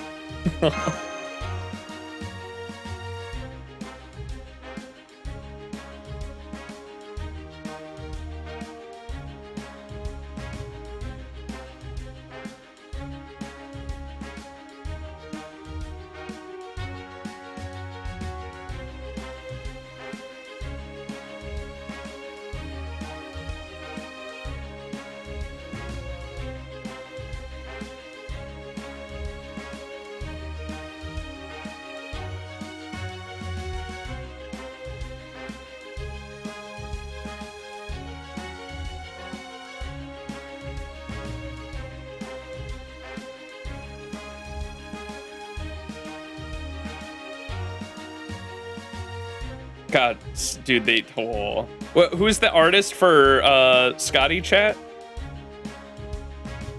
They went so fucking hard on Summer Scotty's design.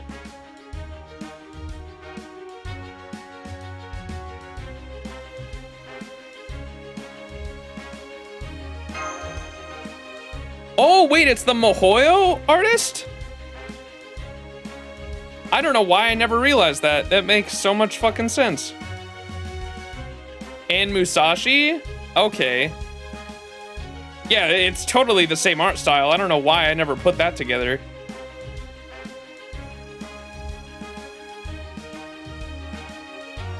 The final art's too much for you? Hey, more for me, that's alright. You just realized this now? Yes. I definitely I knew it was the Musashi artist. I did not know it was the MiHoYo artist. That totally makes sense though, because they are definitely like the exact same art style. My dumbass just never realized that. I've also never played MiHoYo, to be fair. I've never played like the full thing, but I've definitely seen like tons of art and like Ayako facial expressions from the from it. You just look at Ayako and you see the resemblance? Yeah. I have a whole folder of Ayako facial expressions. Oh my god, the facial expressions are so fucking good.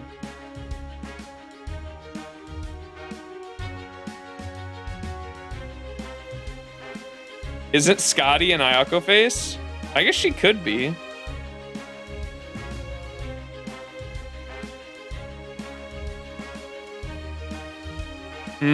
More Alice face.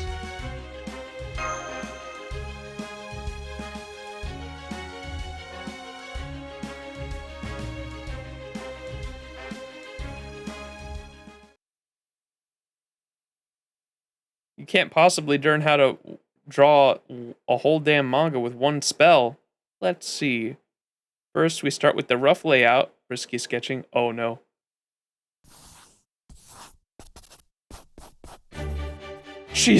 Holy shit, she's actually doing it. Hey, you! How the hell is she doing that? Why are you asking me? I didn't know Scotty had the talent of a manga artist. Oh wait, must be rune stuff. She knew how to use runes to give herself the ability to draw. That's a pretty accurate way of putting it, Gareth. Does that count? Feels like cheating. Looks like we'll be done here in no time. So, what kind of story are you going to draw? Manga's all about using images to tell a story, right? Yes, I did come up with one idea. Holy hell, that was fast. Rune Magecraft is wild. Think you could teach me how to... No, wait, never mind. This would ruin me. I just know it.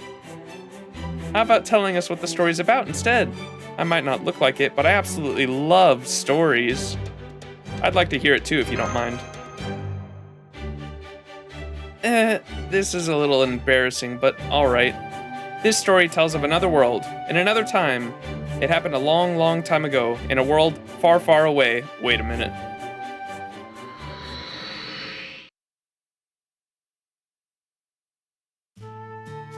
This world is named Enchromia.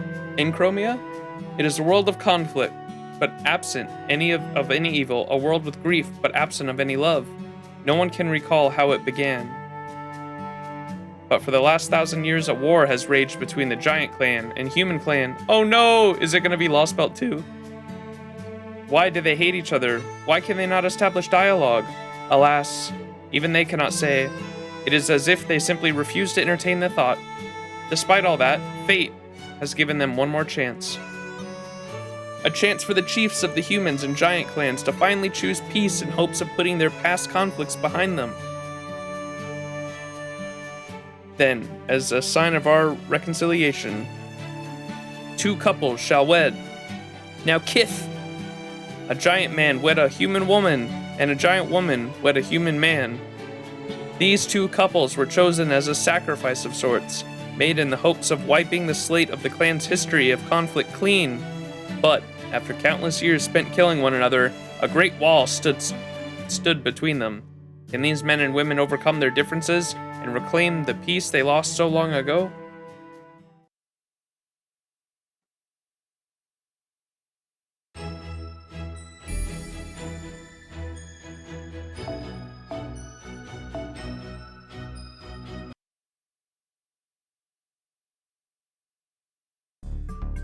Scotty used AI for her primordial roots. That's funny.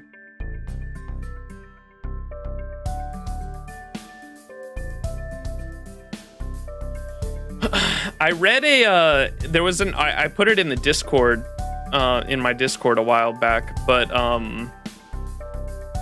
there was a artist, a manga, like a doujin manga artist that was selling stuff in both at cons in both or conventions in both the United States and Japan, and they wrote like a thread on like the biggest differences between what sells well in NA versus Japan, and it was a really interesting read. And they said that they liked how Japan was huge on doujins. Like they love, like, even if they've never seen the manga or the story, if they just like, they'll pick it up, and if it looks interesting, they'll buy doujins, and they buy tons and tons of doujins just because they're interested in the story. NA does not buy doujins like at all. And NA, what sold the most in NA was like merchandising, whether it be posters, wall scrolls, even like little things like keychains, acrylic stands, and shit like that. Yup, that tracks. Yeah, it was all merchandise. I was like, shit, man. That makes me want to go fucking buy doujins from some of them, because like, it made me sad that the artist was like, every time I go to a NA convention, like, I'll set out all my doujins that I've worked on, and like, I'll sell maybe like 5 of them the entire time, and I'll sell out all of my like physical merchandise though. I was like, fuck.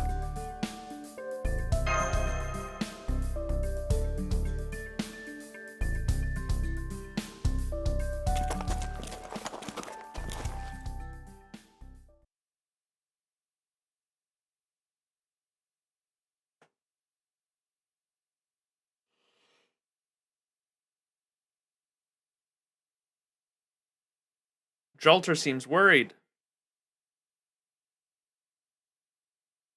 Oh no, man, this brings deadline hell memories. Fun fact, Summer 3 was my first ever, not only my first summer event, but it was also the first event that I went like really hard on and like cleared the shop and everything.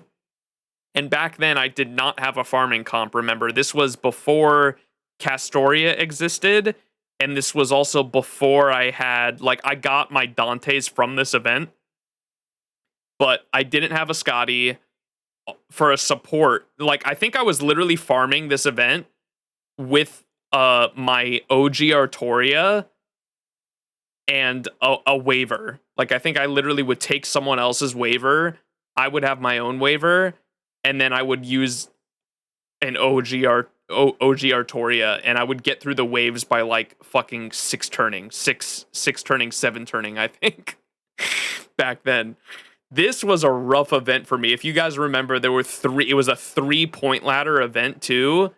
Oh my goodness. This was and you were like stuck in that time loop. Summer 3 was rough. I remember enjoying it though. Like I felt proud of myself by the end of it when I finally cleared the entire shop, because this was the first event where I actually cleared the full shop, and I felt like pretty proud of myself. And I also got Summer Jalter, which I was like super pumped about because I love Jalter, and I thought the story was interesting too. I liked all the manga CEs that you got to collect through the event.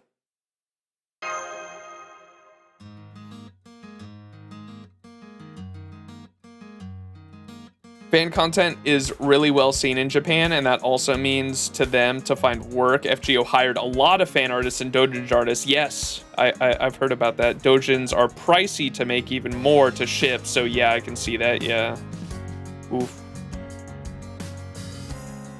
I think I read that thread as well. I saw another thread as well about how apparently Western conventions are just filled with mostly Hoyo merch and like nothing else. Yeah.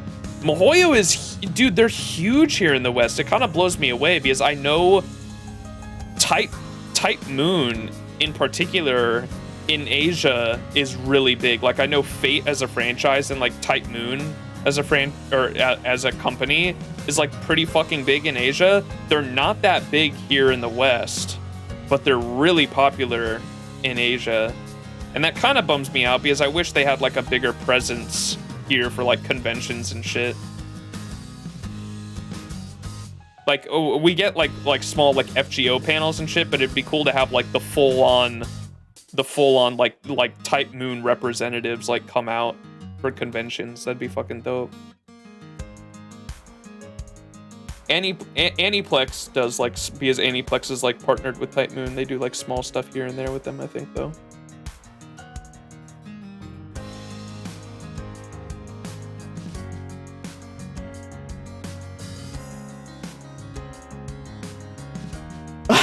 All I know about them, all they do is hentai. When I saw them do a fucking Karen CE, I was like, no way. That's awesome.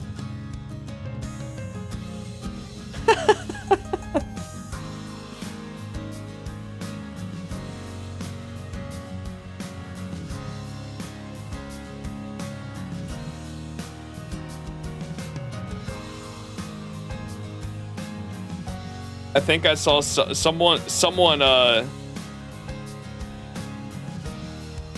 it's who's the petite Raida character? It's another doji. Ibaraki and what's the other one? Shootin', yeah, Shootin'. The 3-star CE this summer with Ibaraki and Shootin' on it. That's those are the 2 characters on it, right? The 3-star with those 2 characters on it. I think it was Plushie, if I'm not mistaken. Oh, is it Chiome? Okay, my bad. I think it was Plushie tweeted out that CE. He said something along the lines of, "I love whenever they get like a guest artist to draw something for FGO, and just by a single glance of the CE, you immediately know what their background is or what their previous works were." And I was like, oh boy, that's not the first time that's happened.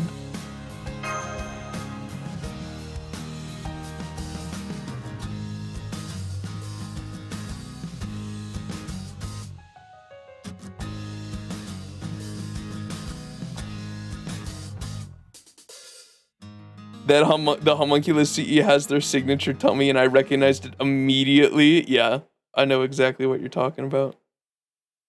The little folds. The signature tummy. I am a tummy enjoyer myself.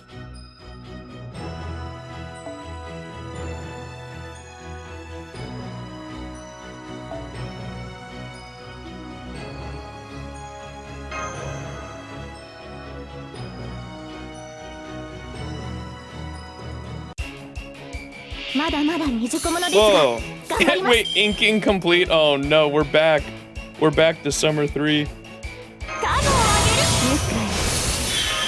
応援今のうちに準備 Is one of, I think I've heard it a few times now, is one of Summer Ibuki Doji's skill voice lines OMG? I think I heard that. 白兵戦行きます知らせ禁断の術面倒 Truly One-san. OMG? もちろん夏が来たりてかぎろい揺れて雨が来たりて命が騒ぐ息吹の御霊八脈怒涛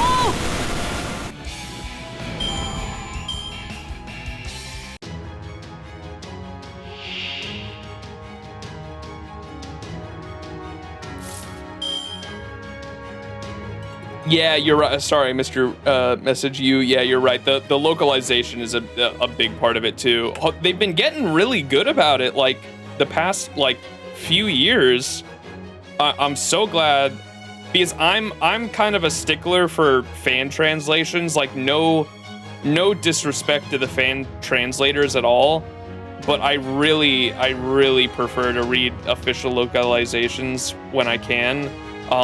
One because it straight up supports the actual creators of the franchise, right?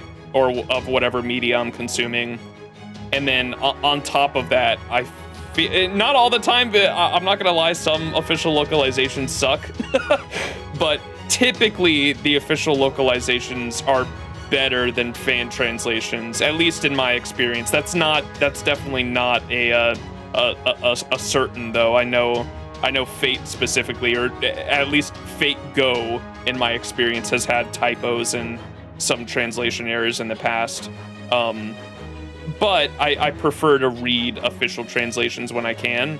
And so I'm really glad that they finally started doing it. And they're even going in order too, which I kind of dig. In terms of, or I guess they didn't really. I always thought Mihoyo, why did I think, was Mihoyo written first, or what's the deal with that? Because I always thought Mihoyo was first, but then I found out Mihoyo came out in like 2010, 2011, or something like that. And then it was just finally localized for us, but like none of the art was like, it was like technically like a soft remaster when it got localized, but it came out in like 2010, 2011. Like it's one of Nasu's most recent visual novels, Mihoyo was.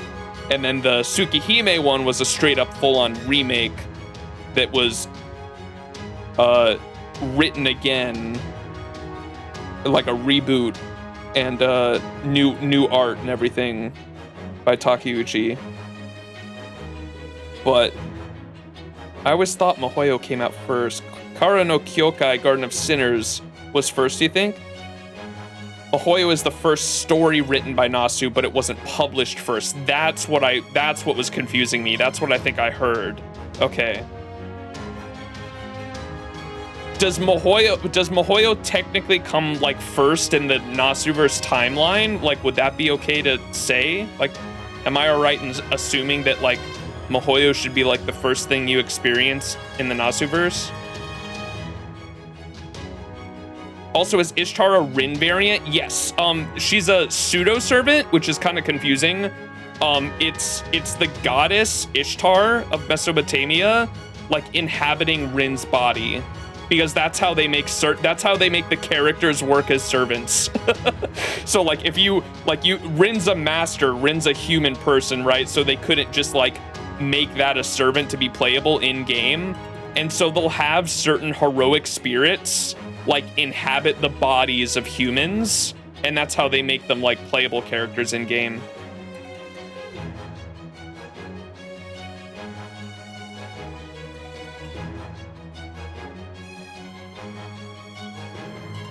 They'll explain it as you go through the story. If you read the story hyper, they'll explain what like pseudo servants are a lot more. 今のうちに準備ちゃんとやめたい見栄はいらぬと申しても夏の暑さに喉カラカラ息吹の御霊八脈の法 I guess, but when you read Mihoyo, you'll immediately realize Ayako was the prototype of Rin and so many other type moon girls. Okay.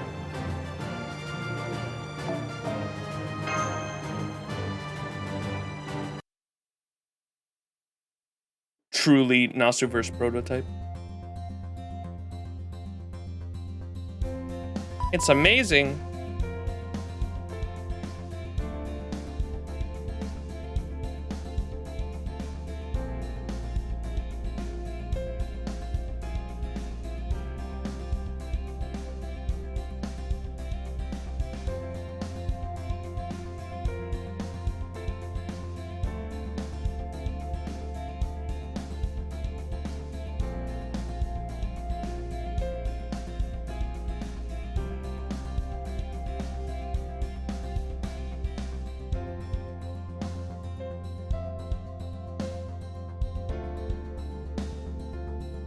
Wait. I love the scene where the giant bride and the human groom talked back to back without facing each other. The Rin Shiro scene from Stay Night.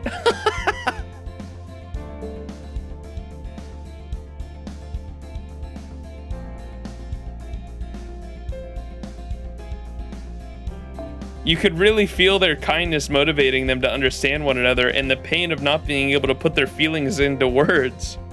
That's literally Rin and Shiro from Stay Night in the Unlimited Blade Works route.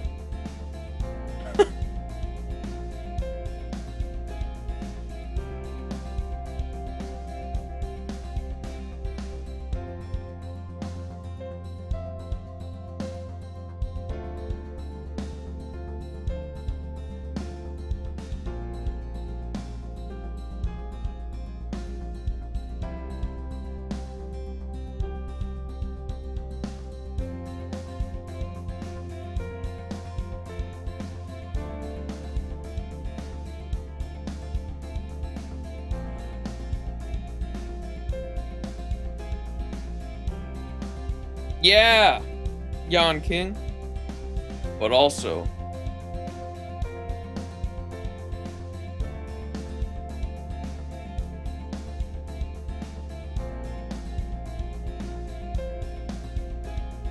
the notorious gangster and vigilante. Bow wow wow, bow wow wow.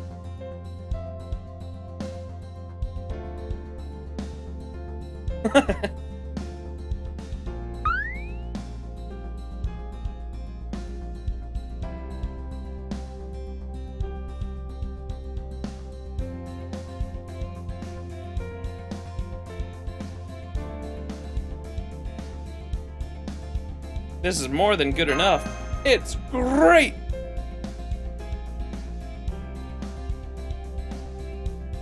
I love the art for level 80 Emiya Archer. Oh, the MLB? Yeah. Yeah, it's good. You should see his summer... I'll show you his summer costume after this. Big Brother Emiya.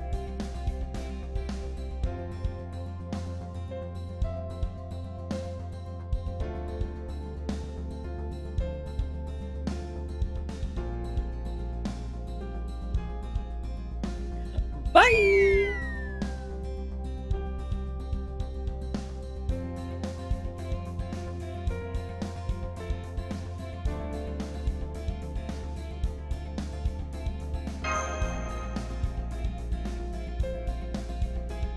One-san!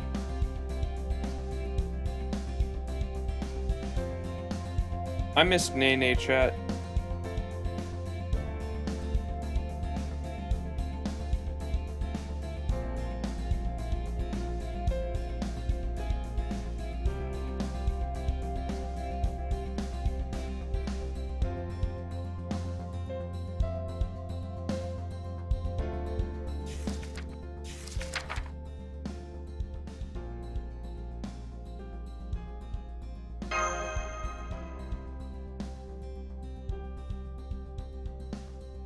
Your first 30 pull on your tablet, you got Emiya Archer and Hercules Berserker and Stheno Assassin. What?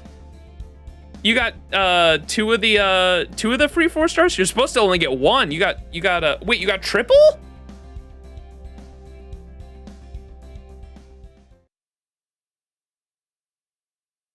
My dude got triple. That's crazy. Congrats. That's huge.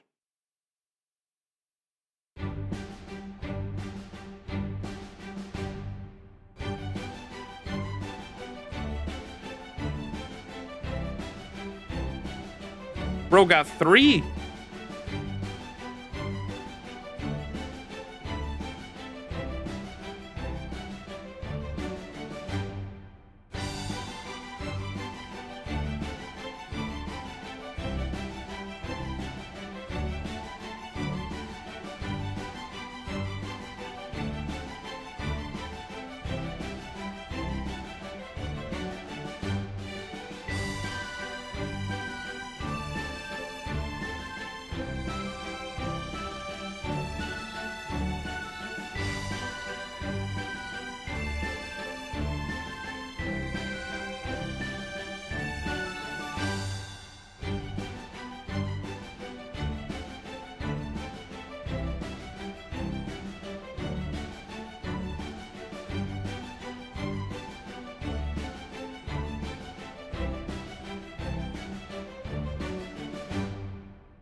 Massage from old man.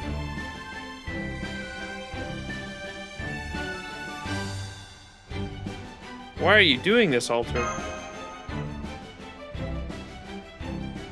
For us?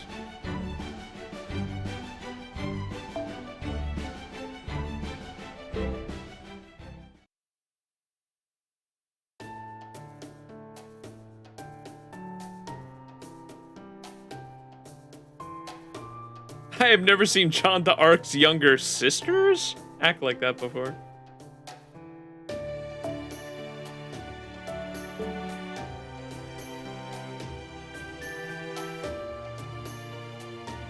This unit does not know much about manga, but we know this one is very good.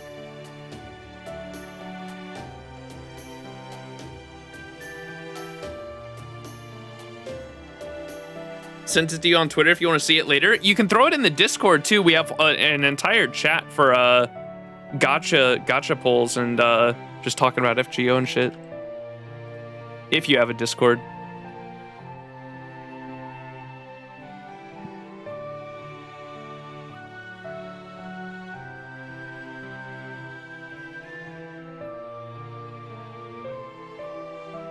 Yeah, we have a whole FGO gotcha polls chat.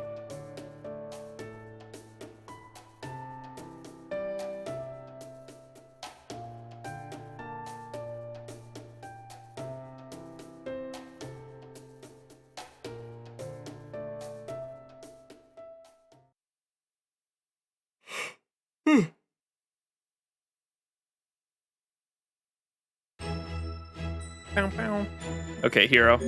I'll show you Emiya's.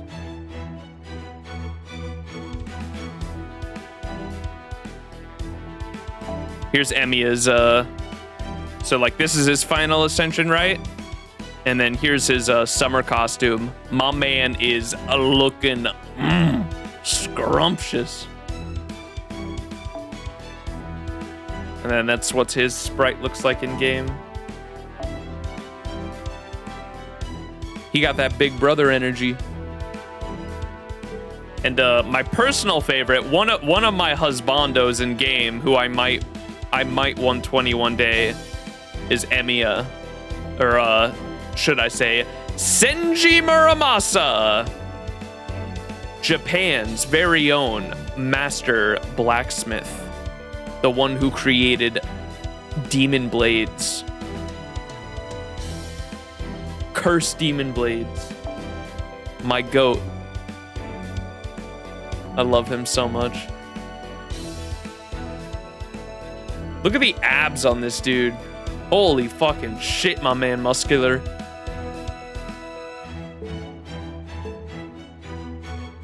Dante's, yep. Dante's is also a husbando here. Love me some Dante's.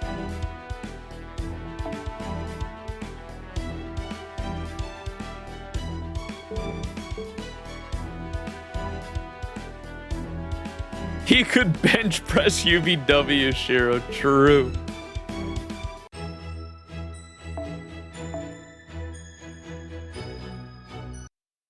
Oh, I should have looked at the Gil Summer costume too, yeah. Oh, there's the manga. Oh, that's cute. Oh my god, the girl looks like what's her name? Who's the hop girl? Oh my fucking god, what is the background? Look at the Ashia Dolmen one over there, what the fuck? Look at the Krimhild one behind. What? One-san, move out of the way. Let me look at the Krimhild one.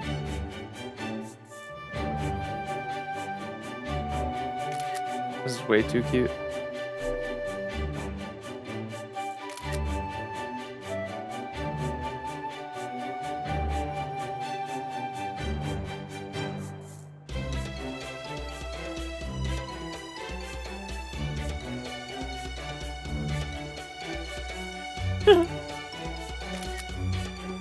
Yo, look at the Fluffy in the way back on the left. Look at the giant fluff.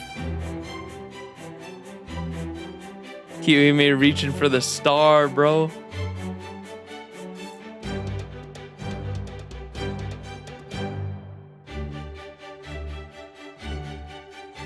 My wife's a yandere samurai. Oh, Samunai? Is that the name of the... Is that the name of the book for the Krimhild one? What's up, Caligo? Samunai is Siegfried's nickname? Oh my goodness. We're gonna have too much. We're gonna have to reprint fucking too much. That's what Alter was trying to warn us about.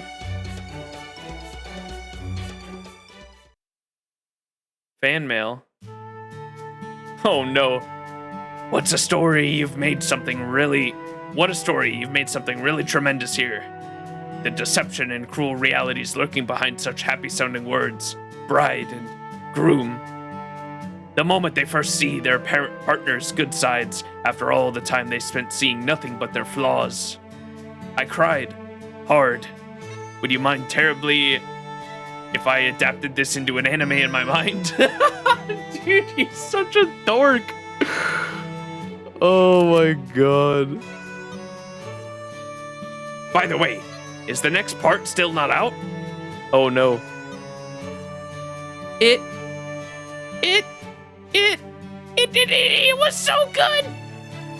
I never thought I'd find such a gem out in the boonies. That just makes it even more amazing. I guess my eye for quality hasn't let me down yet.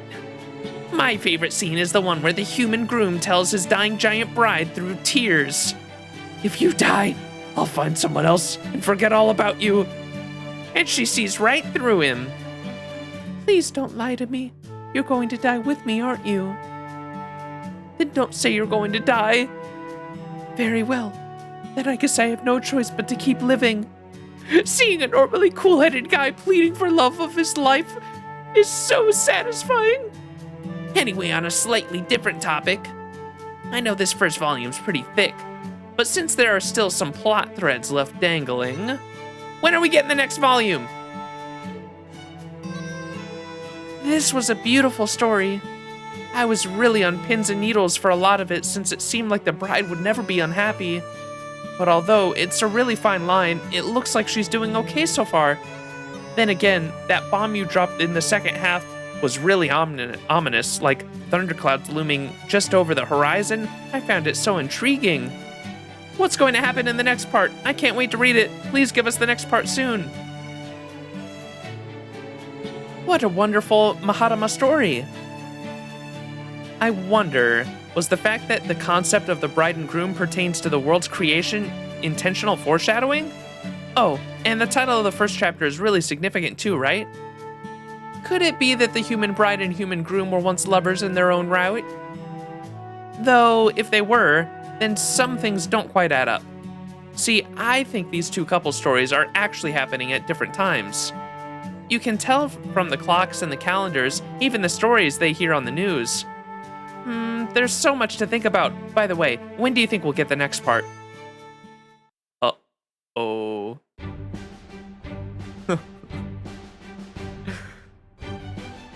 Helena is, of course, the theory crafting nerd.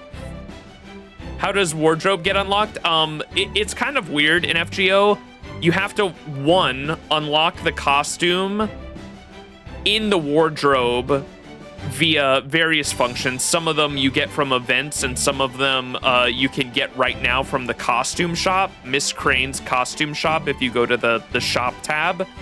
Once you own the costume, you have to unlock them in the wardrobe by getting the material. You have to fully ascend a servant first, so they have to be max level, and then you can unlock the costume on them by paying materials, which is kind of dumb.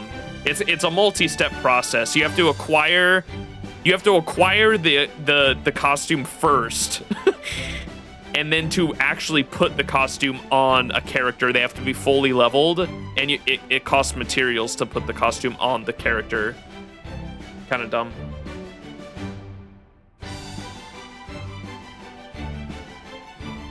I like how Blackbeard is just the otaku expert. Oh yeah. It's a Japanese game. You have to send a paper letter to Da Vinci so she can fax you Miss Crane for a costume key. Yeah. Go to the shop and dressmaking tabs, yeah.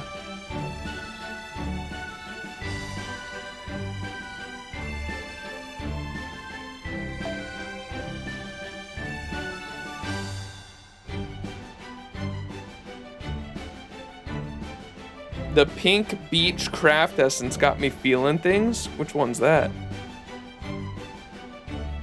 Oh, is that the one with Koyanskaya and Nikitish on it?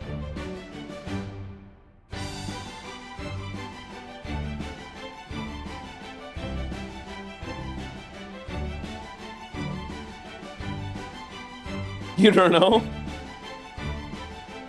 Pink beach craft essence.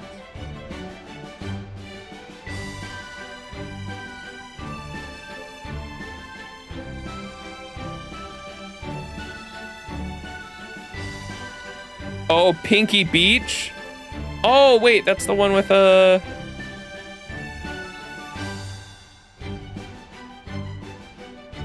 Kagakiyo and Kichi Hogan, right?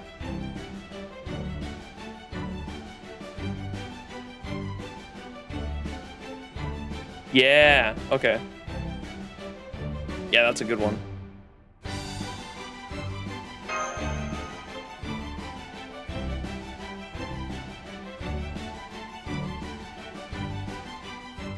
I need more Krimhild in my life. God, it kind of, I'm so disappointed that Summer Castoria was a single target arts berserker, man. Because I was fully prepared. I was fully prepared to 120. I was fully prepared to try and 120 Krimhild. But now that Summer Castoria is a thing, I feel like it's a waste. Summer Castoria is so fucking broken.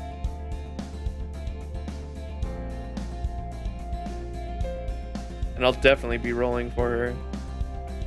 I have NP7 Castoria. I can't just not roll for the Summer Castoria. Honestly, I'm still in awe of the Jane Summer CE. Oh, Calamity Jane? Yes. The Summer 5 Calamity Jane CE, the free one we got for the event. with the handcuffs, that shit made me like Jane more. Like single-handedly made me like Jane more as a character.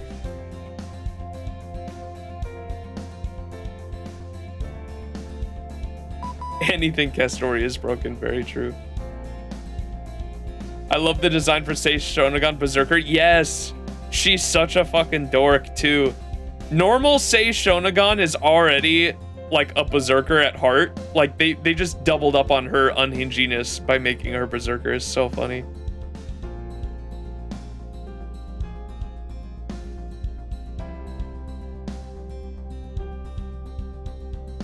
The funniest part is she's like an actual old woman, as we found out in one of the story chapters. She's like pretending to be a Zoomer. She wants to appear young, so she like uses like Zoomer slang, but like when Kentoki like asked her about her age, she was like, "Don't you dare tell anyone how old I actually am."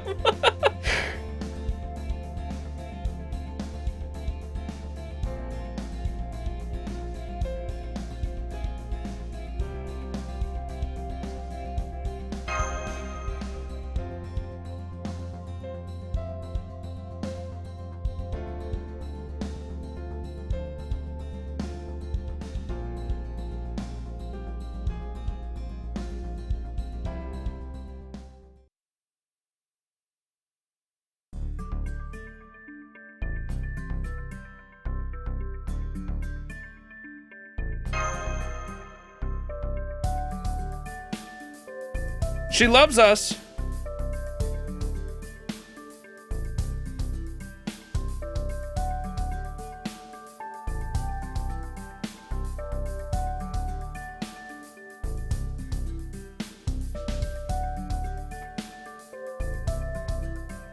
No joke, I would love to have an actual grandma in the game. Like, we have Gramps, come on. I know, we have, like, Helena's supposed to be, like, the resident grandma, but she definitely doesn't look the part.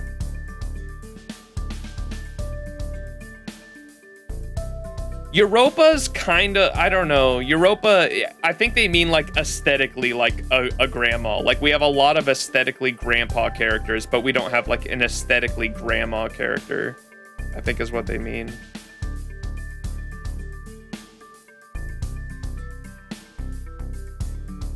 Yeah, like physically appearing old.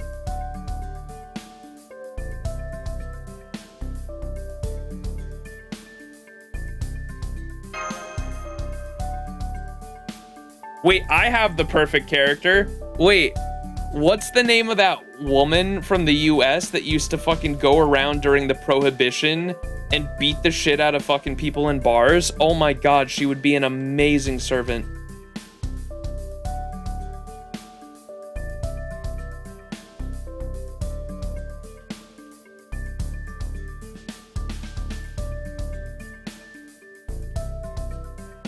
What was her name?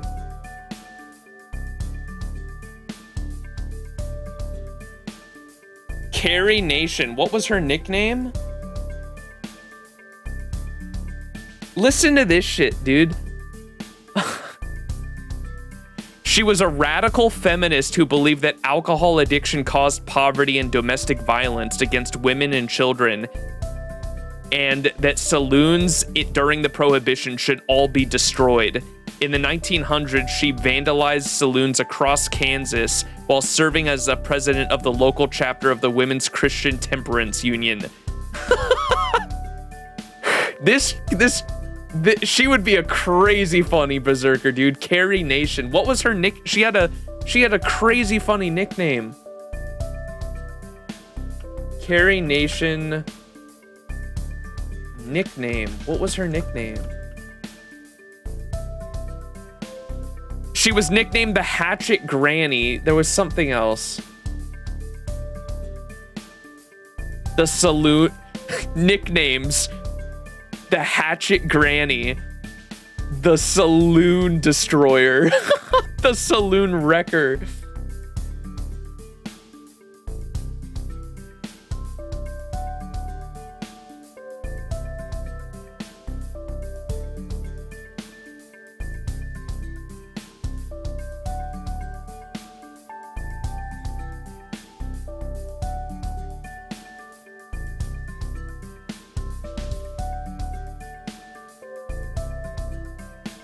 The Hatchet Granny. Fuck, what was her nickname?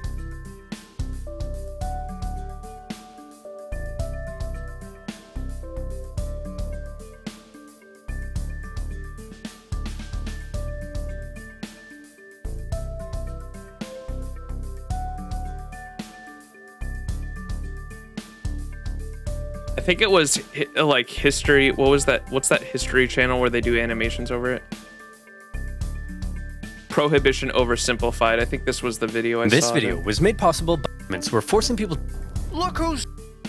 I'm Patty, and I'm an immigrant from Ireland. Until me very successfully ran watching from the gallery. You be supporting my.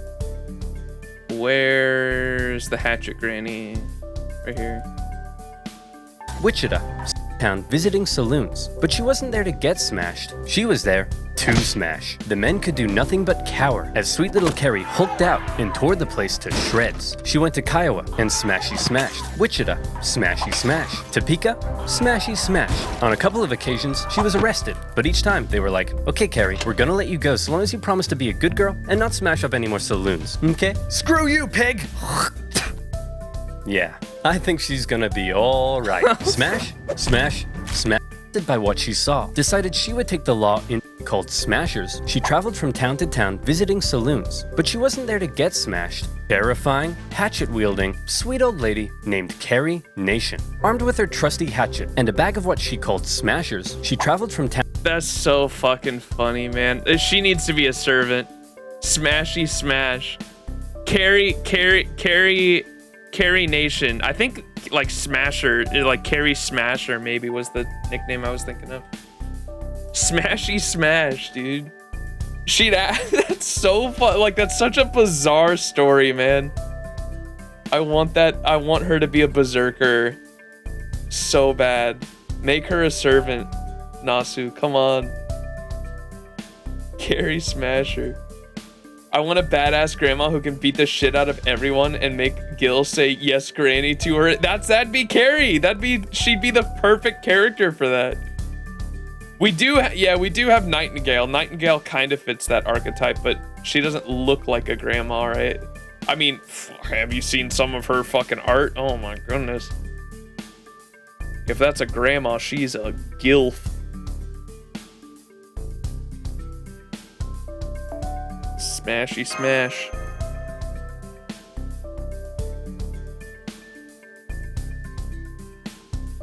I want Carrie Nation.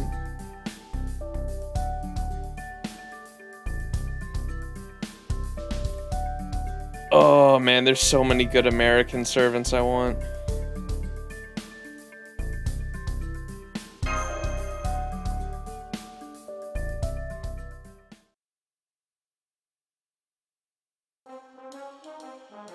John Brown would be so fucking good. You could do like multiple iterations of John Brown. Bill Gates ruler. Dude, Gil would not take kindly to Bill Gates. He'd be like, what does this fucking mongrel think he is? This is my wealth.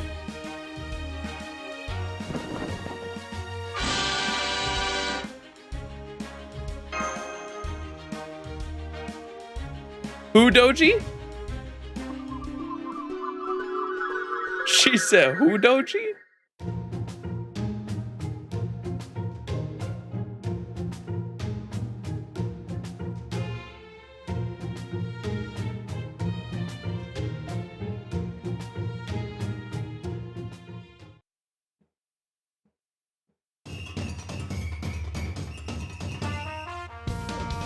Ibuki with a shooting outfit? She's gonna break that shit up, dude. She can't fit in that.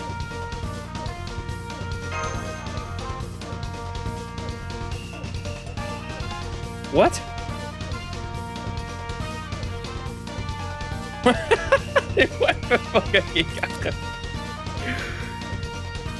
Okay, time to get changed. Starts undressing. Whoa, you can't do that here. Hang on, that'll definitely put you on Raiko's radar.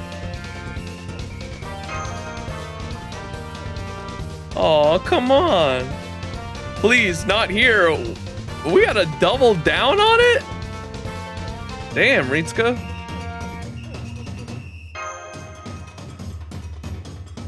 She went,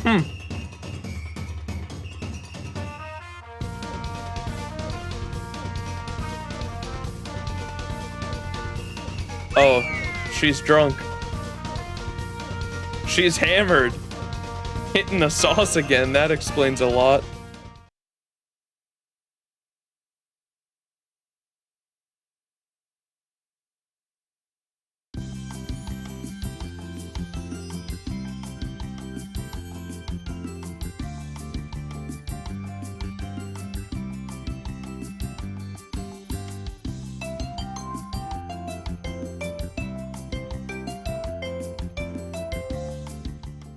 Well said.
Ibuki Doji's books are banned.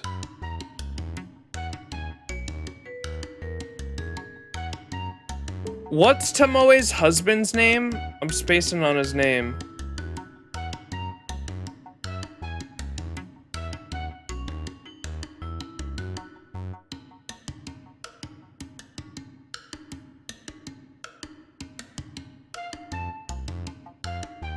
Yoshinaka, yes, thank you, Koji. Bro, I want Yoshinaka. He'd be such a good White Day servant. I wanna, if I ever cosplay a Fate character, I think it'll be Yoshinaka. Simply because, one, he looks sick. Two, I wouldn't have to shave my face because for 99% of like the anime characters I like that I would want to cosplay, I'd have to shave my face for it, and I don't like that. So with Yoshinaka, I'm wearing a fucking mask, so I wouldn't have to shave my face. And the best part is, I can realistically portray him because me and Yoshinaka, I looked up they have the characters' heights in Samurai Remnant, and Yoshinaka is 5'8". I'm 5'8". Most characters, I feel like if there's a character I want to cosplay as that's like over 6 foot, I feel like I couldn't actually accurately portray them, and it makes me like not want to do it. But me and Yoshinaka are literally the same height, so I was like, oh shit, dude, I could totally pull that off. That armor though, yeah, I'd have to make it, but it would be fun. It'd be a fun project, I think. I'd be down to do it.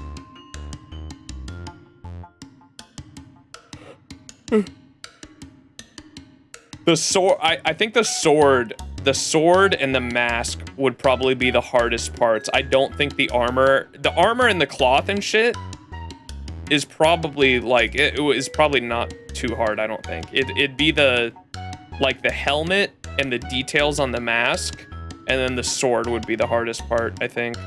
Because the sword, I don't know if you remember the hilt, but the hilt is like a full like circular thing. Like it's not a normal sword. It's a very weird looking hilt. I remember looking at the character design before, and the two things that I think would be the hardest to make would be the mask and the sword. The sword hilt specifically, I think. And making it work.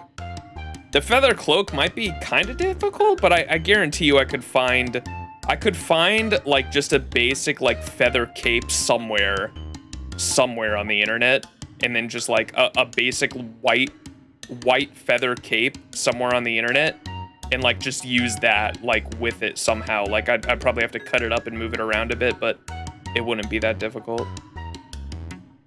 Measured cosplay, easiest. Yeah, you're right. You're right. Measured cosplay, easy peasy.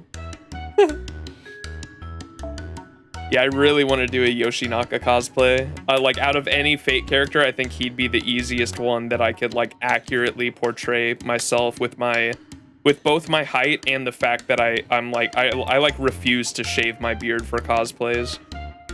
I enjoy my facial hair too much. It just sucks that like most anime characters don't have facial hair. Like, I don't know what it is.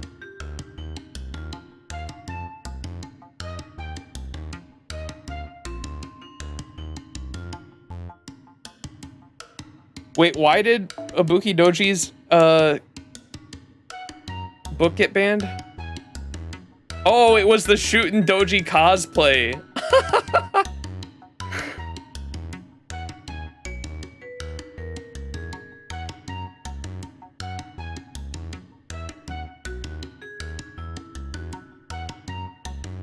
We photographed her in it?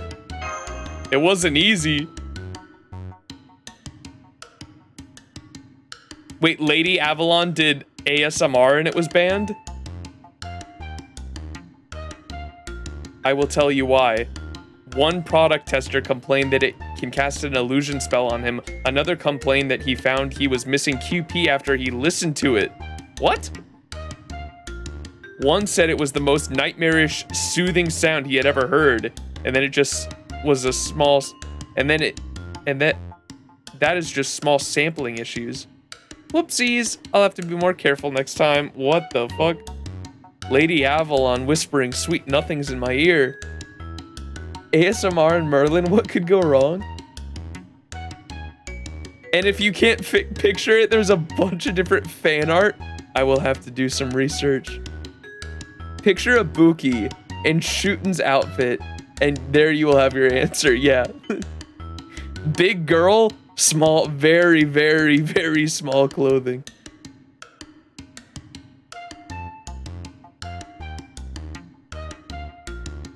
The scam ASMR spell.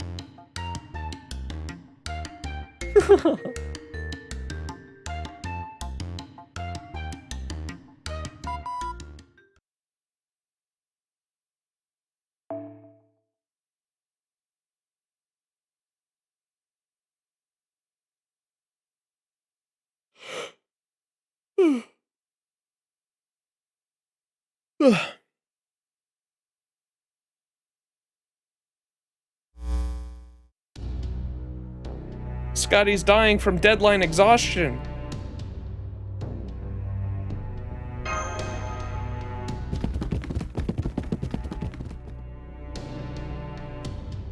That is what it is.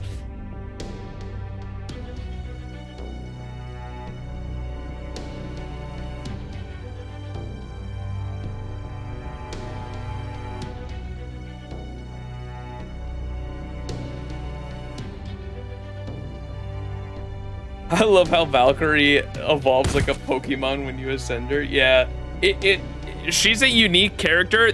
She's not the only character like this, but she's a character where it's like a different character in every ascension. So every time you ascend the Valkyrie, it's a completely different Valkyrie. And if you use their Noble Phantasm, all three of them are in it. It's pretty cool. They're not doing fusion or anything, but it's like literally like every time, because the Valkyries are supposed to be like an army of North European or Scandinavia soldiers, like the what was the heavens for Vikings? Valhalla. They're like soldiers for Valhalla, right? Or what the Valkyries are. And so because they're a servant, they didn't make like an individual servant for every Valkyrie. They made all the Valkyries one servant. And so every time you ascend them, it's a different Valkyrie. It's pretty cool. The Noble Phantasm is like Avengers Endgame, but Valkyrie, yes, like they all show up. Yep, exactly.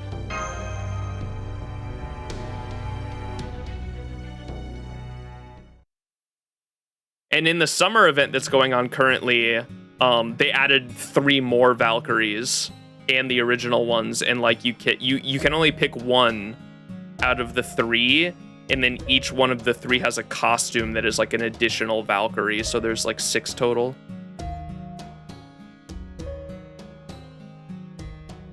Their role was to take the souls of the fallen heroes to Valhalla. Yeah. What was that movie that came out not long ago that was by like a famous director about like, it was like a revenge story that was very Viking themed?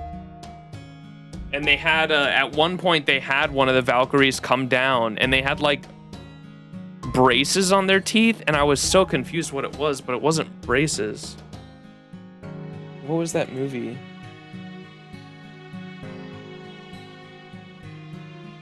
It was called The Northman, I remember now.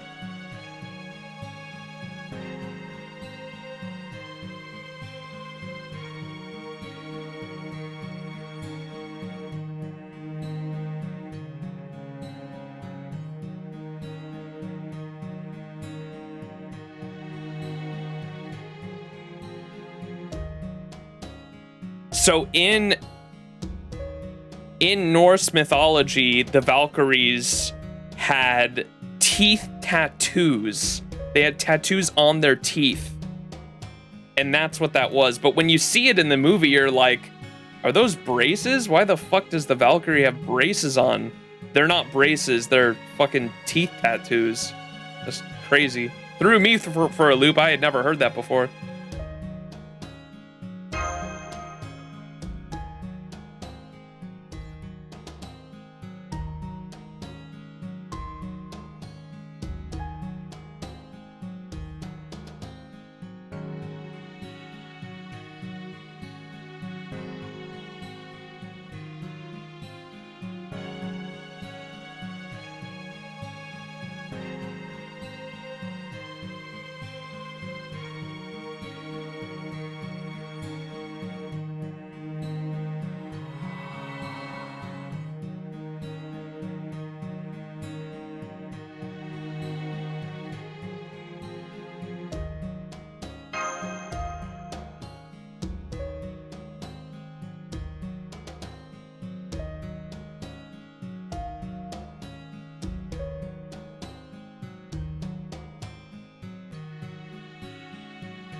A 100 chapters.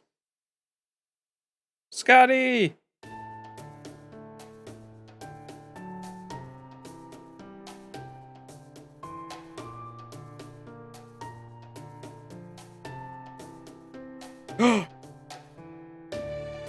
Obuki's gonna hang out with us and drink chat. Sounds pretty nice to me. I guess we have no choice. Let's all enjoy hanging out as much as we can. We can't do that for 2 months.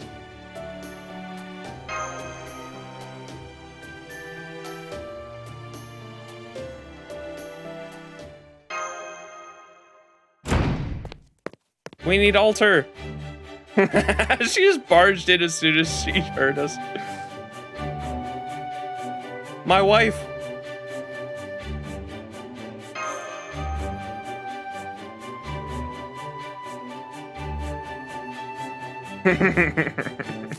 There's the altar, I know. Please help us, O strong, wise, beautiful John Altar.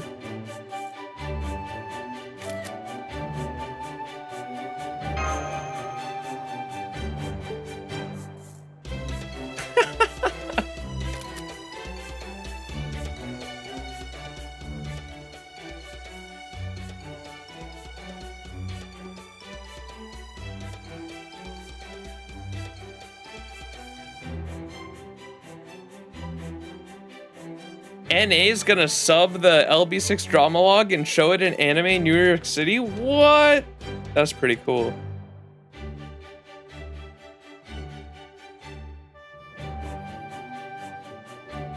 Jalter as a manga artist was not on my bingo card, but as an artist, I love that so much. Yeah, you gotta see Summer, do you know about Summer 3? I don't know if you've read that story, but it's so fucking good.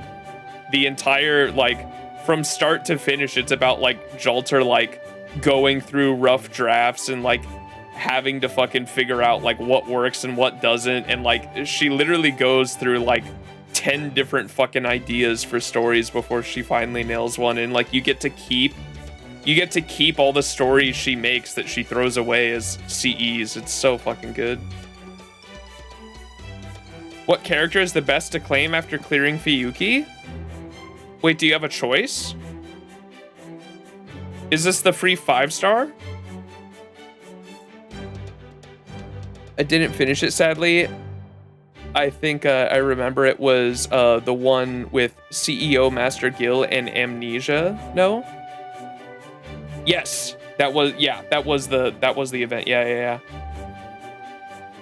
Because you were stuck in a time loop, and it turned out it was like an outer god that was controlling everything, and Summer BB was behind it all, with like an outer god from the moon, and yeah, the fucking, that's where Gil got his costume that event as well. Hyper, if it's the free 5-star that you're getting after Fiyuki, almost everyone recommends you get a waiver if you don't already have one. A waiver, or his name will be El Malloy, or what's his pseudo servant name, chat? Everyone just calls him Waiver. I forgot the Chinese tactician's name. Because there's a heroic spirit in Waver's body. Everyone just calls him Waver. Shu Lang, yeah, if I'm saying that correctly. That Shu Lang, get that servant if you don't have them. You might have them from rolling gacha if you've been rolling a bunch, but he's probably the best support you can get from that free 5-star ticket. Because he gives 50% Noble Phantasm charge from all of his skills, and you don't have to level them for the charge either. Like, the one gives attack up, one gives defense, and one gives crit. And leveling those skills scales the crit damage, scales the defense, and scales the attack.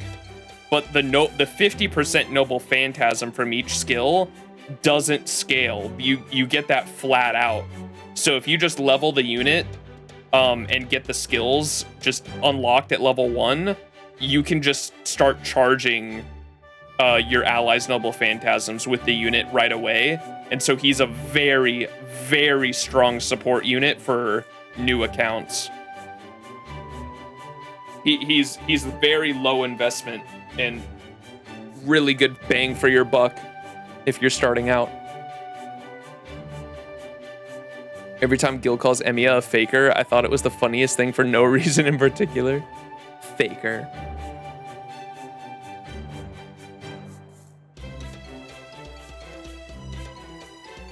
From the Three Kingdoms Chinese story, I just want them to add Zhaoyu? How do you say, how's the ZH pronounced in Chinese? Shoyu? Zouyu?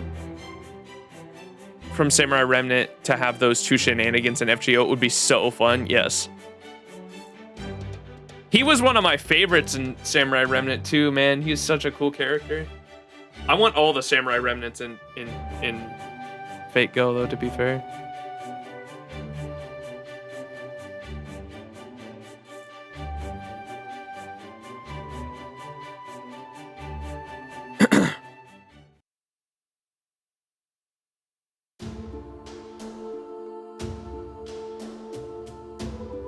We have to cut some scenes out.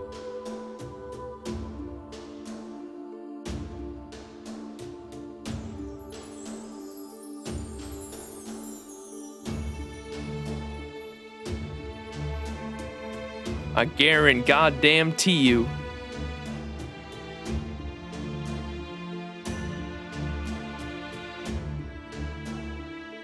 I love that.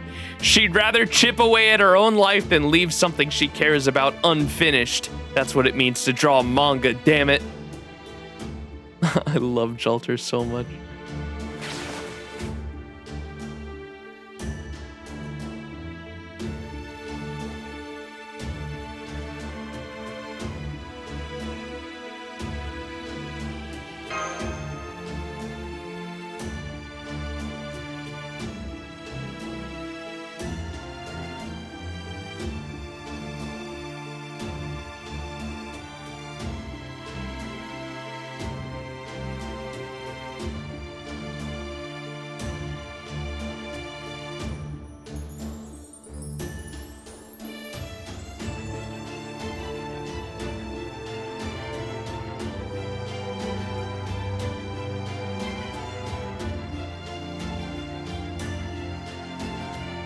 Okay, I love this. I love this expression on Summer Scotty, where her like glasses kind of fall down the ridge of her nose. Oh my god, it's oof. Yeah, that's powerful. I don't know what it is. It's such a simple adjustion. Is that a fucking word? Adjustion? Adjusting? What the fuck did I just say? It's such a simple adjustment.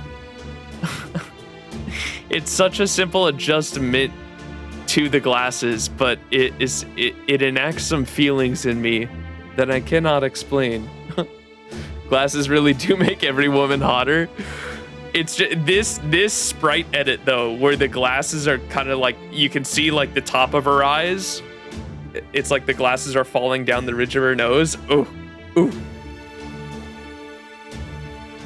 This scene is Nasu when they told him, no, Nasu, the thing larger than 5 Bibles needs to be cut. Yeah, for LB6. I saw that. The amount of paper that they needed to write LB6 was like fucking 6 printer paper since it was like 6 fucking printer paper packages big. That's fucking insane. Trim it down.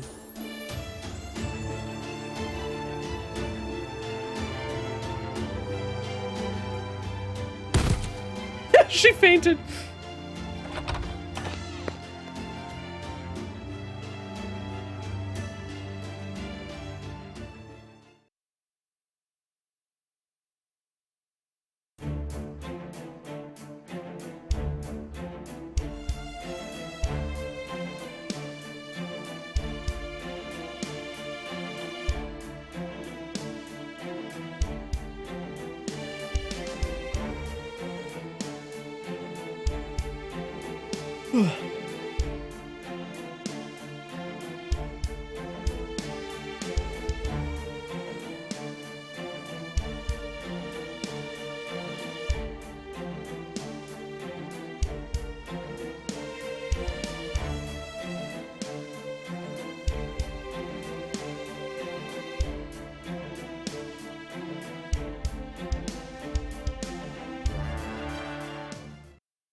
Our foolish patient has become an author.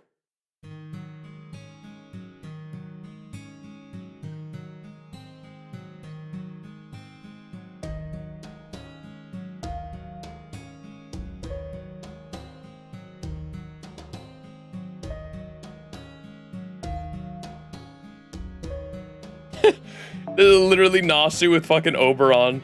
Sometimes a side character you introduced with the best of intentions ends up doing things you never expected.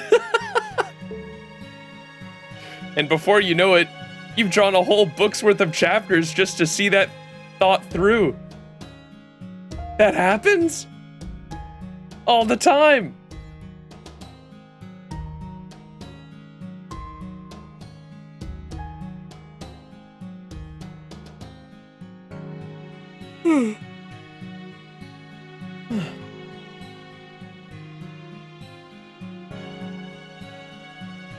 Scotty got consumed by deadline hells.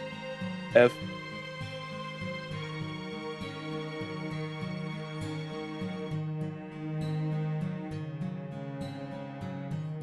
Oberon, and I've heard rumors he did it again with a character in LB7. Editors hate this guy, Nasu meme. I can't wait for LB7, man.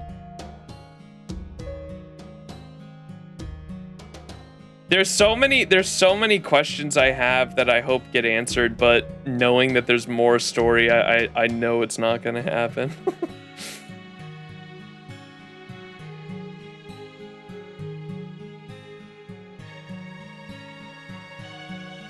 I should probably write down a list of things just to make it fun for stream this December. Write down a list of like overarching questions for the Cosmos and the Lost Belt storyline I have, and like general questions the community has that like we hope, going in blind, we hope we get answered in LB7. Because I still have no idea what the fuck happens. The only thing I know is that there's like more, like the story continues afterwards, because I know JP's still going story-wise.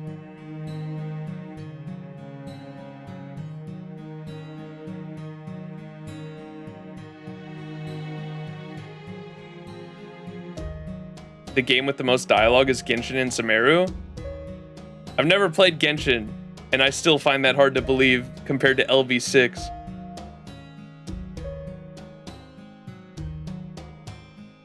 Compared to that, Fate is better. Let me show you the Lost Belt 6 script size.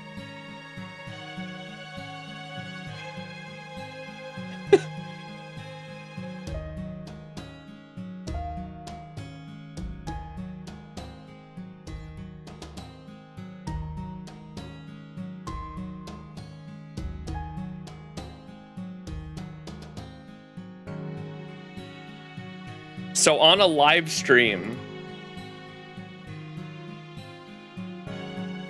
I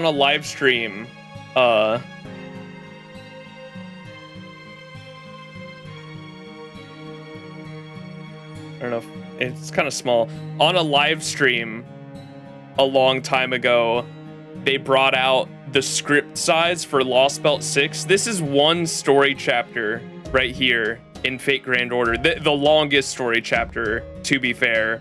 But this is 1, 2, 3, 4, 5, 6, 7, 8, 9 printer stacks total. 9 printer stacks total. This is the size of Lost Belt 6. if you printed it all out on paper, script-wise. That is insane. Nasu, I remember they like Takeuchi, they had like an interview with Nasu and Takeuchi, and they were talking about the creation of Lost Belt 6 and how Takeuchi and like other head designers were like, Nasu, like you have to, like we have deadlines, like we have to finish this story, like you have to like hurry. And he was like, hang on, I just created like Oberon was going to be this other character completely, but now I've got this new idea. After I've seen the artwork for him, I have to rewrite the entire fucking story from scratch to fit him in there to have like this really important role in the main story. And they were like, bro, come the fuck on. And then like he even this man had so many narrative threads that he didn't even get to fit in this story, because like even afterwards there were characters that had like send-offs in the story that didn't have like proper send-offs, and this man wrote like web stories about like how he would have given characters like a proper ending, and wrote like an entire like page about like the proper ending they should have gotten that he just didn't have time to actually fit in the story. I was like, Jesus fucking Christ, that man is a workaholic. He said, let's be hasty. Meanwhile, the mountain of paper grows. But no good ending for Ilya, indeed. Indeed. No good happy for anyone in most of the Cosmos and the Lost Belt storyline. Oberon was literally Nasu's muse guy. The guy rewrote the whole story because he loved the design so much. Yes. Except the magical girl part. We don't talk about that one.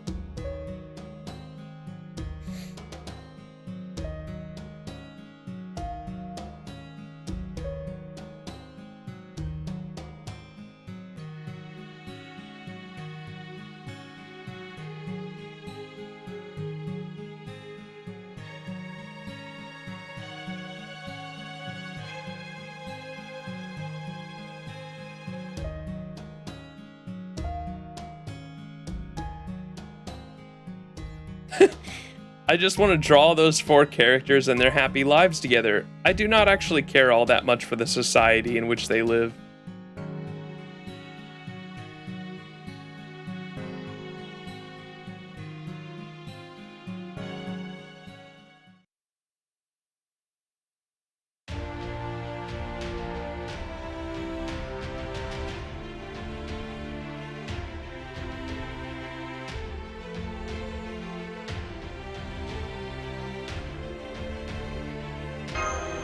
Right on.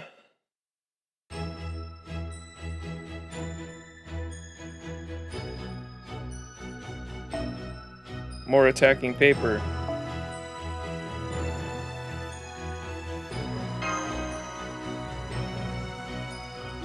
And I'm gonna eat a snack real quick. I'll be right back.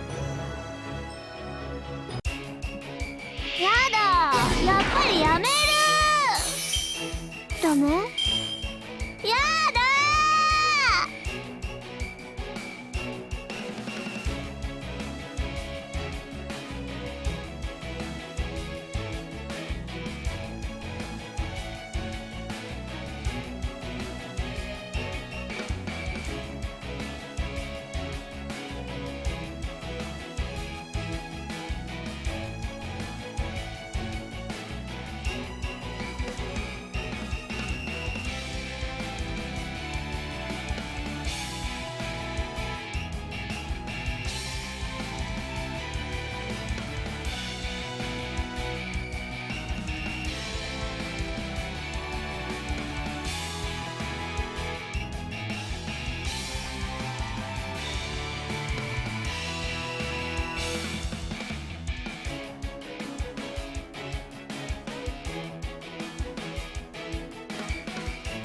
Alright, I'm back. I got cheese balls. カモをあげるし私応援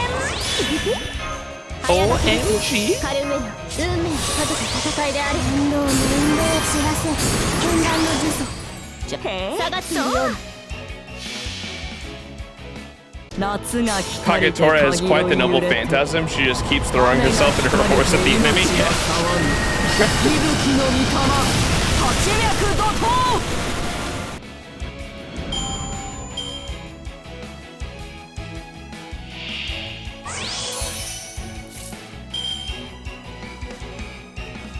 Wait till you see her 5-star variant that comes out next year. The God of War. コツコツコツコツちゃんと適当にやっとくわ夏が来たりてかぎろい揺れて雨が来たりて命が騒ぐ息吹の御霊八脈怒涛 Oh no! We finally met our match. Regrets? That's so funny. 誇りにかけてそうかそこですあらあらあらら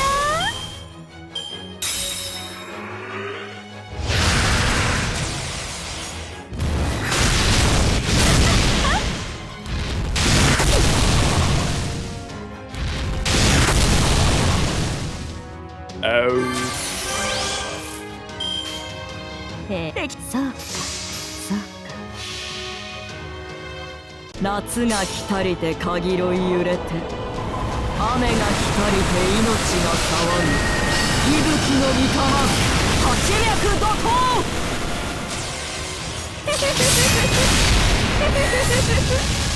とろけてしまう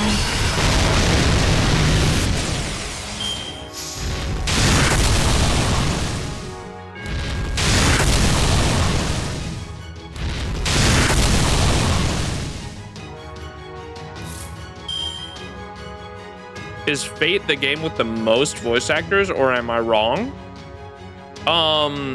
Probably not like globally in terms of like any video game, but it wouldn't surprise me if it was gacha-wise.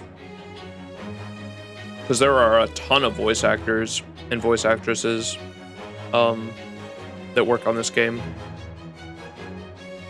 It wouldn't surprise me if there were plenty of games out there that weren't gacha games that had a lot more.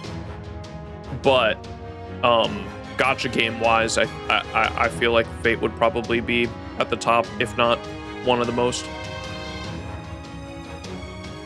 Grand Blue Fantasy has a bunch.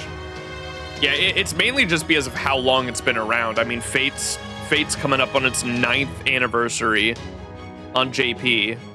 JP is celebrating its like 9th anniversary right now, so almost a decade long. That just continuously keep adding characters and new voice actors and voice actresses. So, and Grand Blue Fantasy is 10 years old. Yeah, so it's just it's mainly just about like how long they've been around then. 適当にやっとくわ。尻尾バーン。輝きよ。足を狙います。当然とはいえ、嬉しいものですね。皆さんのおかげです。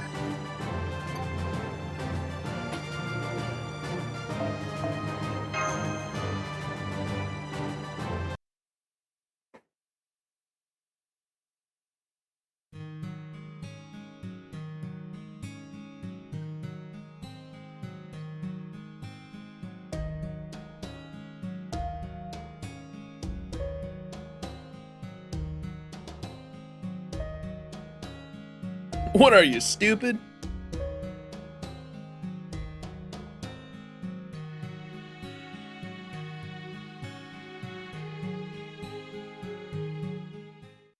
Huh? Sometimes you've got tons of things you want to draw, but there's a deadline you gotta meet. But if you can meet the deadline and draw whatever you want, wouldn't that be way better? I know that's what I'd do. Yeah, I see.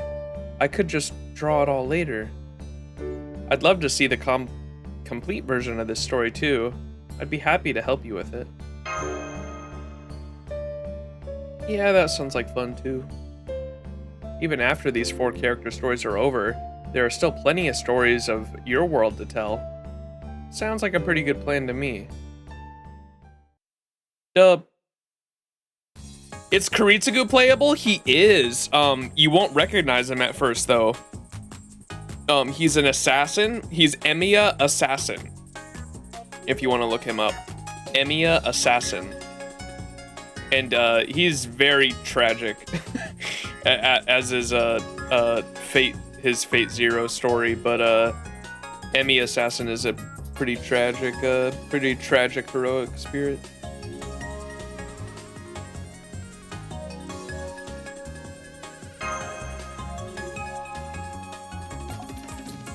Yeah, the final ascension art of the servant is aware. Dude, that shit's so sad.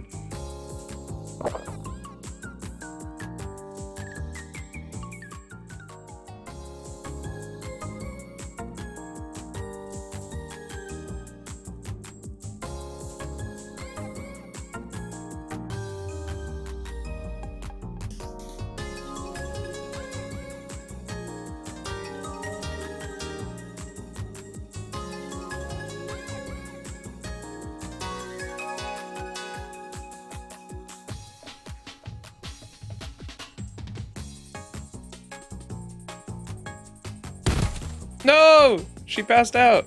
Help her.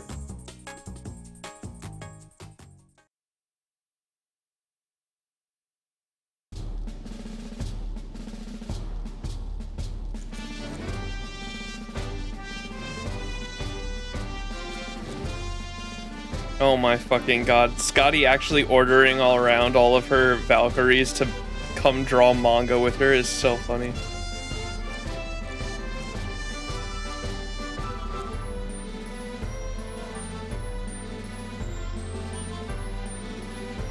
Oh, it's him in Irisville? Yeah.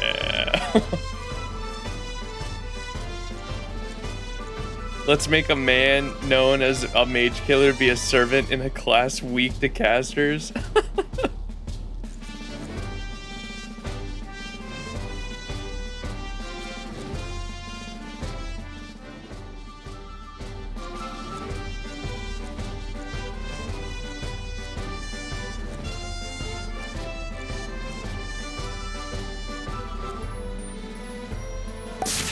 A Buki cheerleader. Woo woo.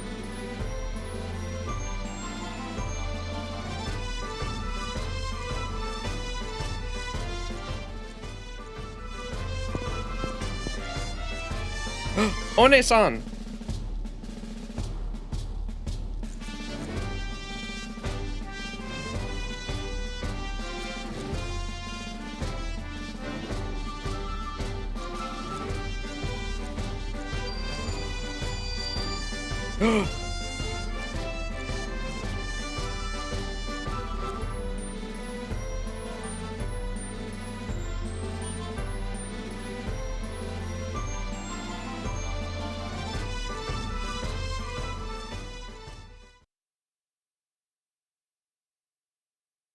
I keep seeing a gif of Kiriko Tamine eating hot pot. Is that Heaven's Feel? Yeah, it's the spicy ramen tofu. There is also a CE that has cursed people's gacha pulls for years that has been memed upon with it.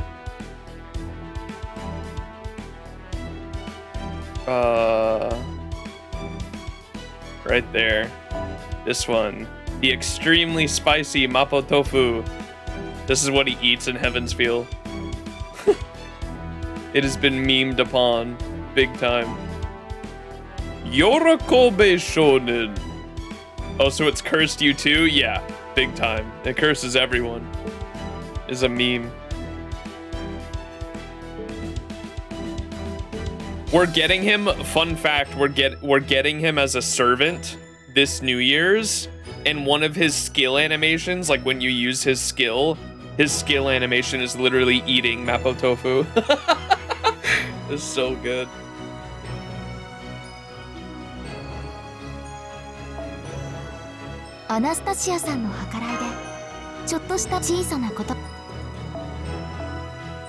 The curse continues indeed.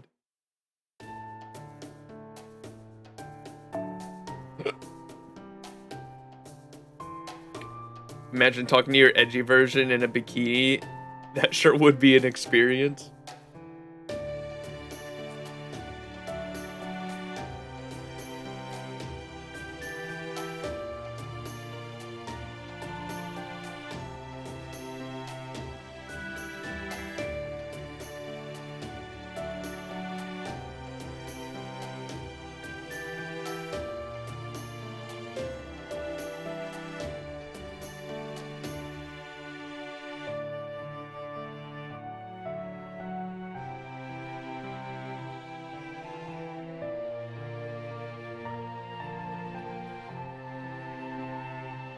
Break glass in case of emergency pages.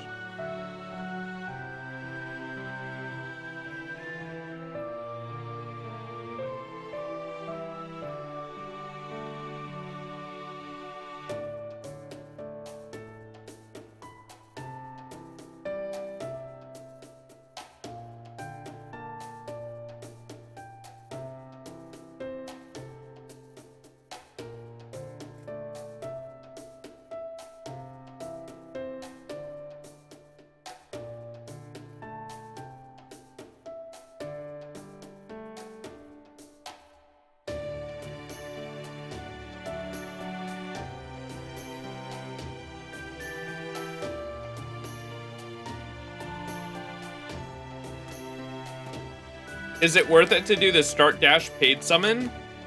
Is it limited? I can't remember if it, does it say it's limited? Does it have a time limit on it?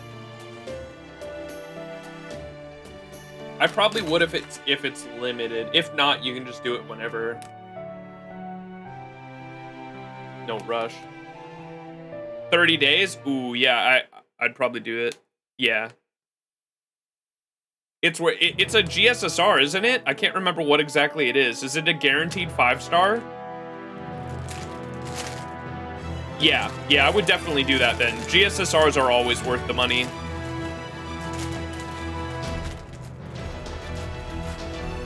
IMO.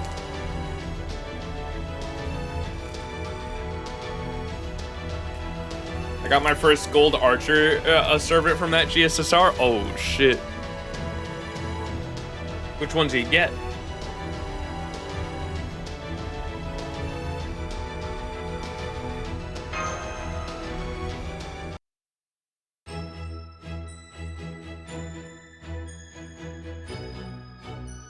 base chart and Squirtoria, that's fucking goated. You got an AoE and a single target. Like you actually like fucking that's such a good start for an account. You got an AoE and a single target archer.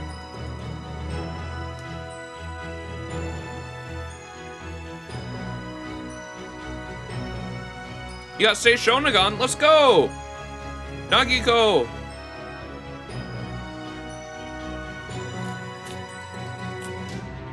Sei's great.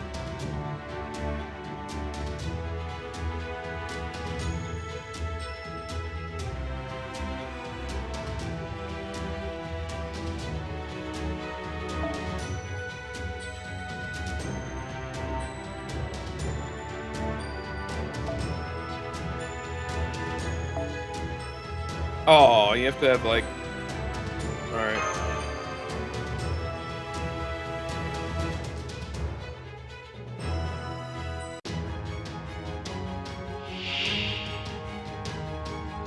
さあ皆さん、この夏を思い切り楽しみましょう。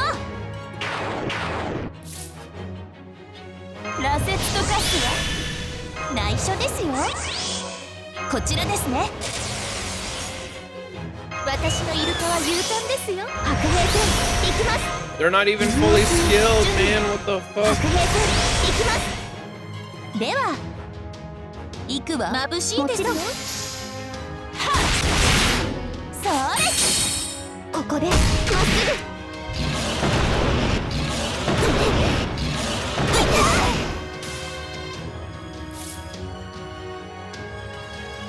修羅になるわ。羅刹とカスはドイツ語の辞書を準備するわ。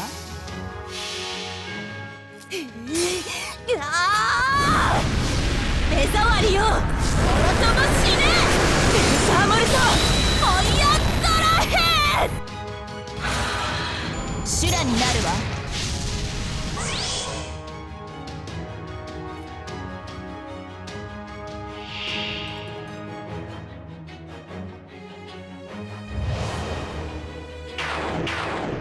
She's the definition of overkill, yeah. She was the welfare servant for the free 4-star you got with the event of summer 3. I really like her.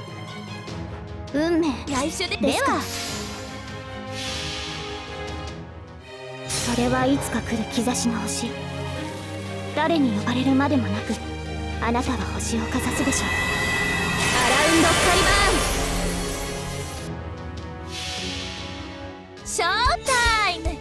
青い空、エメラルドの海、そしてたくさんのお友達、みんな受け取って。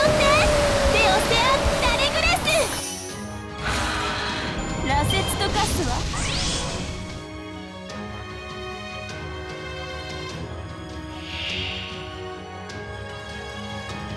What lies beyond?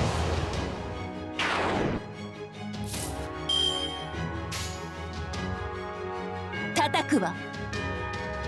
負けないぞ。行くわ。それね。やっまだまだ修羅になるわ。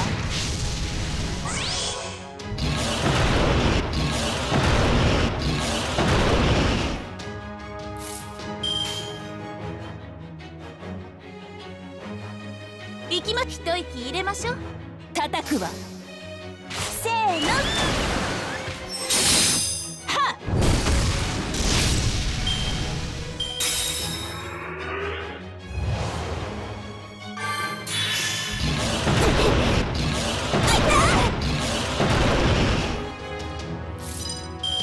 You think the archer class is made of archers, and then there's her with fucking dolphins, yeah. ドイツ語の辞書刻むわよ。みんなでは覚悟はいい？目障りよ、もろとも死ね。サーモルト追いやったらへん。さあ行きますよ。聖女より大いなる海の恵みをお届けです。ホップステップグレイトオーシャンでオセアンダレグレス。せーの。I saw a meme one time that showed it was the scene from Aladdin where the monkey has a sword and goes against the guards, and one of them goes, "Stop! He has a sword!" And then the guards go, "You idiots, we all have swords!" And then they all pull out their swords, right? There was a scene of that, but they had Artoria be the monkey with the sword, and then all the soldiers were the archers. And so Artoria pulls out the sword, and all the archers are like, "Stop! She has a sword!" And then fucking Gilgamesh goes, "You idiots, we all have swords!" And all the archers pull out fucking swords. It was like fucking Emiya, Tomoe, Gilgamesh pulled out Ea, and like a bunch of other archers that just have fucking swords or lances. It was so fucking funny. Who is Kama Berserker? Kama Berserker? I don't think there is a Kama Berserker, is there, chat? There's a Kama Assassin, Kama Avenger, and then Arcade Exclusive has a Kama Archer. She looks like Dark Sakura though, because it's like supposed to be a different heroic spirit Kama, taking over her body. But like Dark Sakura is supposed to be who Kama is from Heaven's Feel.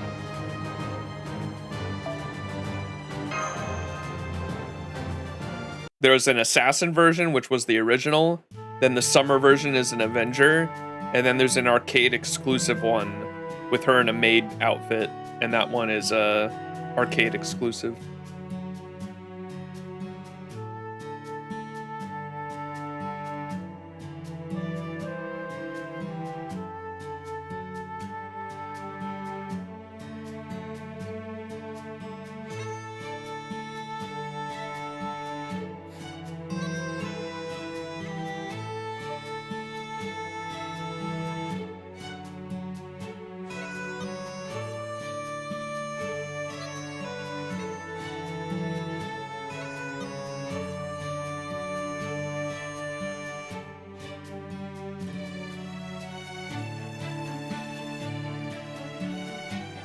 Okay, I need to go to bed soon.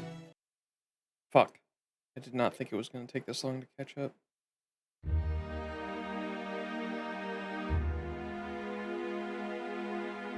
I hope this final node isn't that long.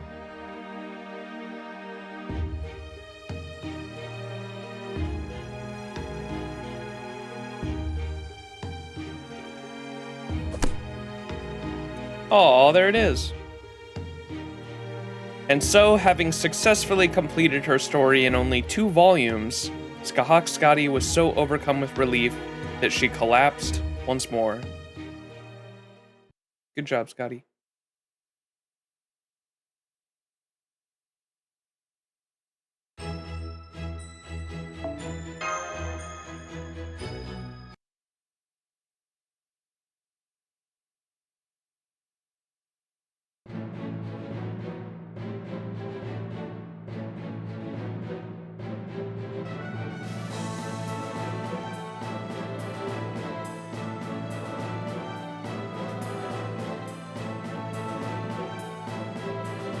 She was so moved to see the last page checked and sent to the printer that she collapsed again.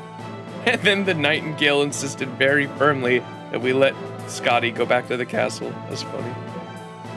I don't blame her. Scotty would have died if she kept that up.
Let's do it.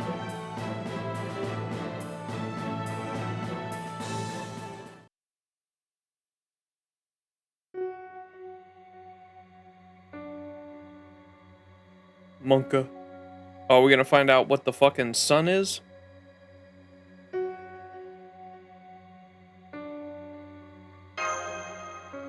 It's like the Leviathan from Destiny. The Leviathan in Destiny has like 2 small suns fucking orbiting the top of it too.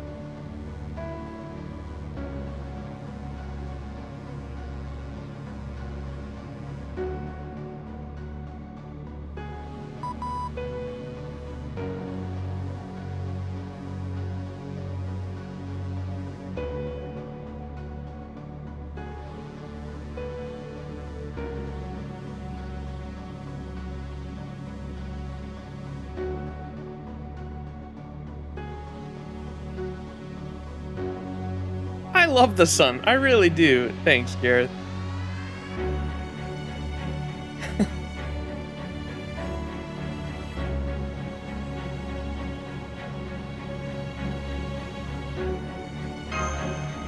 Something tells me this isn't the sun we know.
Gotta go get it.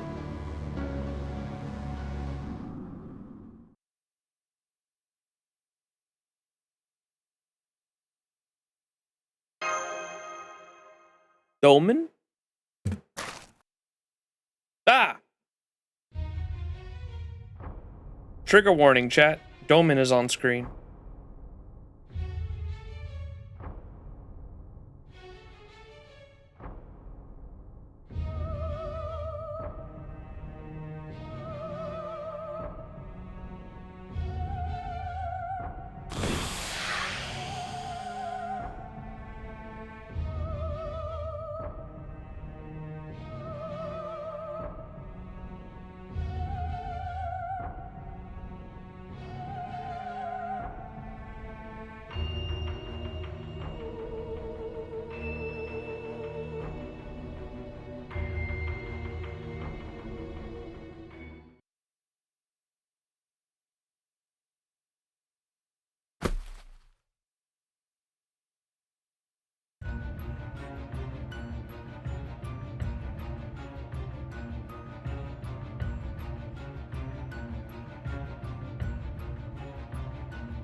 Ibuki Doji, how could you?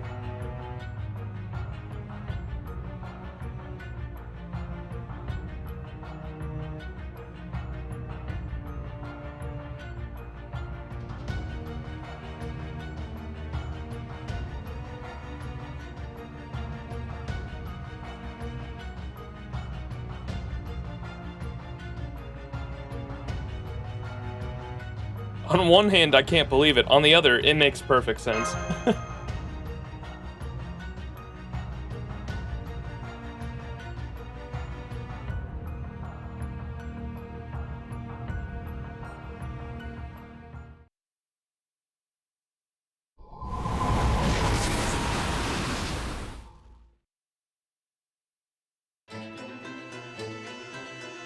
Whoa!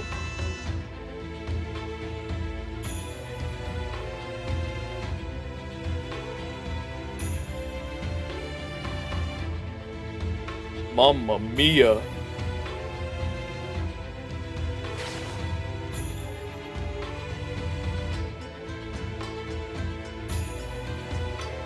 Wait, I just realized this is funny because didn't he kind of like controlled her in 5.5 and then she kind of like came back to bite him in the ass and she kicked his ass, or she helped us kick his ass. And now she's like his master.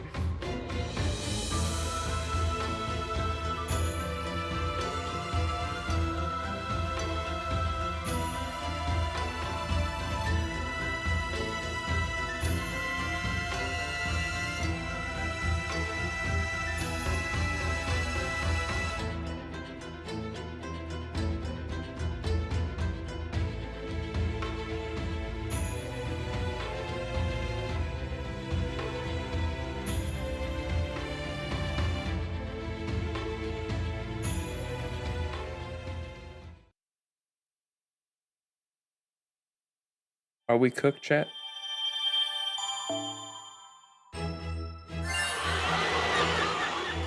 漫画というのは実に興味深いものだった。彼女の漫画もっと読みたいな。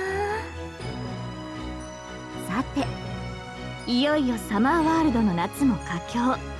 ついにタワーに到達だ。なんだか大変な雰囲気のようだけど、何も恐れることはないさ。だって君には何といっても花の魔術師レディアバロンお姉さんがついているからね。レディアバロン。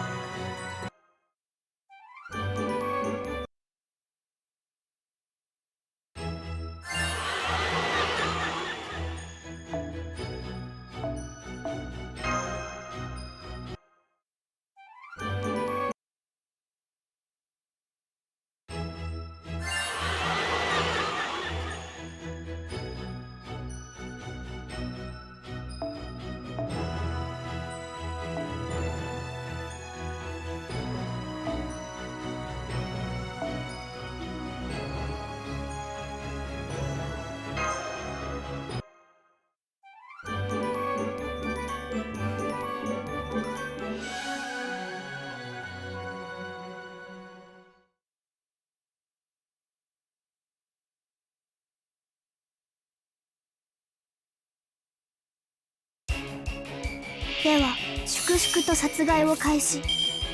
少しだけ本気になりますね。カモをあげる。特別に戦いですか。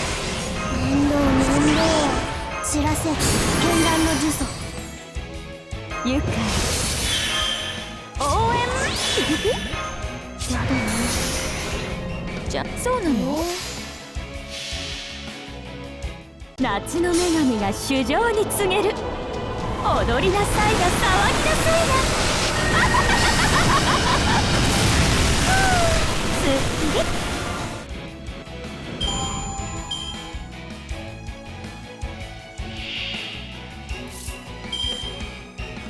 白兵戦行きます。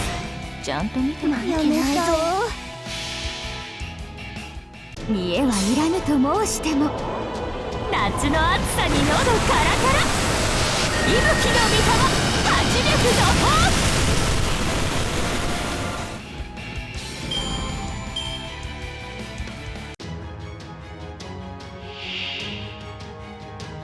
Lubu!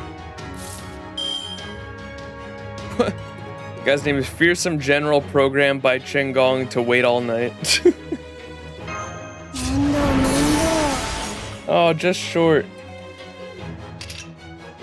もちろん。ザバーン。あらあらあら突破します。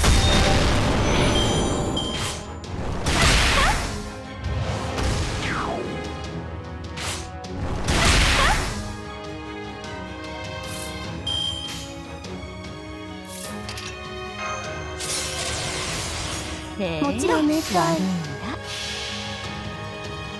夏が来たりてかぎろい揺れて、雨が来たりて命が騒ぐ。息吹の御霊、800怒涛。ああ、遊んだ。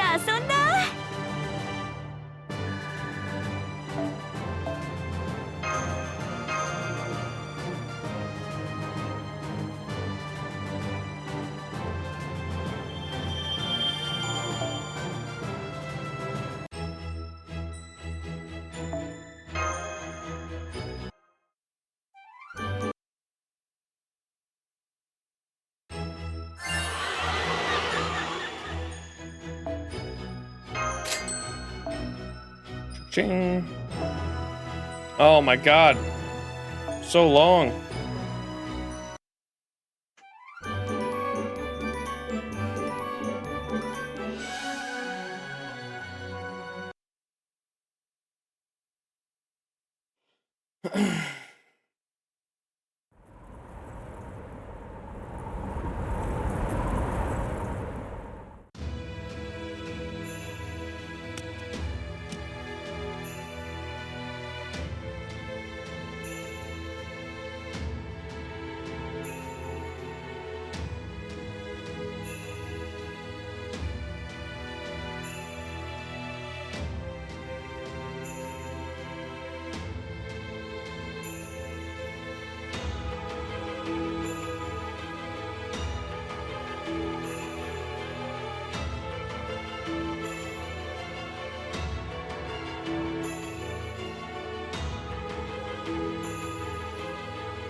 Wait, what did he say?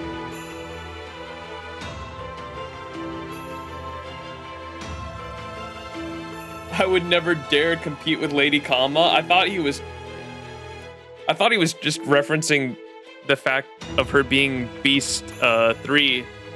But I think he might have been referencing at the end of last summer when he was in the fucking jar and Kama left him on the fucking beach. Boy was actually scarred from that jar, bro.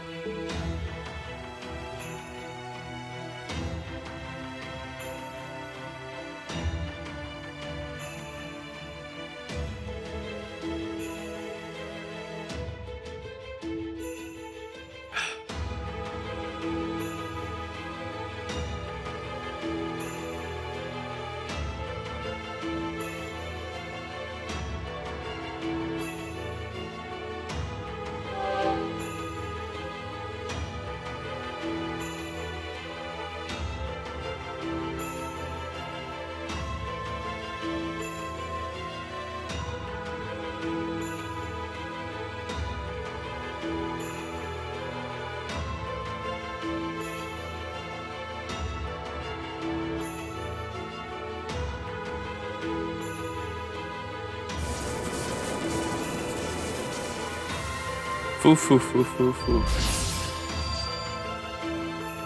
Mamma mia.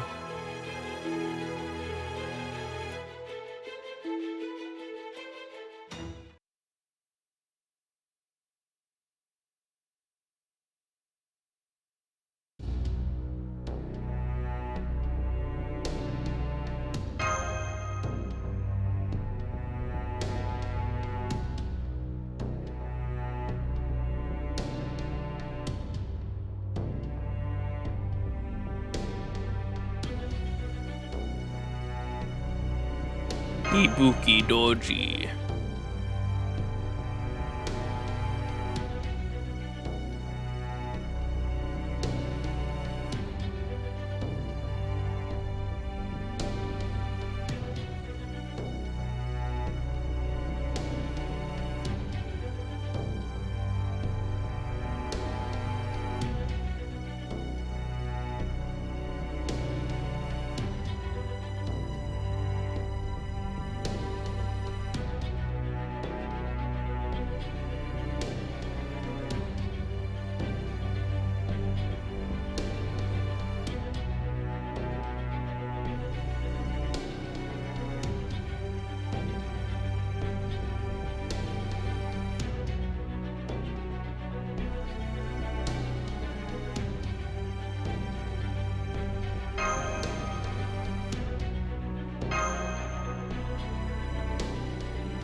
Fishies.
Fight, fight, fight, fight.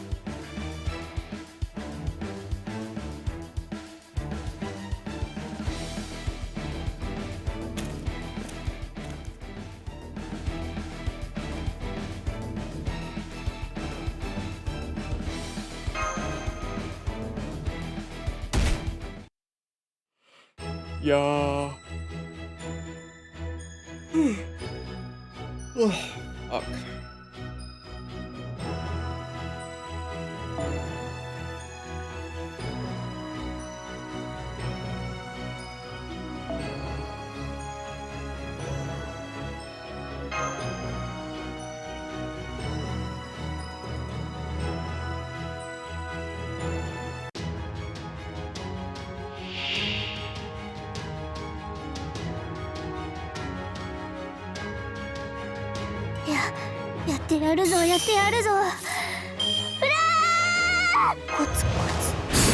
Shufu is not happy to be farming. 愉快カードをあげる特別に応援ピピピ白兵戦行きます戦いですから偉いぞ夏の女神が主情に告げる踊りなさいな騒ぎなさいな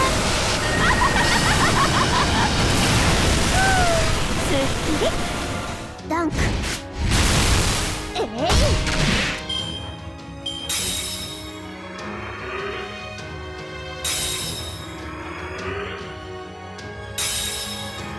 Hey, these fish were just painted. Yes.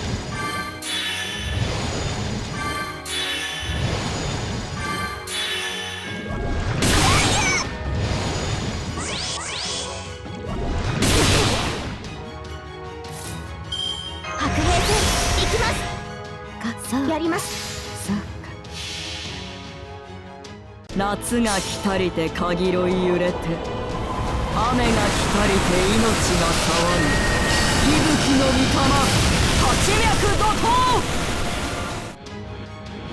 涛よい許す眠れ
Oh, fuck.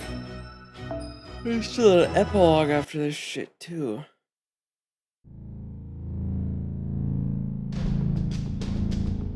Whoop, whoop, whoop, whoop, whoop, whoop.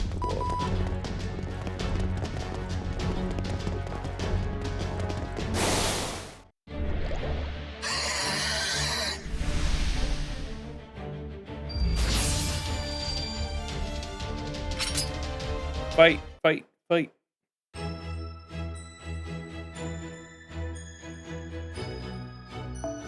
An alter ego.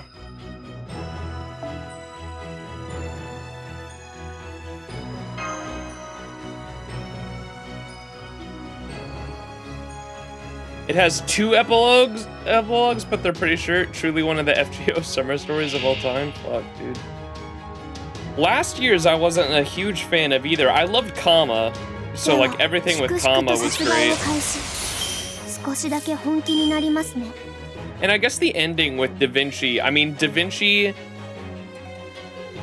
getting to have like a good summer vacation was kind of sweet. That's what I liked about it. But like the overall story of like going to different islands and the hunt and the dinosaur and the Christopher Columbus egg was just like weird. I like Da Vinci getting to have a summer vacation was nice, and then everything involving Summer Kama was amazing. I love Summer Kama. Oh, Nagiko as well. Yes, the Nagiko and Doman shenanigans I always like. The summer jokes are always good.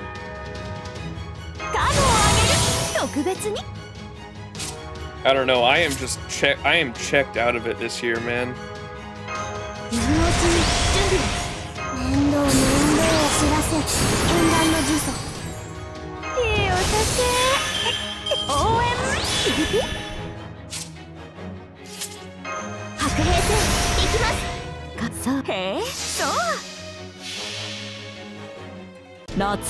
Yeah, I like the Manga Fest chapter. I kind of slowed down there, if you noticed. I kind of skipped through the,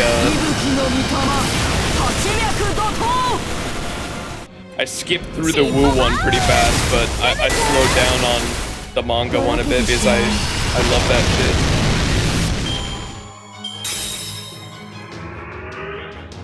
Yeah, Summer 5 was really good.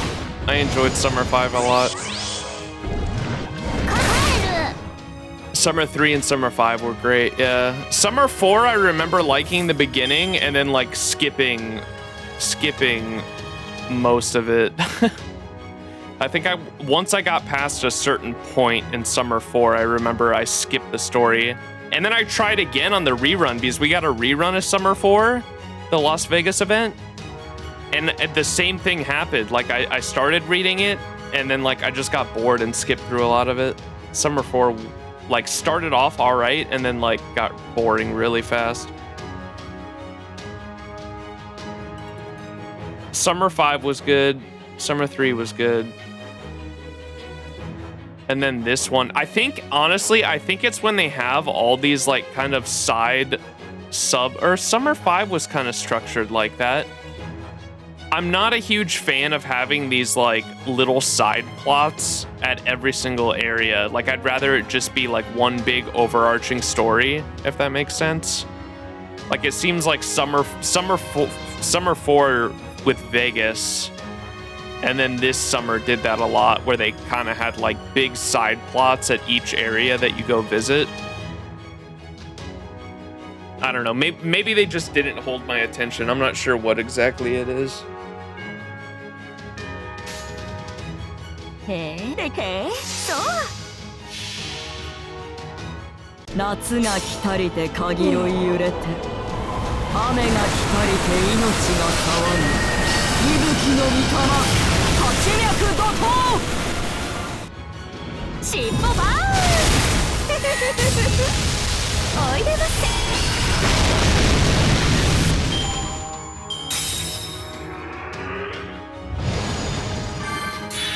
This one could have had more Lost Bout references with more impact with Doma, Ibuki, and Scotty and the Grandcaster Proto Merlin. Yeah. That's the thing too, like Lady Avalon's just kind of like in here out of nowhere and she has like I feel like they're just having her say shit like and then like maybe a little gag here and there, but she has like really no like relevance at all for the most part, which feels weird for like a brand new 5-star character and one that's from like a different like universe for the FGO or a different FGO timeline.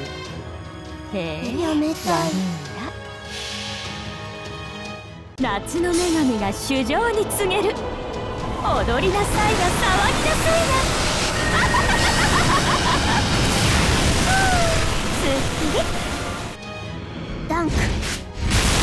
Played only a few events since I mostly played casually since 7 years, but yeah, I only remember Summer 3, some Guda Guda, Erish Christmas, Prison Tower, Karano Kyokai event, and that's probably it. The Guda Guda ones are usually pretty good. The last Guda Guda one was my favorite. Oh my god, Guda Guda 6 was amazing. Damn! They're killing my units.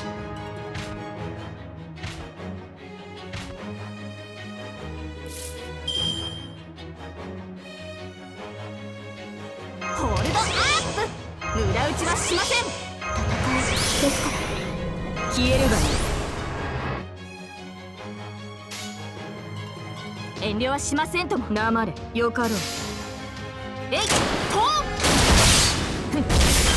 あがく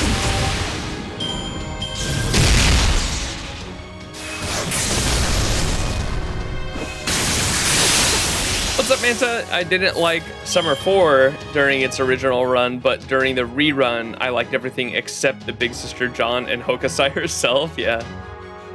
Hokusai was a little bit of a weird.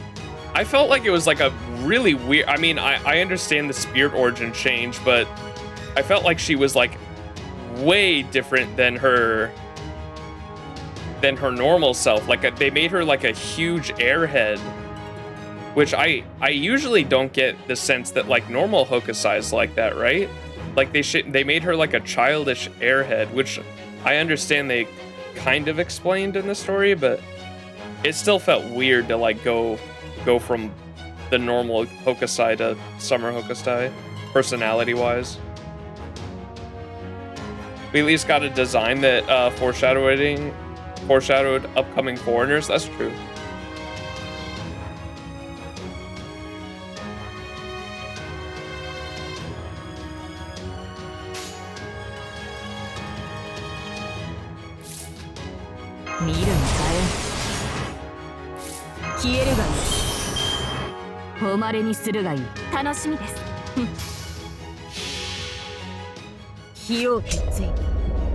She was like a typical weeb katana enthusiast, yeah, that doesn't know the first thing about wielding one. Yeah, she I think they made a joke about her seeing Jolter's costume and was like, I want swords like that. What's cooler than 2 swords? 3 swords. What's cooler than 3 swords? 4 swords. Okay.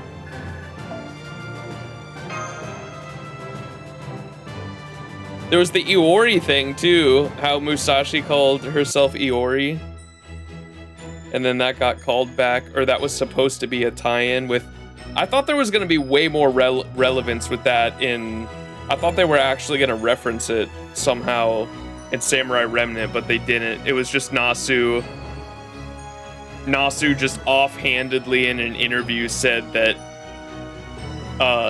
after Samurai, or the Summer 4, and the reason Musashi is a berserker class and the reason why Musashi introduces herself as Iori in that event is because she had just come. She ends up in America right after the events of Samurai Remnant, and so like the events of Samurai Remnant happen, and she drifts in her berserker form to America and then creates the singularity with the udon and the Holy Grail, I think is what Nasu said. Carmilla's side plot was funny. Yeah. And Gil and Ozymandias. Gil and Ozymandias is their dynamic's always pretty funny. Like I said, Summer has good jokes.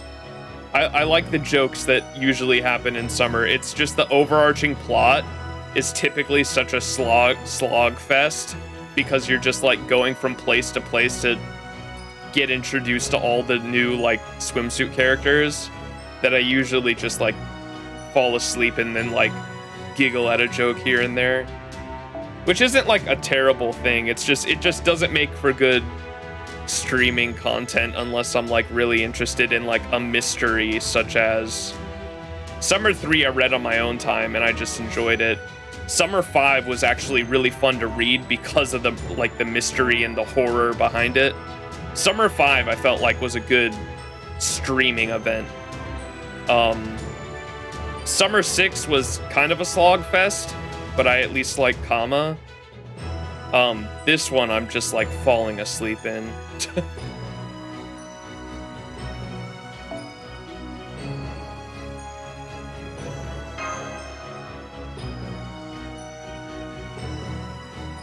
Summer 6 was hypey as the lotto system. Yeah.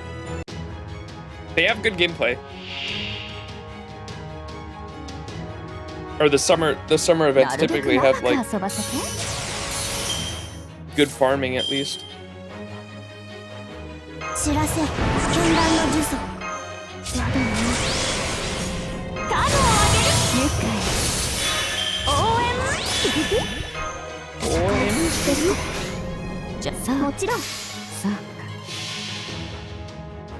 夏が来たりてかぎろい揺れて雨が来たりて命が騒ぐ息吹の御霊八脈怒涛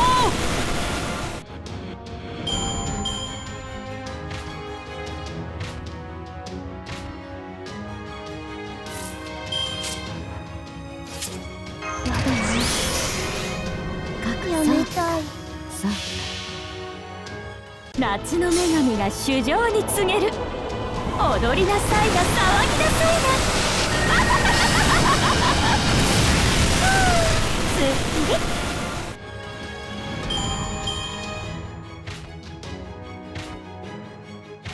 Uh-oh, a foreigner. 面倒よいしょっとへえ悪いんだそうなの？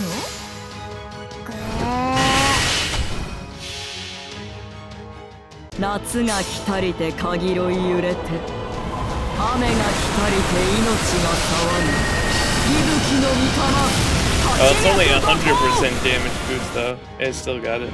I don't have the CE MLB. Wait, the fish are around Ibuki. Look, I just realized on the final ascension of Summer Ibuki there, the fish are like flying. The fish that we're fighting are like flying around her. That's funny. Scotty got fish and Ibuki got fish. What the hell? Fishies, Summer of Fishies. Ibuki does. Oh, Ibuki has the event bonus as well. You're right. You're right. So added together would be 200.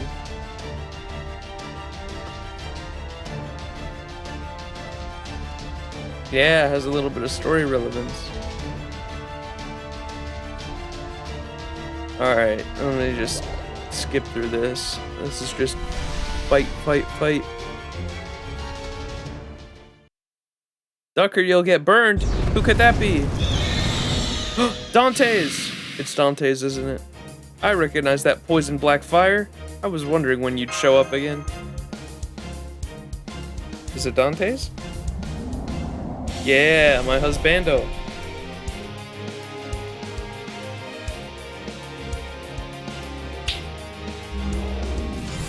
Whoa. We're teleporting. Oh, he brought an army.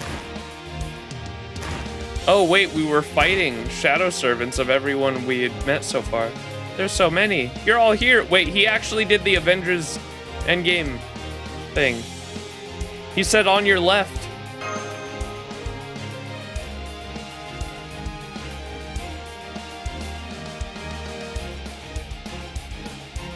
Laughing boy didn't even tell us what was going on. I absolutely did.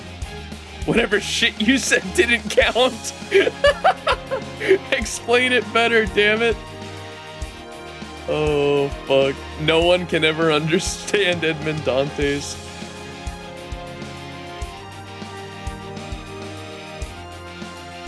When's Mambo-chan ever gonna learn? He's always gonna take an L on his next evil scheme.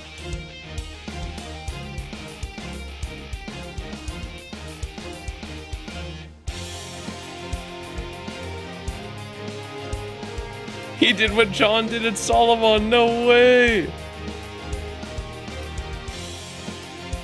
The real summer was the friends we made along the way. I was about to say the same thing. No one understanding Dante's will always be funny. Yeah. Whatever shit you said that you called explaining didn't count.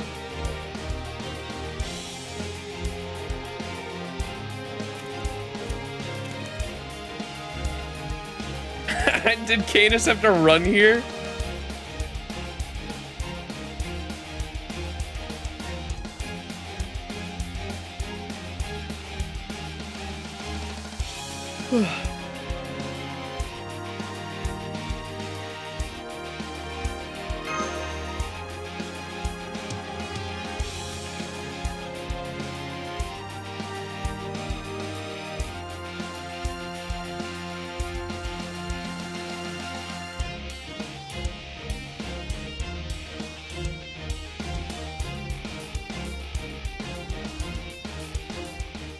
Canis.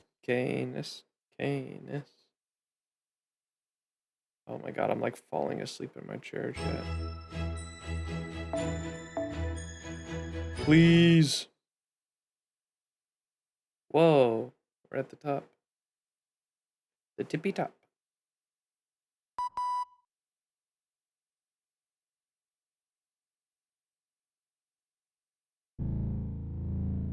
Is that the sun?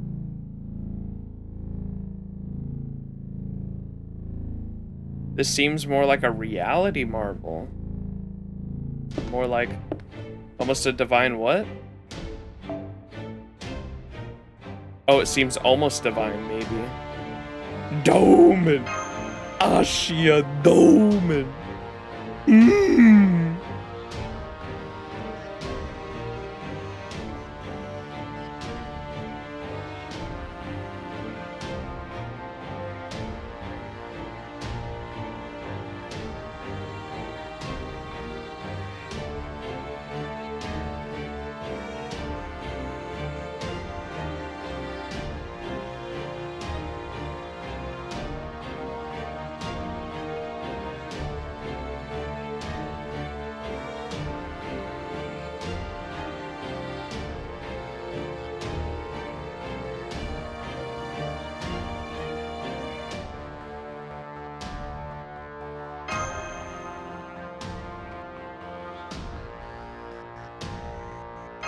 We have to think about what happens after we restore humanity. A singularity can't stay, buddy.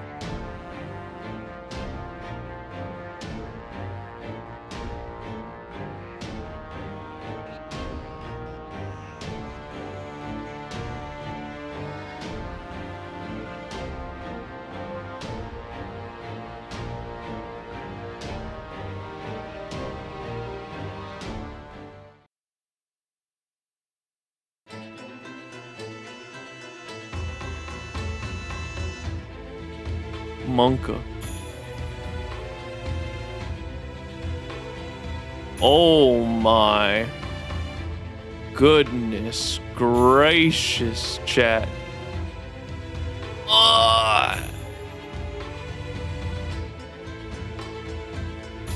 A goddess of summer. The god who laid claim to the Arctic Circle Holy Grail sat before us now.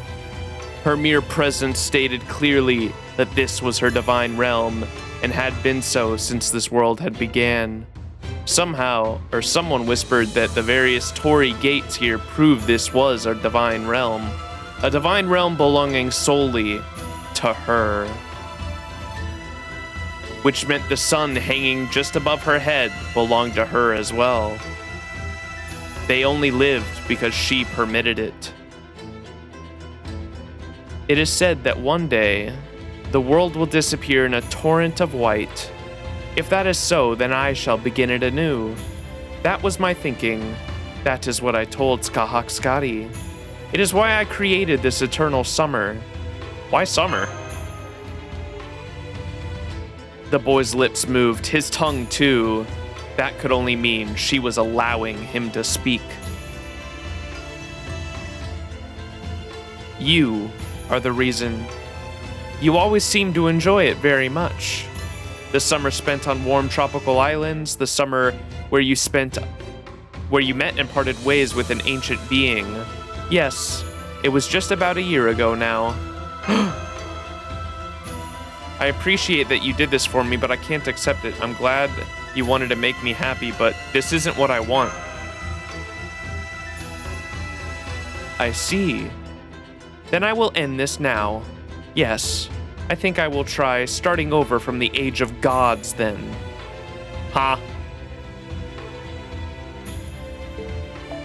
That's way bigger than I was thinking. Heroic spirits of the observatory, shadows of humanity, let this be your next place of gathering. I will weave and bind all of your wishes into one, and with it create a whole new world, a new age of gods right here. In this land of endless winter, I will create an eternal summer. That would be preferable to unending whiteness blanketing the world. No? Then I shall warm the world with my flames. I am summer. I am the very flames themselves. I am the mid-sky sun, warming the Arctic and the summer waters. Whoa, mama. Now dance. Be merry. Celebrate. I will permit it. I will permit all. Let summer delight you. Let summer drive you mad. Live your life with a smile on your face and die on a midsummer day. I can't. If I did that, I might as well leave the world bleached. We're going to take back everything humanity lost. I see. She said she would allow everything. Does that include allowing Chaldea's mission to acquire the Holy Grail and erase the singularity? Yeah, it should. She will allow dissent. She will even allow heroic spirits to take up arms against her nature. Just as she said, she will permit all, assuming they can demonstrate power that rivals her own. This is it, everyone. Let's hit her with everything we've got. I will permit it. I will permit all. Go on, oppose me, fight me, and live. And if you can, defeat me. Boss fight. I think I know who I'm taking.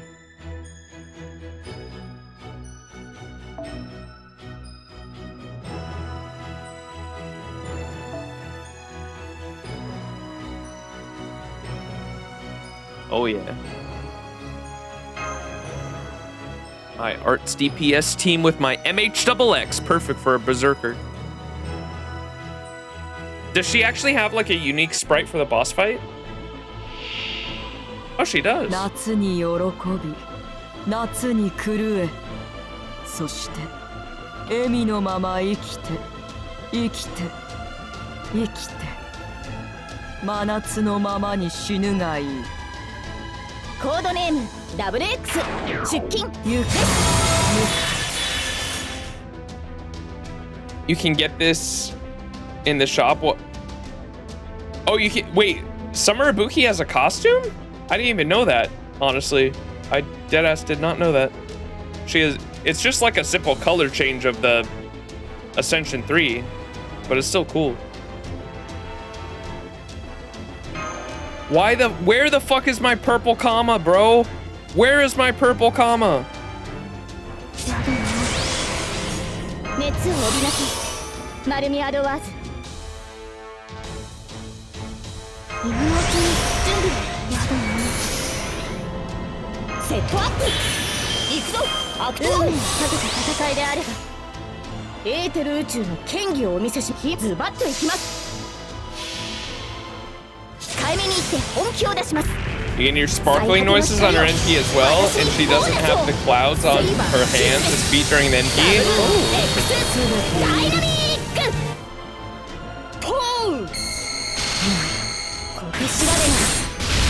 Oh my god, that's pretty good.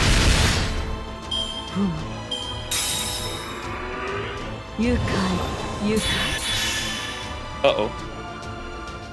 Wait, I'm dead. 夏が来たりて限ろい揺れて、雨が来たりて命が騒ぎ、お山のふもとを流れる、山田に分かれて神となす、息吹の御霊、八脈怒涛。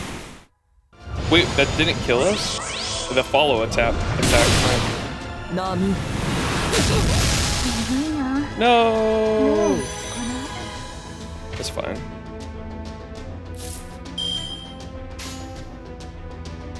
これだけは使いたく。いえ、すごく使いたいです。黄昏の時、再び。 Purple Kama is in the land of Hopium along with the one costume for Mixa, Summer Rushkull, and anything related to Medea.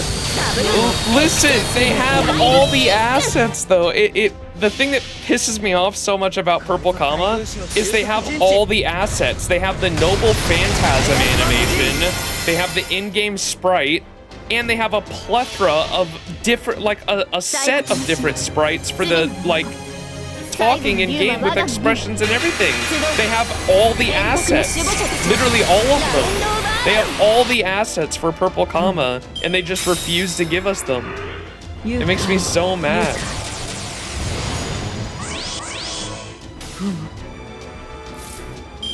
They literally had a shit ton of sprites for Summer Kama last year. That's what I'm saying. Like, it's one thing I understand. Like, there's tons of costume sprites where we have the sprite, like the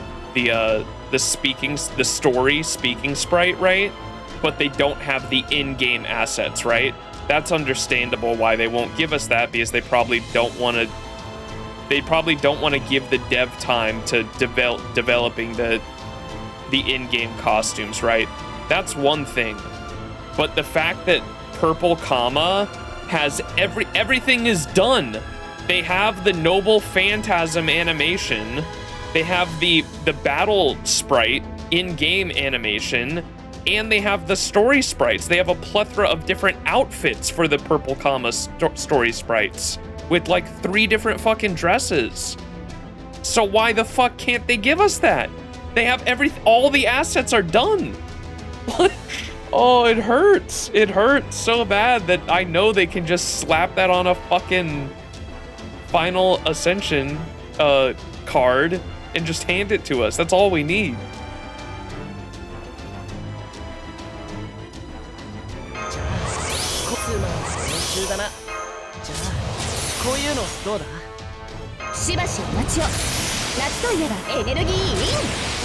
Elden Ring. 紹介してください。これだけズバッといきます。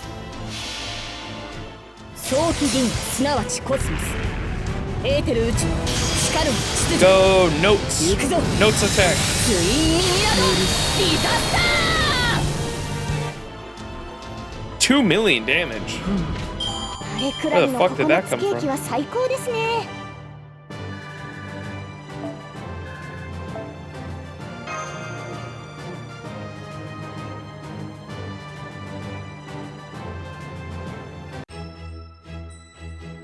What's up, Mist? Bro, what you doing? Losing my mind. I'm so fucking tired.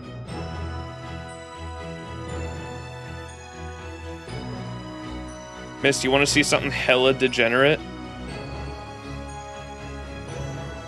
You want to see some? Have you heard of Raita by chance? Chat, do I introduce Mist to Raita?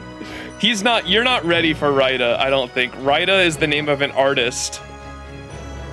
Raita is the name of an artist that makes certain characters for FGO with certain proportions. It's not my cup of tea, personally, but some people go wild over Raita characters. And there's a new Raita summer. The fucking face, bro. Oh my goodness.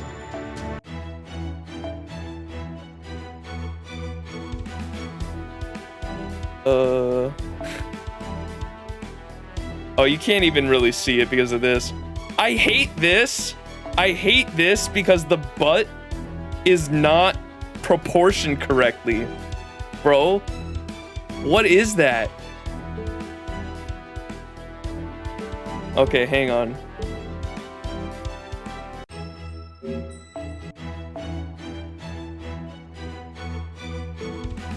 Party setup. Let me go to event and get you a close-up.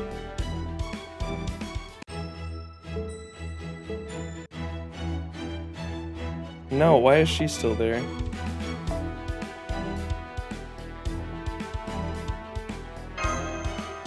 There we go. There you go. There's a close-up. Proportions. Holy moly. So there's an artist named Raita that draws these characters. Let me show you some other ones. So I know I have what's her name too. There's one of them. That's another Raita. So if we go to profile, you can see Illustrator Raita. Illustrator Raita.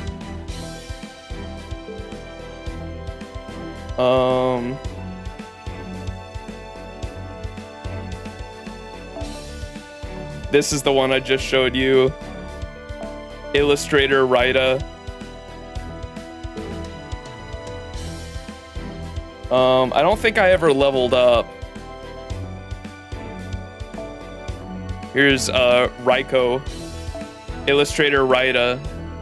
You can't. Oh man, yeah. I actually wish I had her leveled up so I could show you her final ascension. Raida servants are wild, man. Raiko mommy? Ascend Raiko once? I probably have. I might have, or I don't know if I have the XP for it.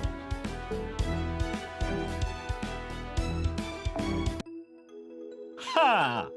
これはこれは。ようこそおいで。その品で。I might be able to actually. Hang on. Yeah.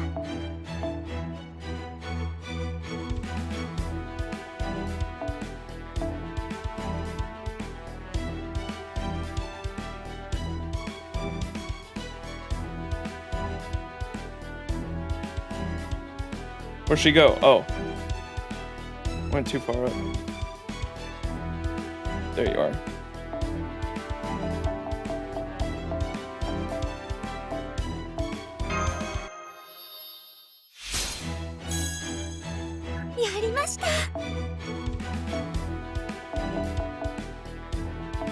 Mist isn't ready for this level of degeneracy, bro.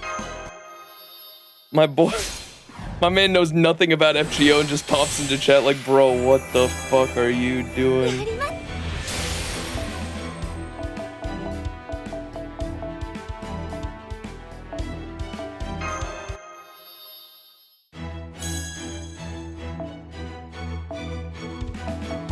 Just ascend her once to get rid of the fucking cloth.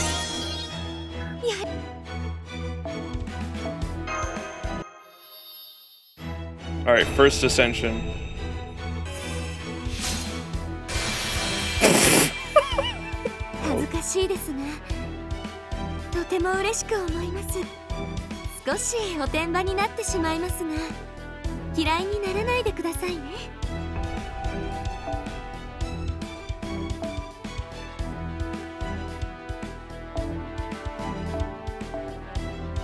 Mamma mia. Max trying to prove that he's playing FGO for the story. I'm not a fan of Raida's art though. The proportions are crazy, bro. That's insane.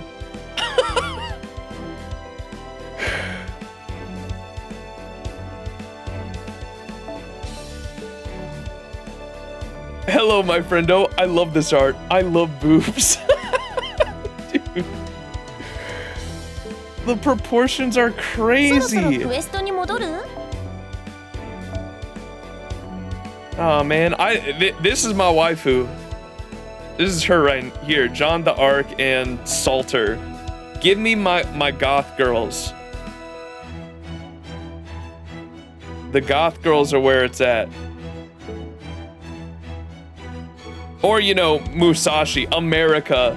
Miyamoto, I remember when I showed this to Mist, I laughed so hard because he was reading Vagabond and he was like, I was telling him about Miyamoto Musashi and how they gender bent Miyamoto Musashi in Fate. And then I showed him this Ascension art and he was like, bro, that's just fucking America. God bless the USA, gentlemen. And look, they gave her fucking samurai sword. They gave her sword revolvers. Look at the fucking swords. They're revolver swords, twin revolver swords. My name is Musashi Miyamoto. Her noble phantasm, she rides a fucking jet ski. This is harem. It is a harem. You're right. What about Hercules, bro? You remember Hercules? Oh yeah, her noble phantasm, she literally goes, oh yeah, so sexy. My name is Miyamoto Musashi. Here's the actual OG Musashi. This is what she looks like when she's not in her summer form. Napoleon? What the fuck is he holding? Giant ass cannon. Gilgamesh? Goat?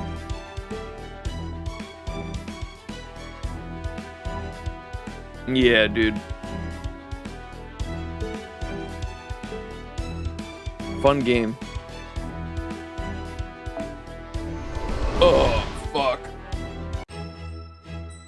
Let's finish this shit. Oh, I'm so fucking tired. Raita, what have you done?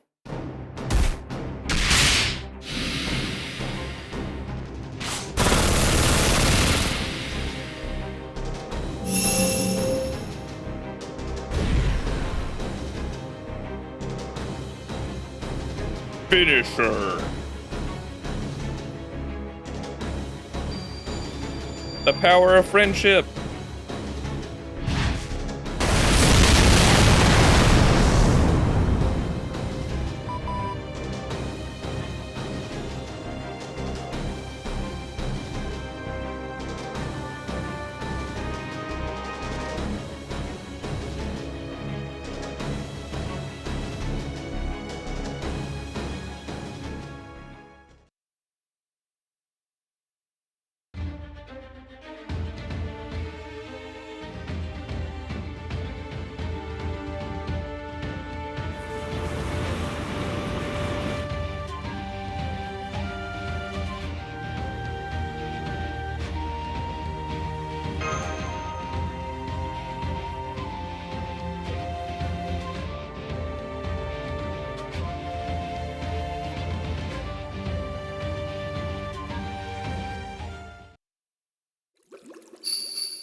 Scotty! OMG chat. She came back.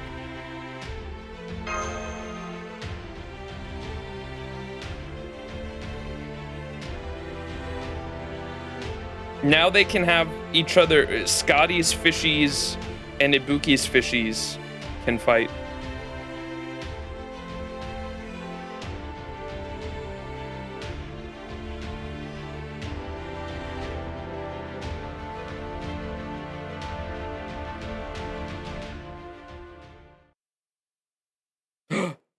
God versus God.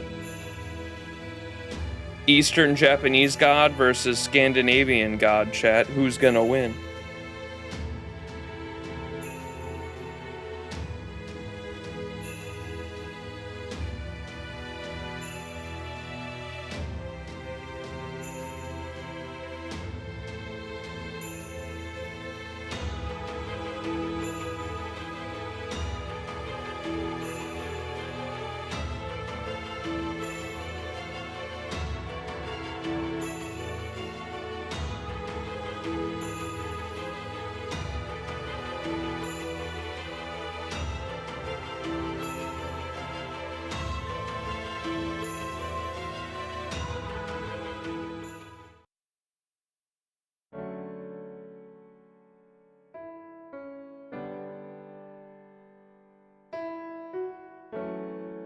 The manga was relevant.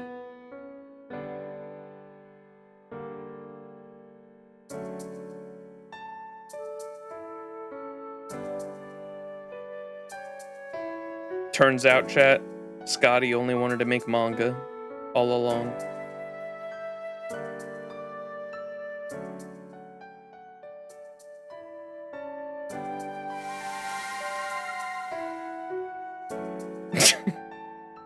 Is Miss still in here?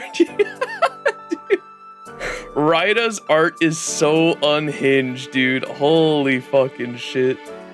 I can't show this to like anybody that like I can't show this to normal people, man. Hey bro, what you playing? Ay yo.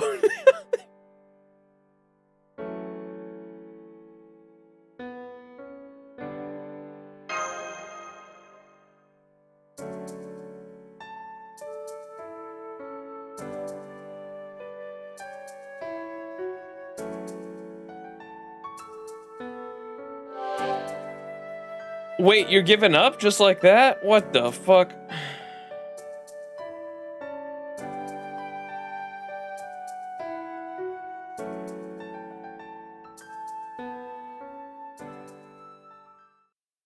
She said we don't gotta fight.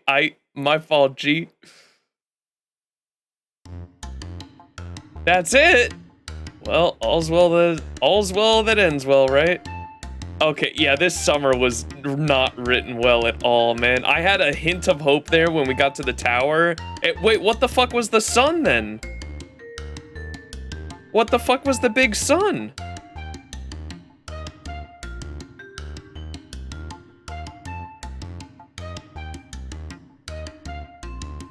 Gods do cause nothing but trouble. I learned that from Gil. Gil hates the gods. I mean, obviously because of what they did to Enkidu, but like even before the Enkidu shit, he hated the gods. Gil's stories about the gods made me hate their asses too.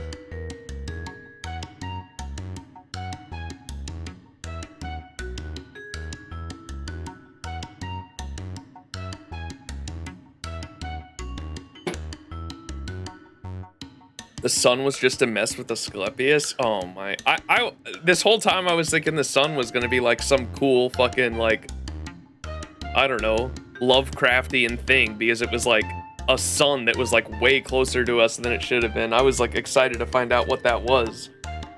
Okay. Ay ay ay.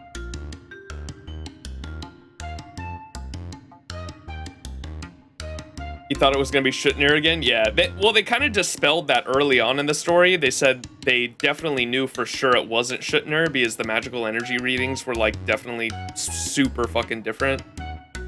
But it was definitely weird. They were like that. They kept harping on like how there's something weird with the sun.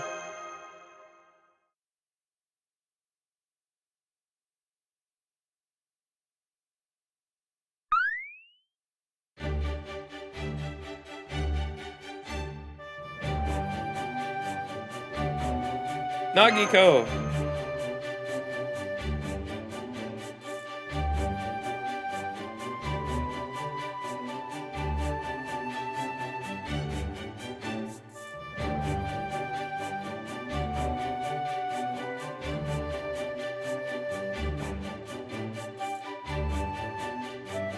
There's the one I told Lady Kama about. Do you mean the other one? We have to punish him. The jar. Get the jar. Oh, no, you don't. All's well that ends well, right, buddy? Neither Ibuki Doji nor Scotty meant any harm. Mission accomplished. What about me? Yeah.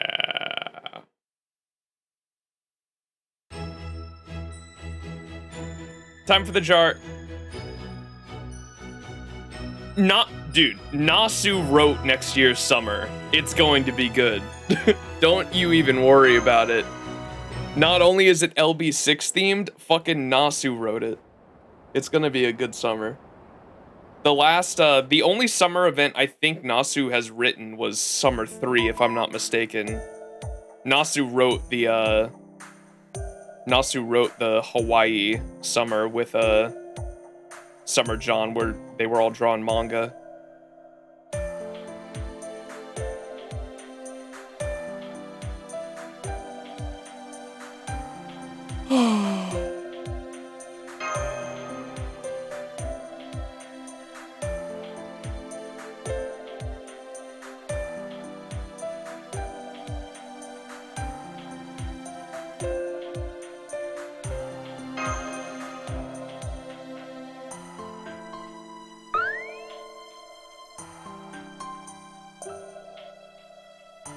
I like that. I do like that Gordoff came along with us for this one as well. I like having Uncle Goff be like, he's literally like the summer vacation dad, watching over everyone, cooking food. Bro's grilling. Who the fuck is that? You'll meet him in part 2.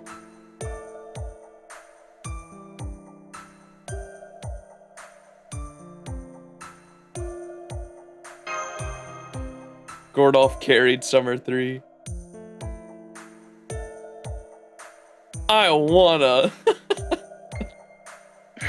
Catch up, Bowie. It's so good. You gotta sit down and you could easily finish Shimosa in a weekend if you really wanted to, but it's kind of a commit. If you wanted to slow read it, you could definitely finish it in a week. I finished it in 3 streams that were several hours long each, so you could definitely finish it in a week or a weekend if you really wanted to. And Shimosa's good. Shimosa's a banger.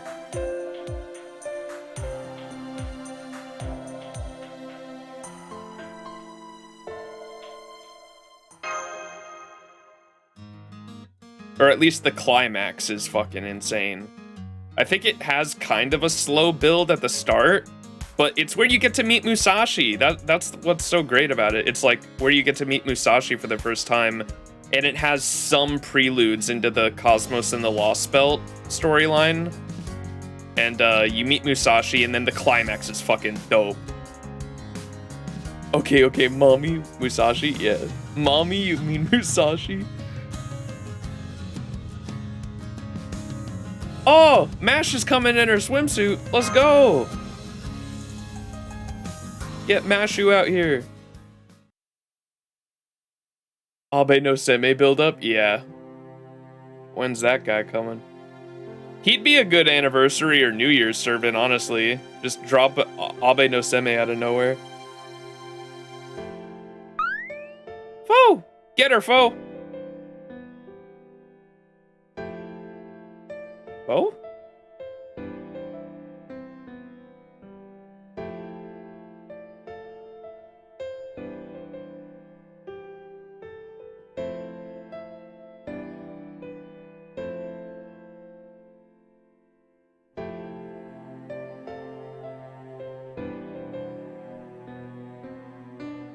Fo, special translation. Isn't that basically what Ibuki wanted?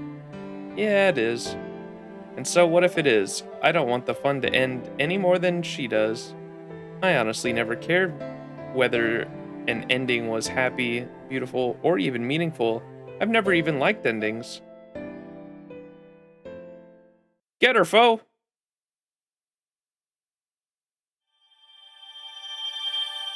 Lady Avalon talking as if summer is enjoyable.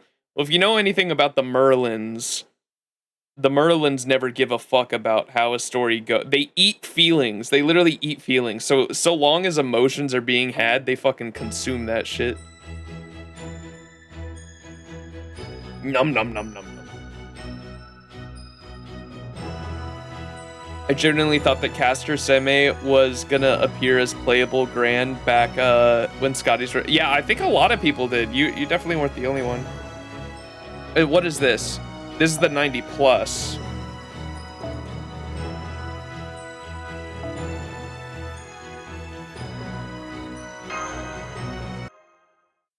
I'm gonna be able to do this with Ibuki. I don't know what the node setup is for 90 plus.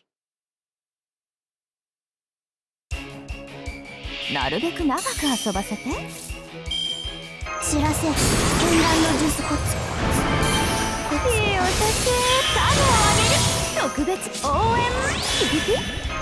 白兵戦、行きます。今のうちに準備。そう。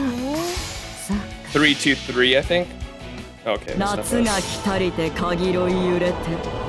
Final farming node comes after the epilogue.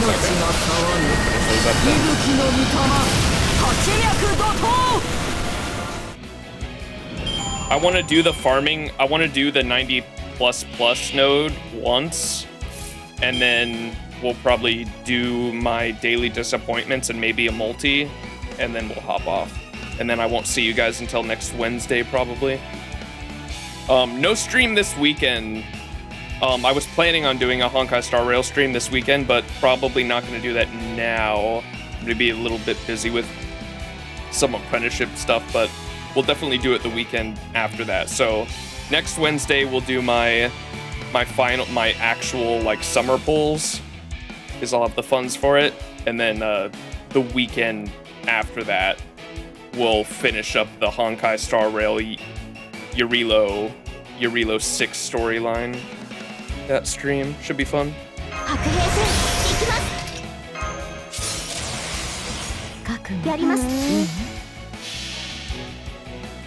夏が来たりて鍵ろい揺れて Oh, the FGO anniversary stream from the weekend. I'll definitely be in Discord talking about it. I don't think I'm gonna be able to stream though. Unfortunately, I'm gonna be way too busy. Oh wait, is it a 1 in the middle? Is it a 3-1? Oh, it's a 3-1-2, I think. Interesting.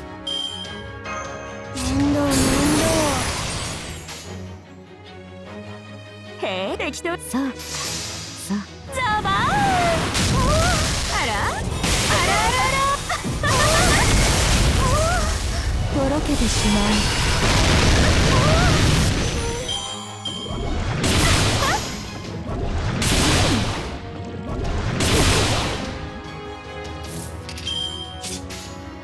じゃそうささ I keep forgetting to level up your Shufu. Dude, Shufu's goated. Shufu is literally like budget Castoria. She's so good. And not like a dollar store Castoria, like a 4-star, like she has like 4-star skills. Like don't she's like a 4-star Castoria, literally. Shufu is very good. You were wrong about the layout? Yeah, no worries. I was only going to do that one once anyway for the reward. I'm going to strictly farm the 90++ after this. Because I already got a unit in mind that I want to use. Alright, give me my grail. Oh, I haven't gotten my 2 monthly grails as well.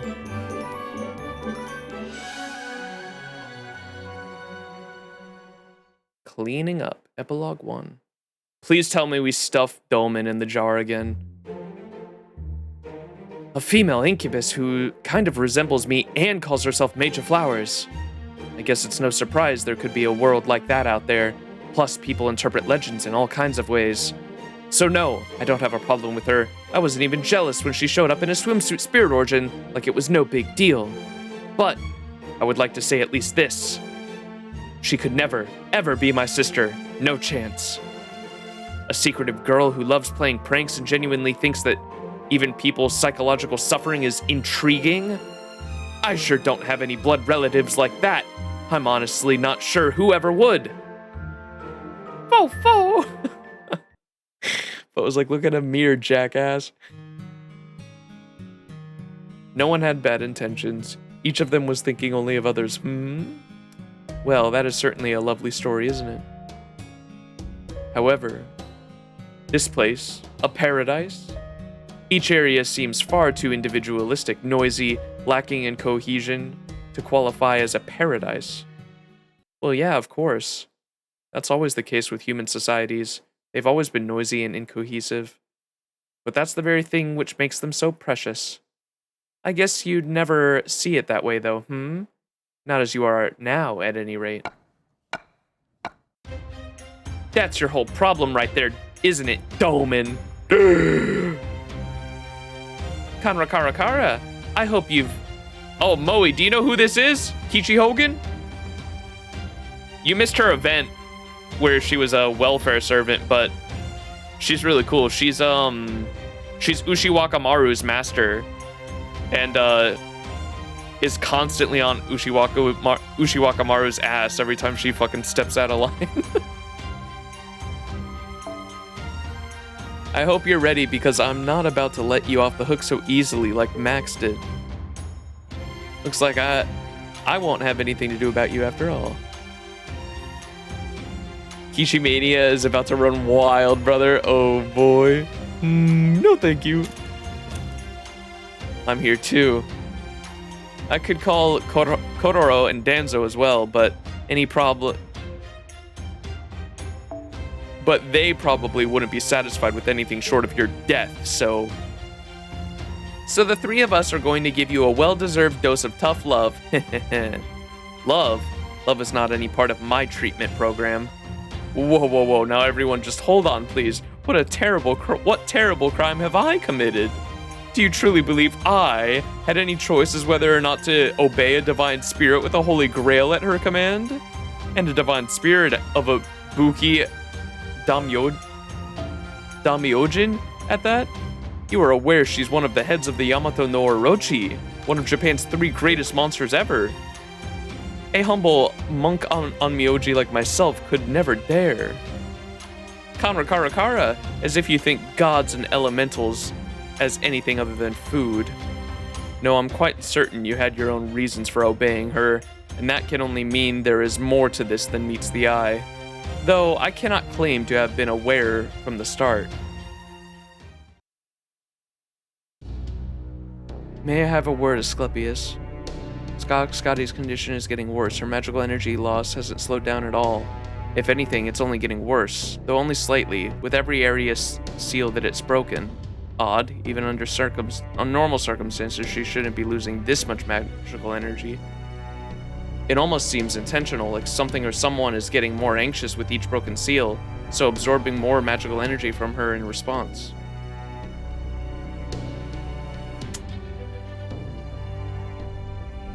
Blah, blah, blah. We get it. There's more to this than meets the eye. All right. The Arctic Circle itself. Dolmen's siphoning energy somehow. That's what I got from that. He's gone back to all M's and no N's. I'm honored you noticed.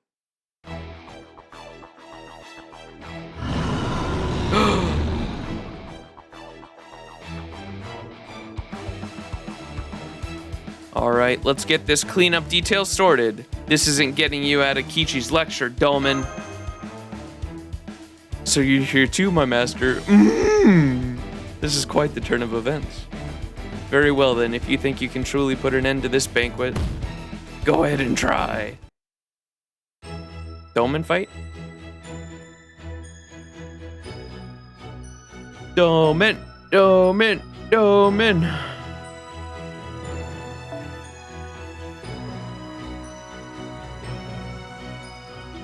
I'm just gonna use a Buki Doji again. You got Dolmen off a paid single last night? Nice! Oh my god, you're kidding me. It's back. I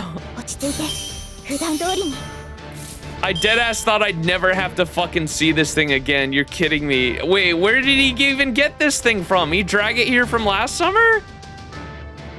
He's got the fucking, the Columbus egg. Oh my god, that thing's cursed. Where's Moe? They got the, look at the face. It's fucking Columbus. They got the Columbus egg.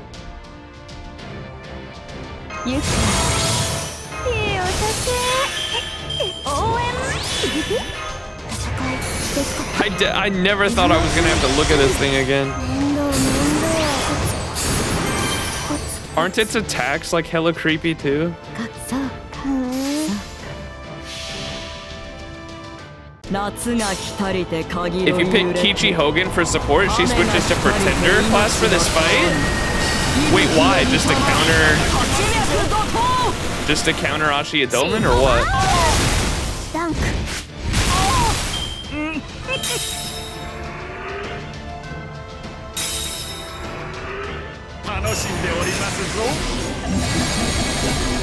Oh, it laughs. That's right. I remember it did something creepy. It fucking laughs, bro. Oh, we got buff block. We'll see if the damage is enough. Wait, we'll go bam, bam, bam. Oh!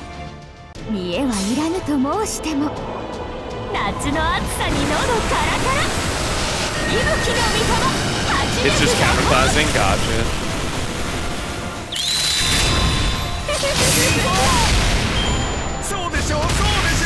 Don't hit my Ibuki. Oh, you motherfucker.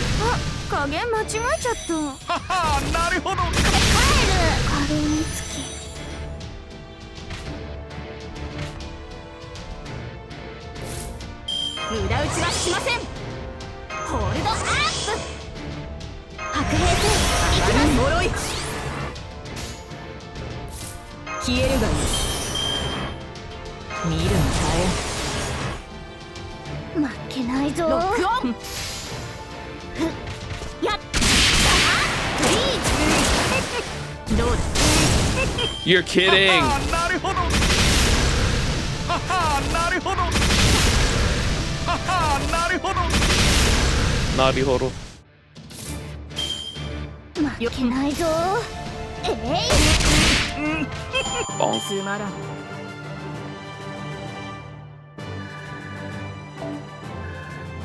Gave him the good old bonk.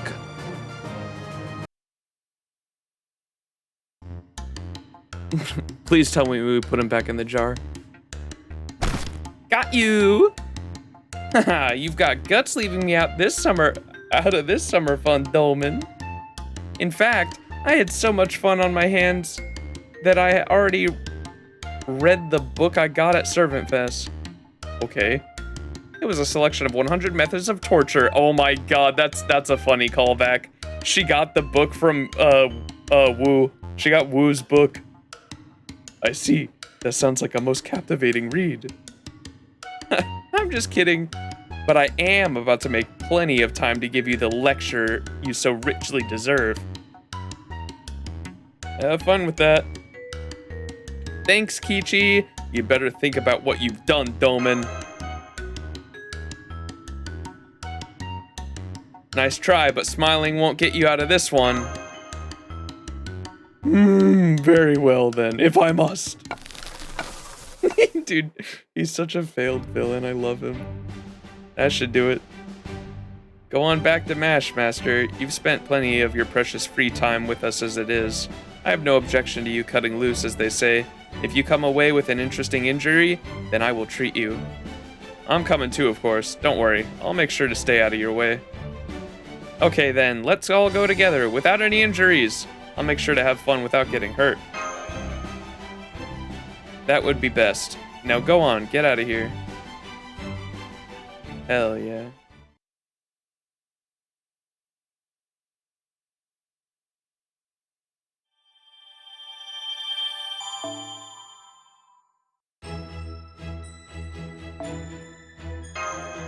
Goodbye and hello. I don't know why I say goodbye. I say hello.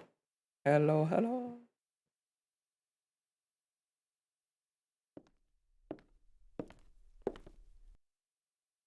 Oh, I still haven't picked my my Valkyrie yet, too.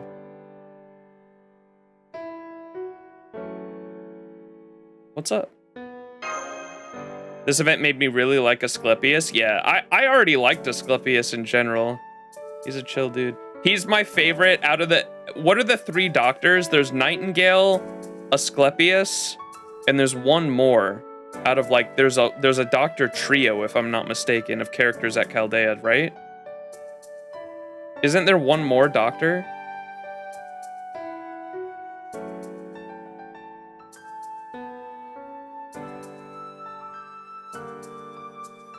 I could have swore there was one more. Jack the Ripper? No. It might be Paracelsus, but I don't think.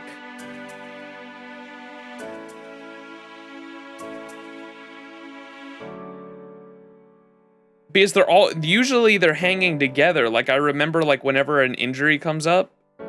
Romani. Like whenever a joke comes up about like a character being hurt and then like those three pop in because they're like not the type of person you actually want operating on you. Nightingale, Asclepius, and I swear there's one more. I don't think it's Paracelsus. But he might hang out with them. I don't know. I was gonna say out of all the Dark Doctor characters at Chaldea though, Asclepius is definitely my favorite.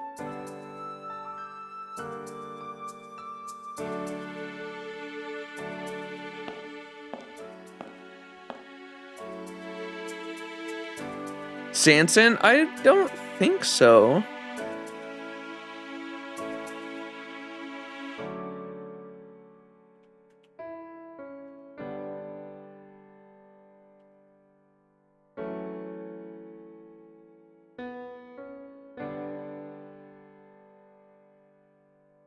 It could be Jekyll and Hyde too.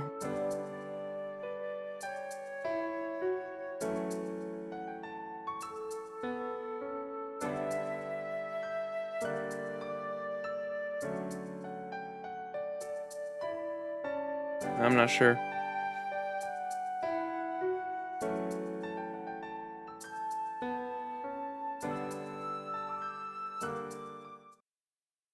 They want to come back to Chaldea. Oh wait, they're disappearing!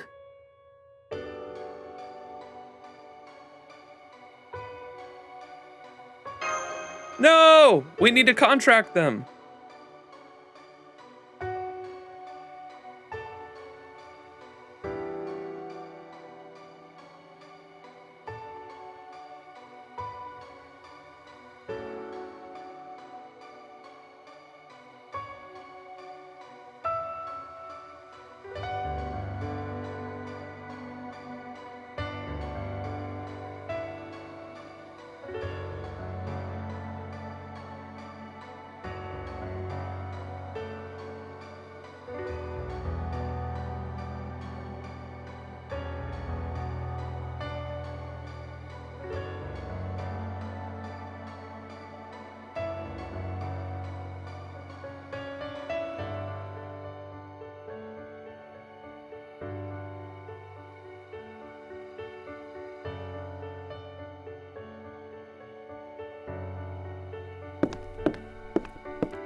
Tickling. Beep.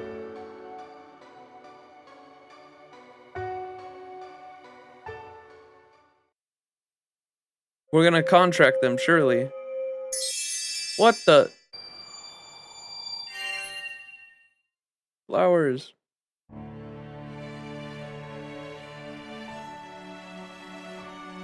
What did you do, lady, eh? I told you a workaround, gotta love them. Only one of them will be able to fight at a time, you see. There can only be a set or something like that. But it'll be up to you, Master. Theirs may not be the easiest spirit origin to work with, but I'm sure you'll get the hang of it. I also left you a video file in the cabin, so make sure you watch that too. Lady A!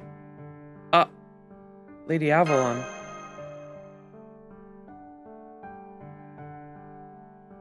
Yeah. You all knew this was coming. The Holy Grail summoned me here too, so this was always going to happen. Oh, no you don't. Don't look at me like that. I'm sorry. Hey now, you can't go around apologizing for absolutely everything. Besides, you're not even the one who summoned me. I'm just your typical beautiful mage of flowers who stopped by because this all looked like fun. Can't you use a workaround from earlier on yourself? No can do. That only worked because they're Valkyries with identical spirit origins. I'm sure you'll summon me again, though, if fate wills it. Screenshotting that for later. Will that be my catalyst, chat?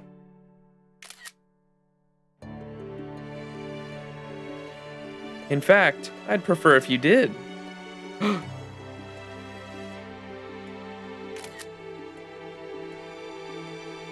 I was originally only planning to hang out here for a little while, but you were all just so interesting, and of course, I'd like to read more of Scotty's manga too. Okay, then we'll have to see you again someday. Well, this is it.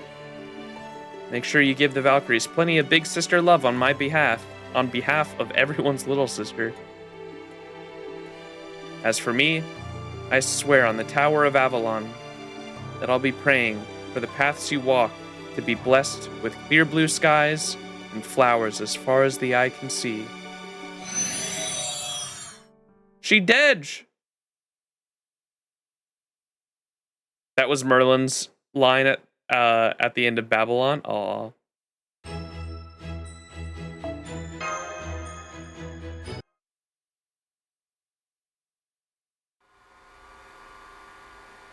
Oh, this is the movie she left for us?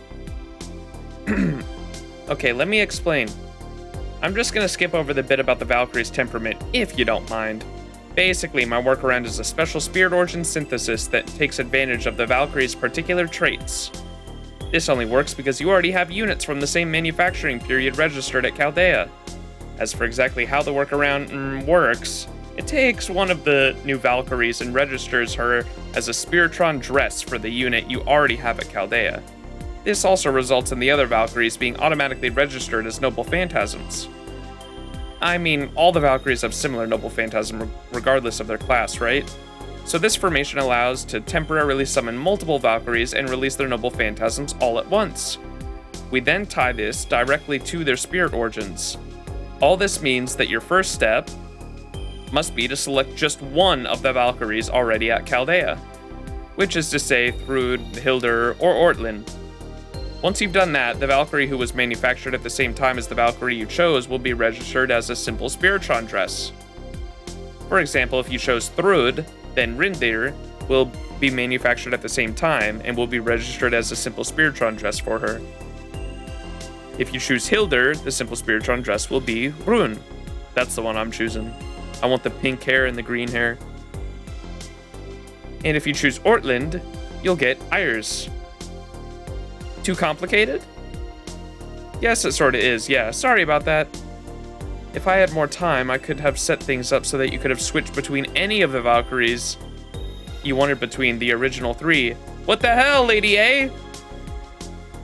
But I don't. Sorry.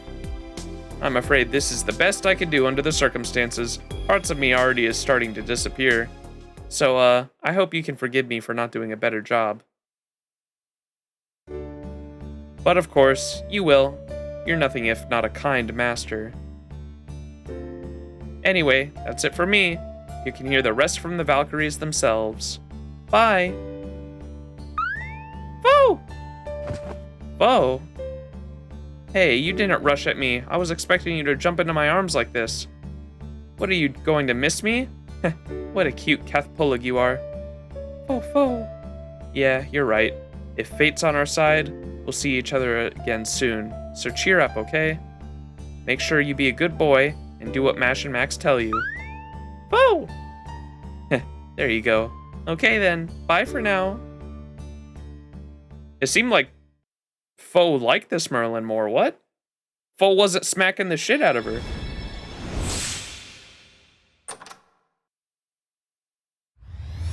Yeah, the Ascension art on all of them is really good. I was torn on the Ascension art as well. I'm with you there. Ooh, Ibuki Doji Berserker has been updated.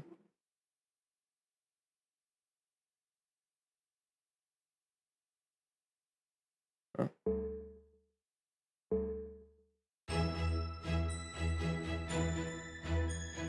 Oh boy. You said the costume's available now? Oh, there it is.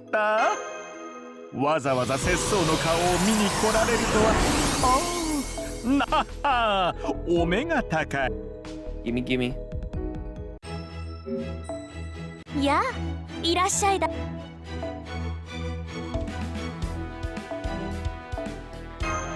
Oh yeah, getting that right away.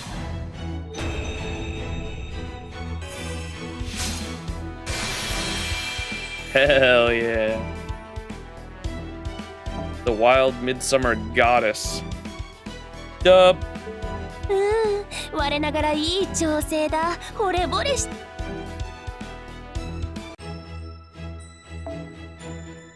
All right. I said pink hair, green hair. So middle one here.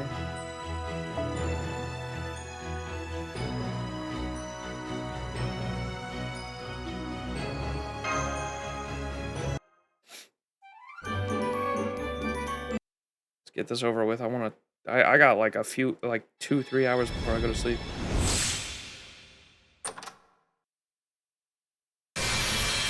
Yo! ワルキューレ。個体名ヒルドだよ。なんだか他人行儀だよね。でもほら、一応ね、仕切り直しっていうか、契約は正式に結ばれてるから、君は私のマスターだ。改めてよろしくね。Hell yeah.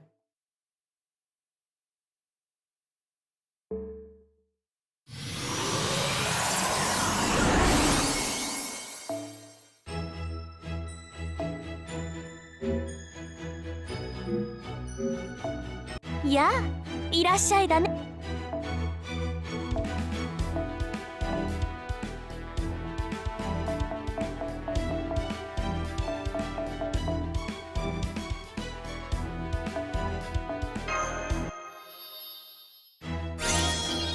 ありがとね。Oh, that's right. I gotta get all those. Fuck. Okay, I'm not doing that on stream. All right, let me do the 90 plus plus just once.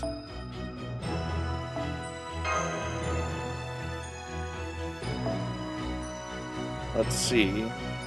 I'm hoping we can do it without needing anything crazy. Where's my sabers? I already know who I wanted to try to use. These girls. The Trung sisters. Hi bye Trung. The 111 node, yup, with 1,000,000 HP. Oh shit. I hope I have the QP. I might not. Their append isn't fully unlocked. やあ。そろそろクエストに戻る？ How much QP do I have? Oh, just barely not enough. Fuck, I'm gonna have to do 1 QP node. Hang on. Unless this isn't gonna give me enough. No. ようこそ。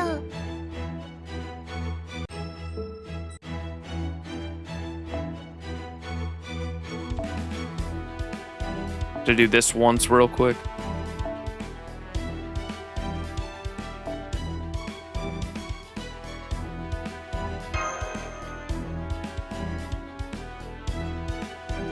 You got Merlin in 90 St. Quartz, Doman in 90, and Ibuki in 30, and now I'm 450 St. Quartz due. It's Scotty's banner. Oof.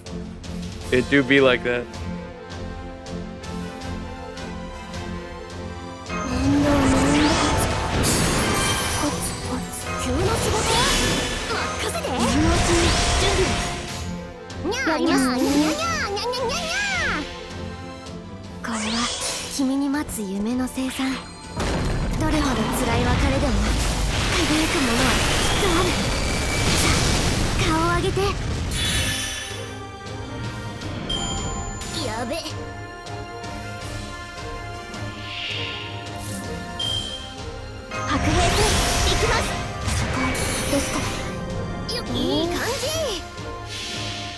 Use Saber Fran for a bit on the 90++ node. Felt nice being able to use her after all this time. Yeah, for sure. She gets a damage bonus too because she's a summer unit.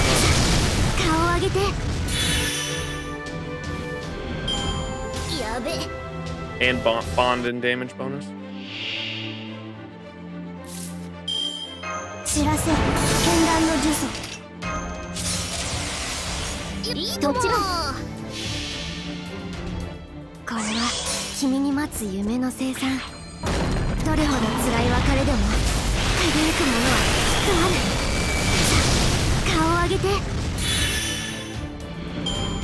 やべ勝ちましたじゃあそういうことでそそくさSuzuki-san.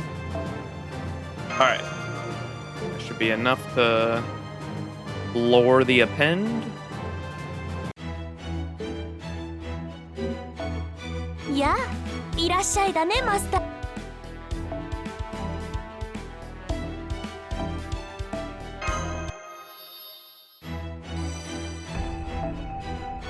Alright. And I don't have the damage CE MLB'd. I need one more copy. So I hope this is enough. We'll see. And I'm hoping I can do it without Castoria too. Without my own Castoria.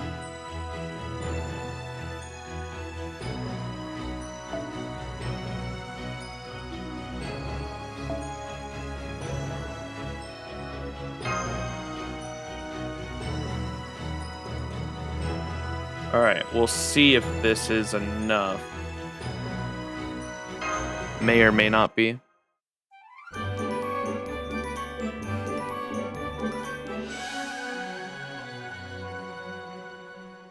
I'll use my own cast story if I have to, but I'd prefer not to, just because my cast story is like almost Bond 15. みんな怪我しないでね。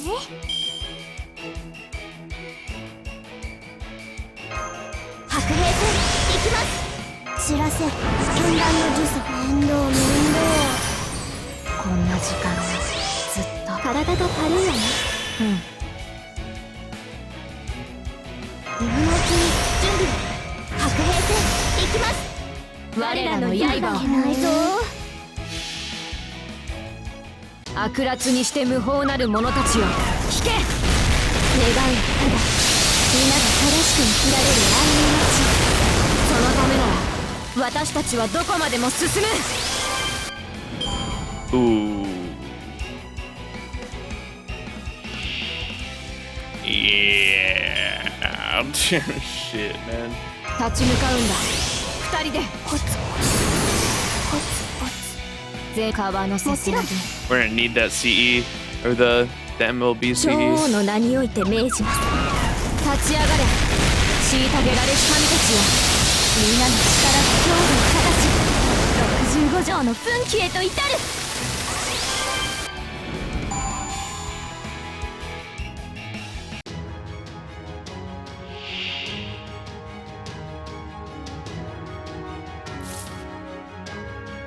Yeah, Sea Monster Crisis was my favorite as well. 見上げるそつないだて。やります。突撃。寝込んで花を暑くなってきたね。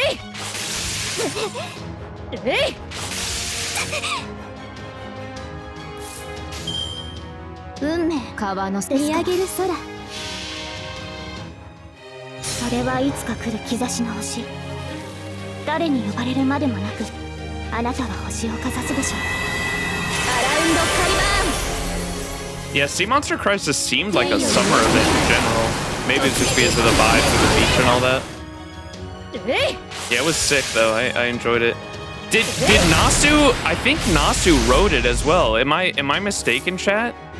Who wrote Sea Monster Crisis? Because I read an interview with Nasu talking about it, and I think he might have written it, if I'm not mistaken. I could be wrong. That was just my assumption. ここでまっすぐ弾けてシャツリボム。さあ、どこを切り落とす。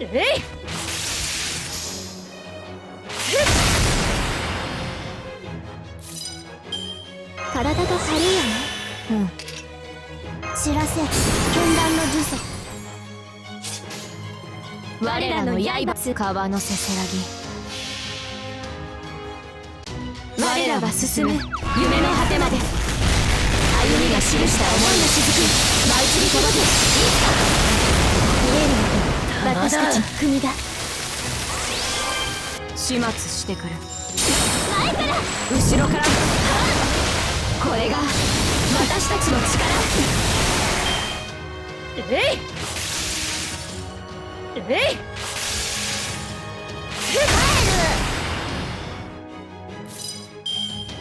It's pretty cool with all the enemy sprites and building mechanics like Summer 1, yeah. 面倒面倒。戦いですか。一休みしよっか。白兵戦行きます。やだ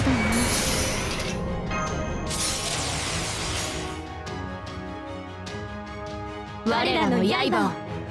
やりまーす。負けないぞ。女王の名において命じます。立ち上がれ。虐げられし神たちよ。みんなの力と強度を形。65条の奮起へと至る。無駄にはできないよね。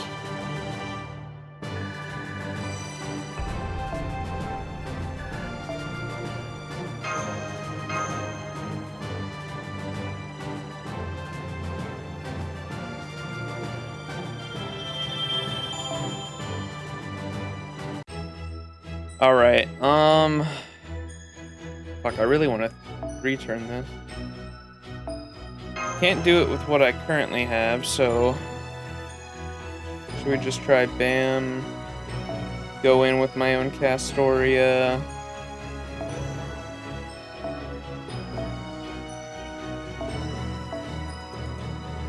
And then what? Plug Suit and Oberon, maybe?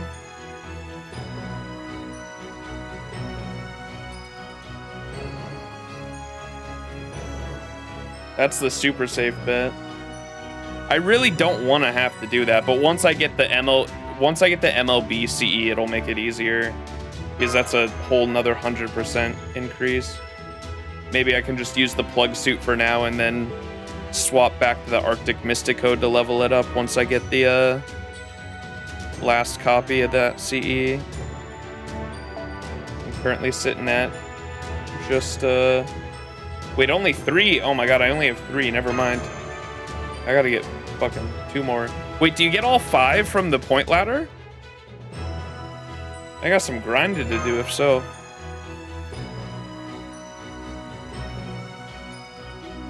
Just check the interview. It's implying that someone else wrote Sea Monster Crisis, but Nasser checked it because it also had Morgan in it. And he did, and yeah, because they all consult the writers that write the characters. He did rewrite it after with Erish, Morgan, and Melt, though. Gotcha, okay. Yeah, because those are his characters. That makes sense.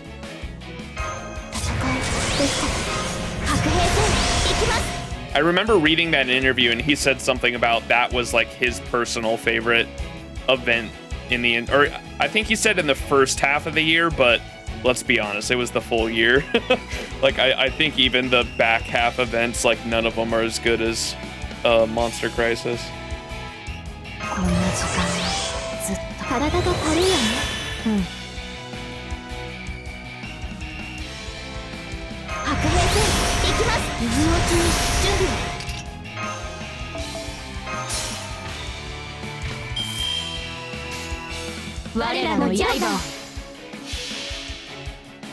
Can only hope that this Gouda is good. Also as good as last year's. Yeah, last year's Gouda was really good.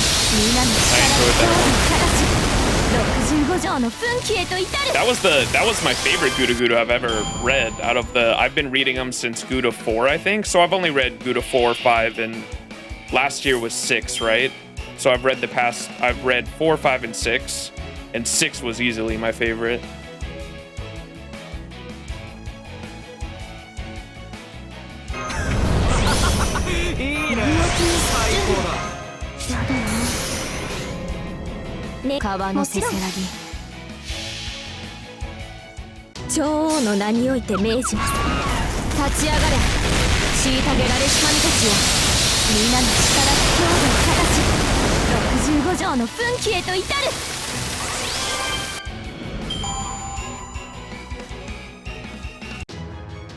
Shit, this might not be able to fucking clear 1 million. Do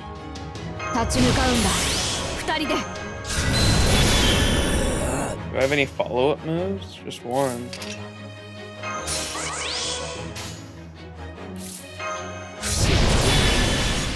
Might as well use this too, I guess. See what this does. This might not clear. The last one only did 600k. I think I'm gonna need that. I need that damage CE back. MLB. Let's see what this does.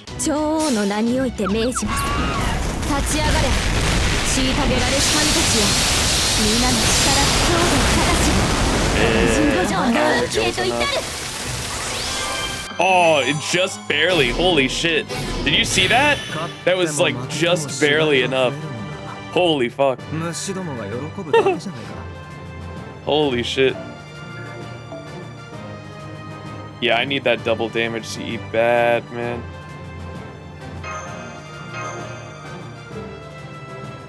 It'd probably actually be better to farm with, like, Black Grail even instead of the damage CE. Because at least Black Grail would stack with Oberon for a huge chunk on that last wave. I think Black Grail might be until I get it MLB'd. I think Black Grail might be more consistent than just the 100% damage up. The event CE has extra charge. Yeah, but I had charge to spare though. You would, yeah, I know I would need the charge. Here, let's test it out. I had charge to spare in that comp there.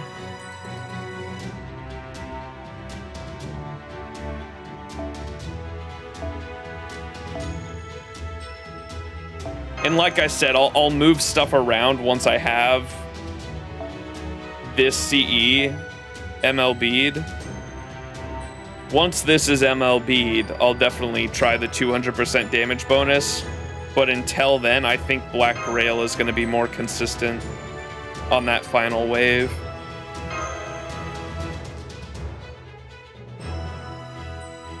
It would also help if Haibaitrong was 10-10-10 instead of 6-6-10, but I'm working with what I got. My Hokusai isn't fully skilled either. I think she's only either 4-4-4 or 6-6-6. こんな時間体が軽いよね。うん。運命をかけた戦いであれば自分のうちに準備早がけですよ。カルウェナ熱を帯びなさい。マルミアドワージ願いもちろんそうします。我らは進む夢の果てまで。歩みが記した思いの雫舞い散り届け。私たちの国だ。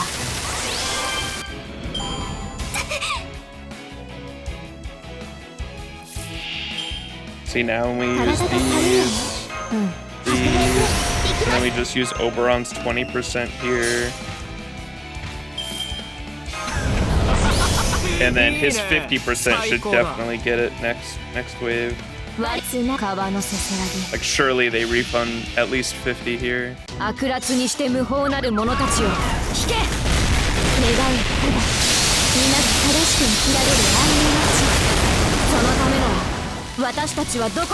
50%. Yeah, nice. Okay, we've got enough charge.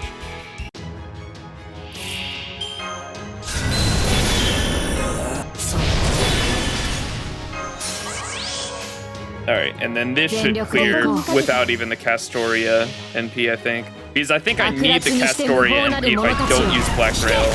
So this is slightly faster, I think. This should definitely kill, right? Yeah, it does more without the Castoria NP. And so this is slightly faster because I don't have to have a Castoria NP go off. And then once I get the MLB 200% damage bonus, I'll try it without Plug Suit and Oberon and see if I can just get through with 200% damage bonus with the 50% starting gauge and 2 Castorias with just Haibaitrong and see if that can clear it. Yeah, with the MLB CE it should be easy. My Summer Hokusai 10-10-10 and she's my main DPS for this node. Double Castoria and Proto Merlin, but I still need to land crits because her gains aren't as good. Gotcha.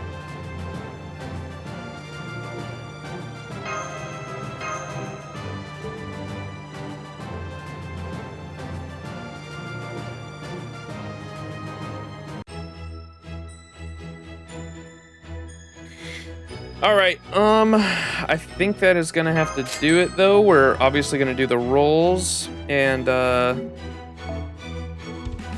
me get my grails too before I forget.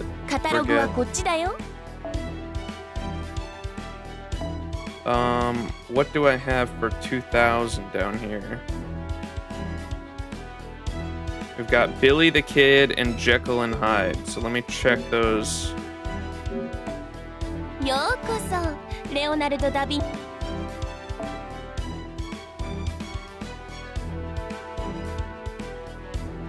Billy the Kid, who would be an archer. Oh, Jekyll does not have these unlocked. I think he'll still have over 2,000 coins though.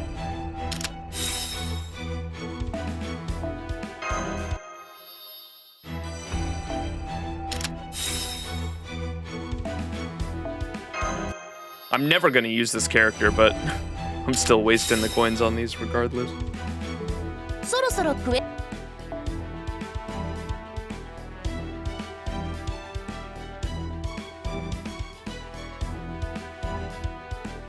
Alright, Jekyll and Hyde has them fully unlocked, and then...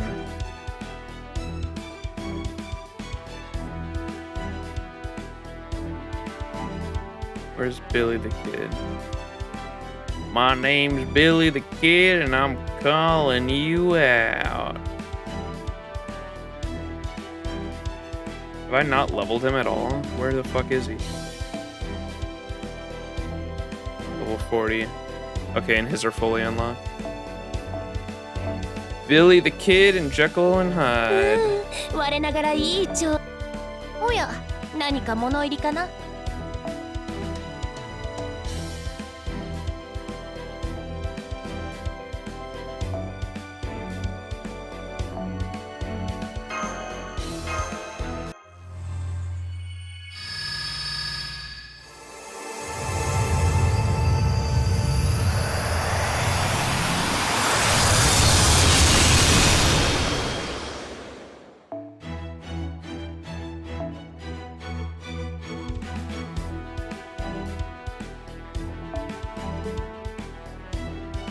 Where'd Jekyll go?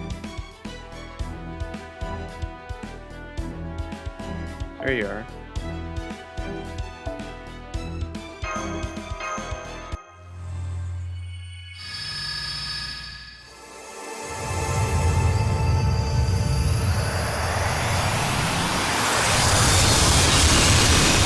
Do we get 2 grails from this event, by the way, chat? Because I know they've been getting better after the 120 release. That they're better about giving us more lores because of append skills, and then more grails because of level 120. So are we getting 2 grails this event? You don't think so? Damn, that sucks. まだ見ていく私も張り合い I think I'm at 4 or 5 now. If I got one from the story, it should be 5. How many grails do I got? Yeah, I got 5. So I got one from this. I had 2. I got one from the story, and then I just made 2. So now I've got 5. Enough to take someone from 90 to 100 if I wanted to.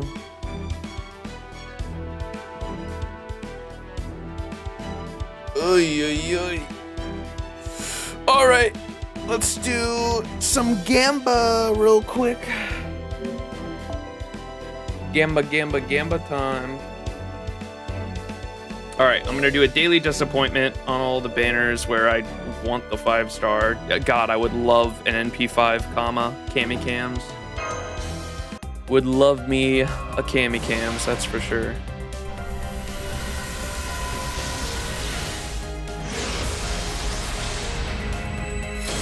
Nada.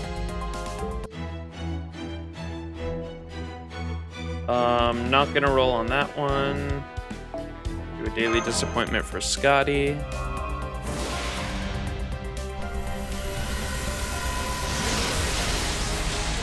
Not the. I would like the 5-star CE. Can I get a copy of the 5-star CE? That would be nice as well. I should not be rolling on the Ibuki banner at all. Eris would be alright. I would take an Eris. Nada. And Lady Avalon. She did say she wanted to come to me in the story, right? She said we would be reunited. She lied. And I'm not gonna roll on the boys banner. Or actually, my Asclepius is story locked. What NP is he at? Because I actually do like Asclepius for a 3-star healer. He's alright. Yeah, he's only NP3. Oh, might as well then. So if I get Asclepius out of it, it'd be worth.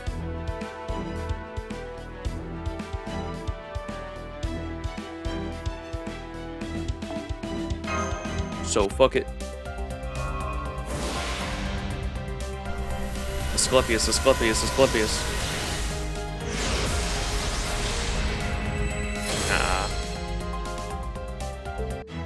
Alright, I'm gonna do one singular multi, and then most of our rolls are gonna be next Wednesday on the 7th, which is the very last day this banner will be active, in the morning. So like when I get home from work, I get paid that morning, and so I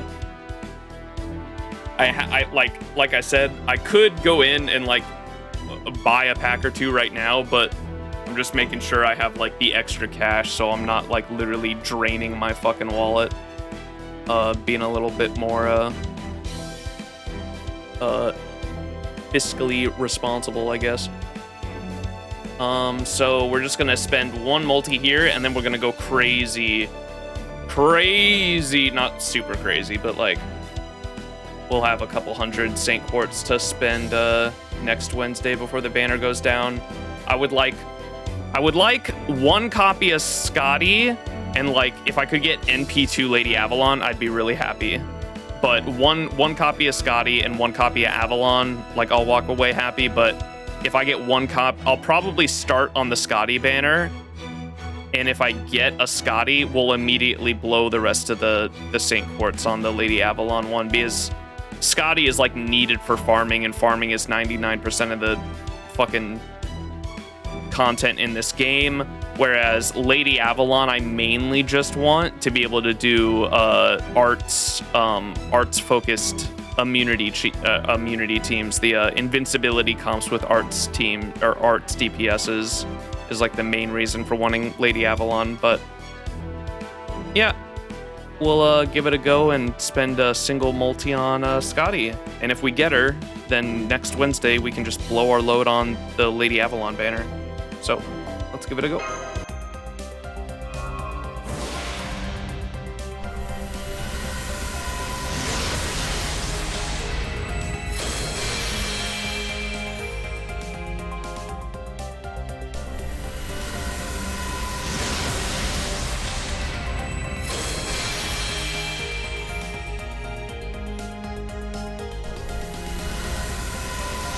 Did he get monthly tickets? I don't think I have. No, not since the it reset this morning. I should definitely pick those up too for Wednesday.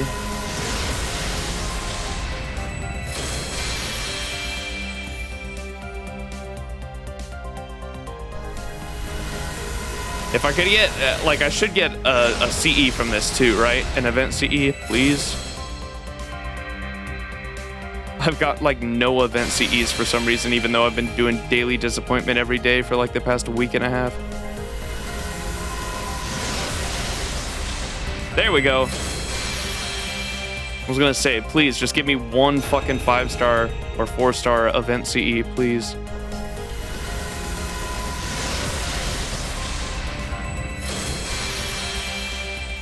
I'd like to MLB the Koyanskaya one, because that one's super cute. The Koyanskaya and Nikitich one. Arctic Summer World. It's the Backstreet Boys. The Backspear Boys.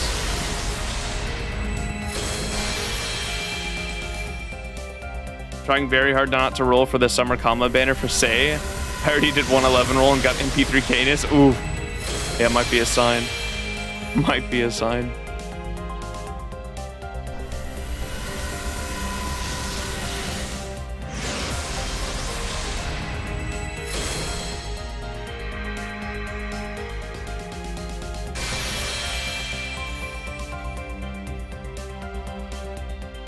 Well, we at least got a, we at least got this, the, 5-star. I'll tell you what, if I get 3 bronze servants from this, it's a sign. Oh! We have to do one more, chat. The catalyst always works. 50% of the time, it works all the time.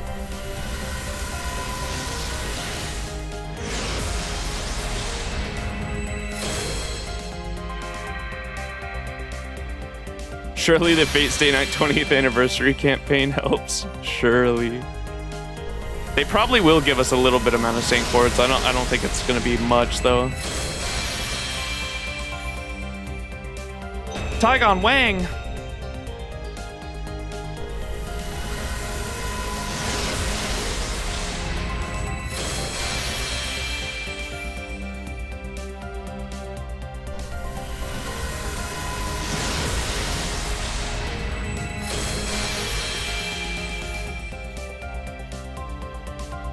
Scotty, Scotty, Scotty, Scotty. Oh, we get 60 Saint Quartz, supposedly? What? Okay, that's not bad. That's pretty good. Wait, when is that launching? Is that gonna happen before these banners end? It probably happens like the day after, actually, now that I think about it, because of how events work. It's probably gonna launch like the day fucking after these events, like a day or two after. Oh boy. Sag. There'll be a little bit of recovery Saint Quartz at least, I suppose.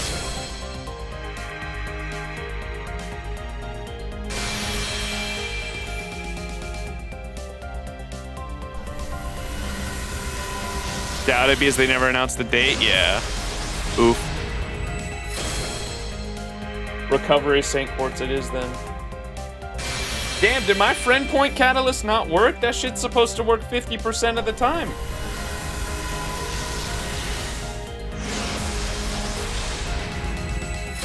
%50 of the time it works all the time, chat. Hydro, appreciate the follow.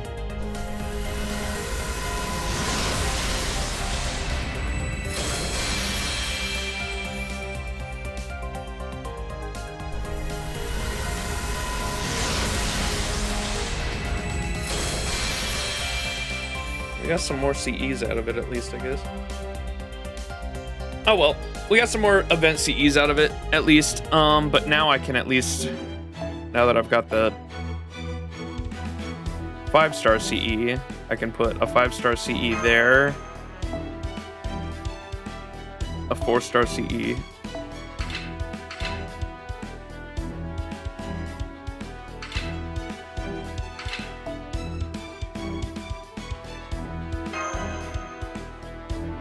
Oh no, it's too much cost? You're kidding. Are there any bronze event bonus servants? What do you cost? Oh, one too many. I need a 1-star.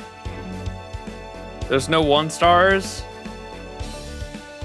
There is not. Damn.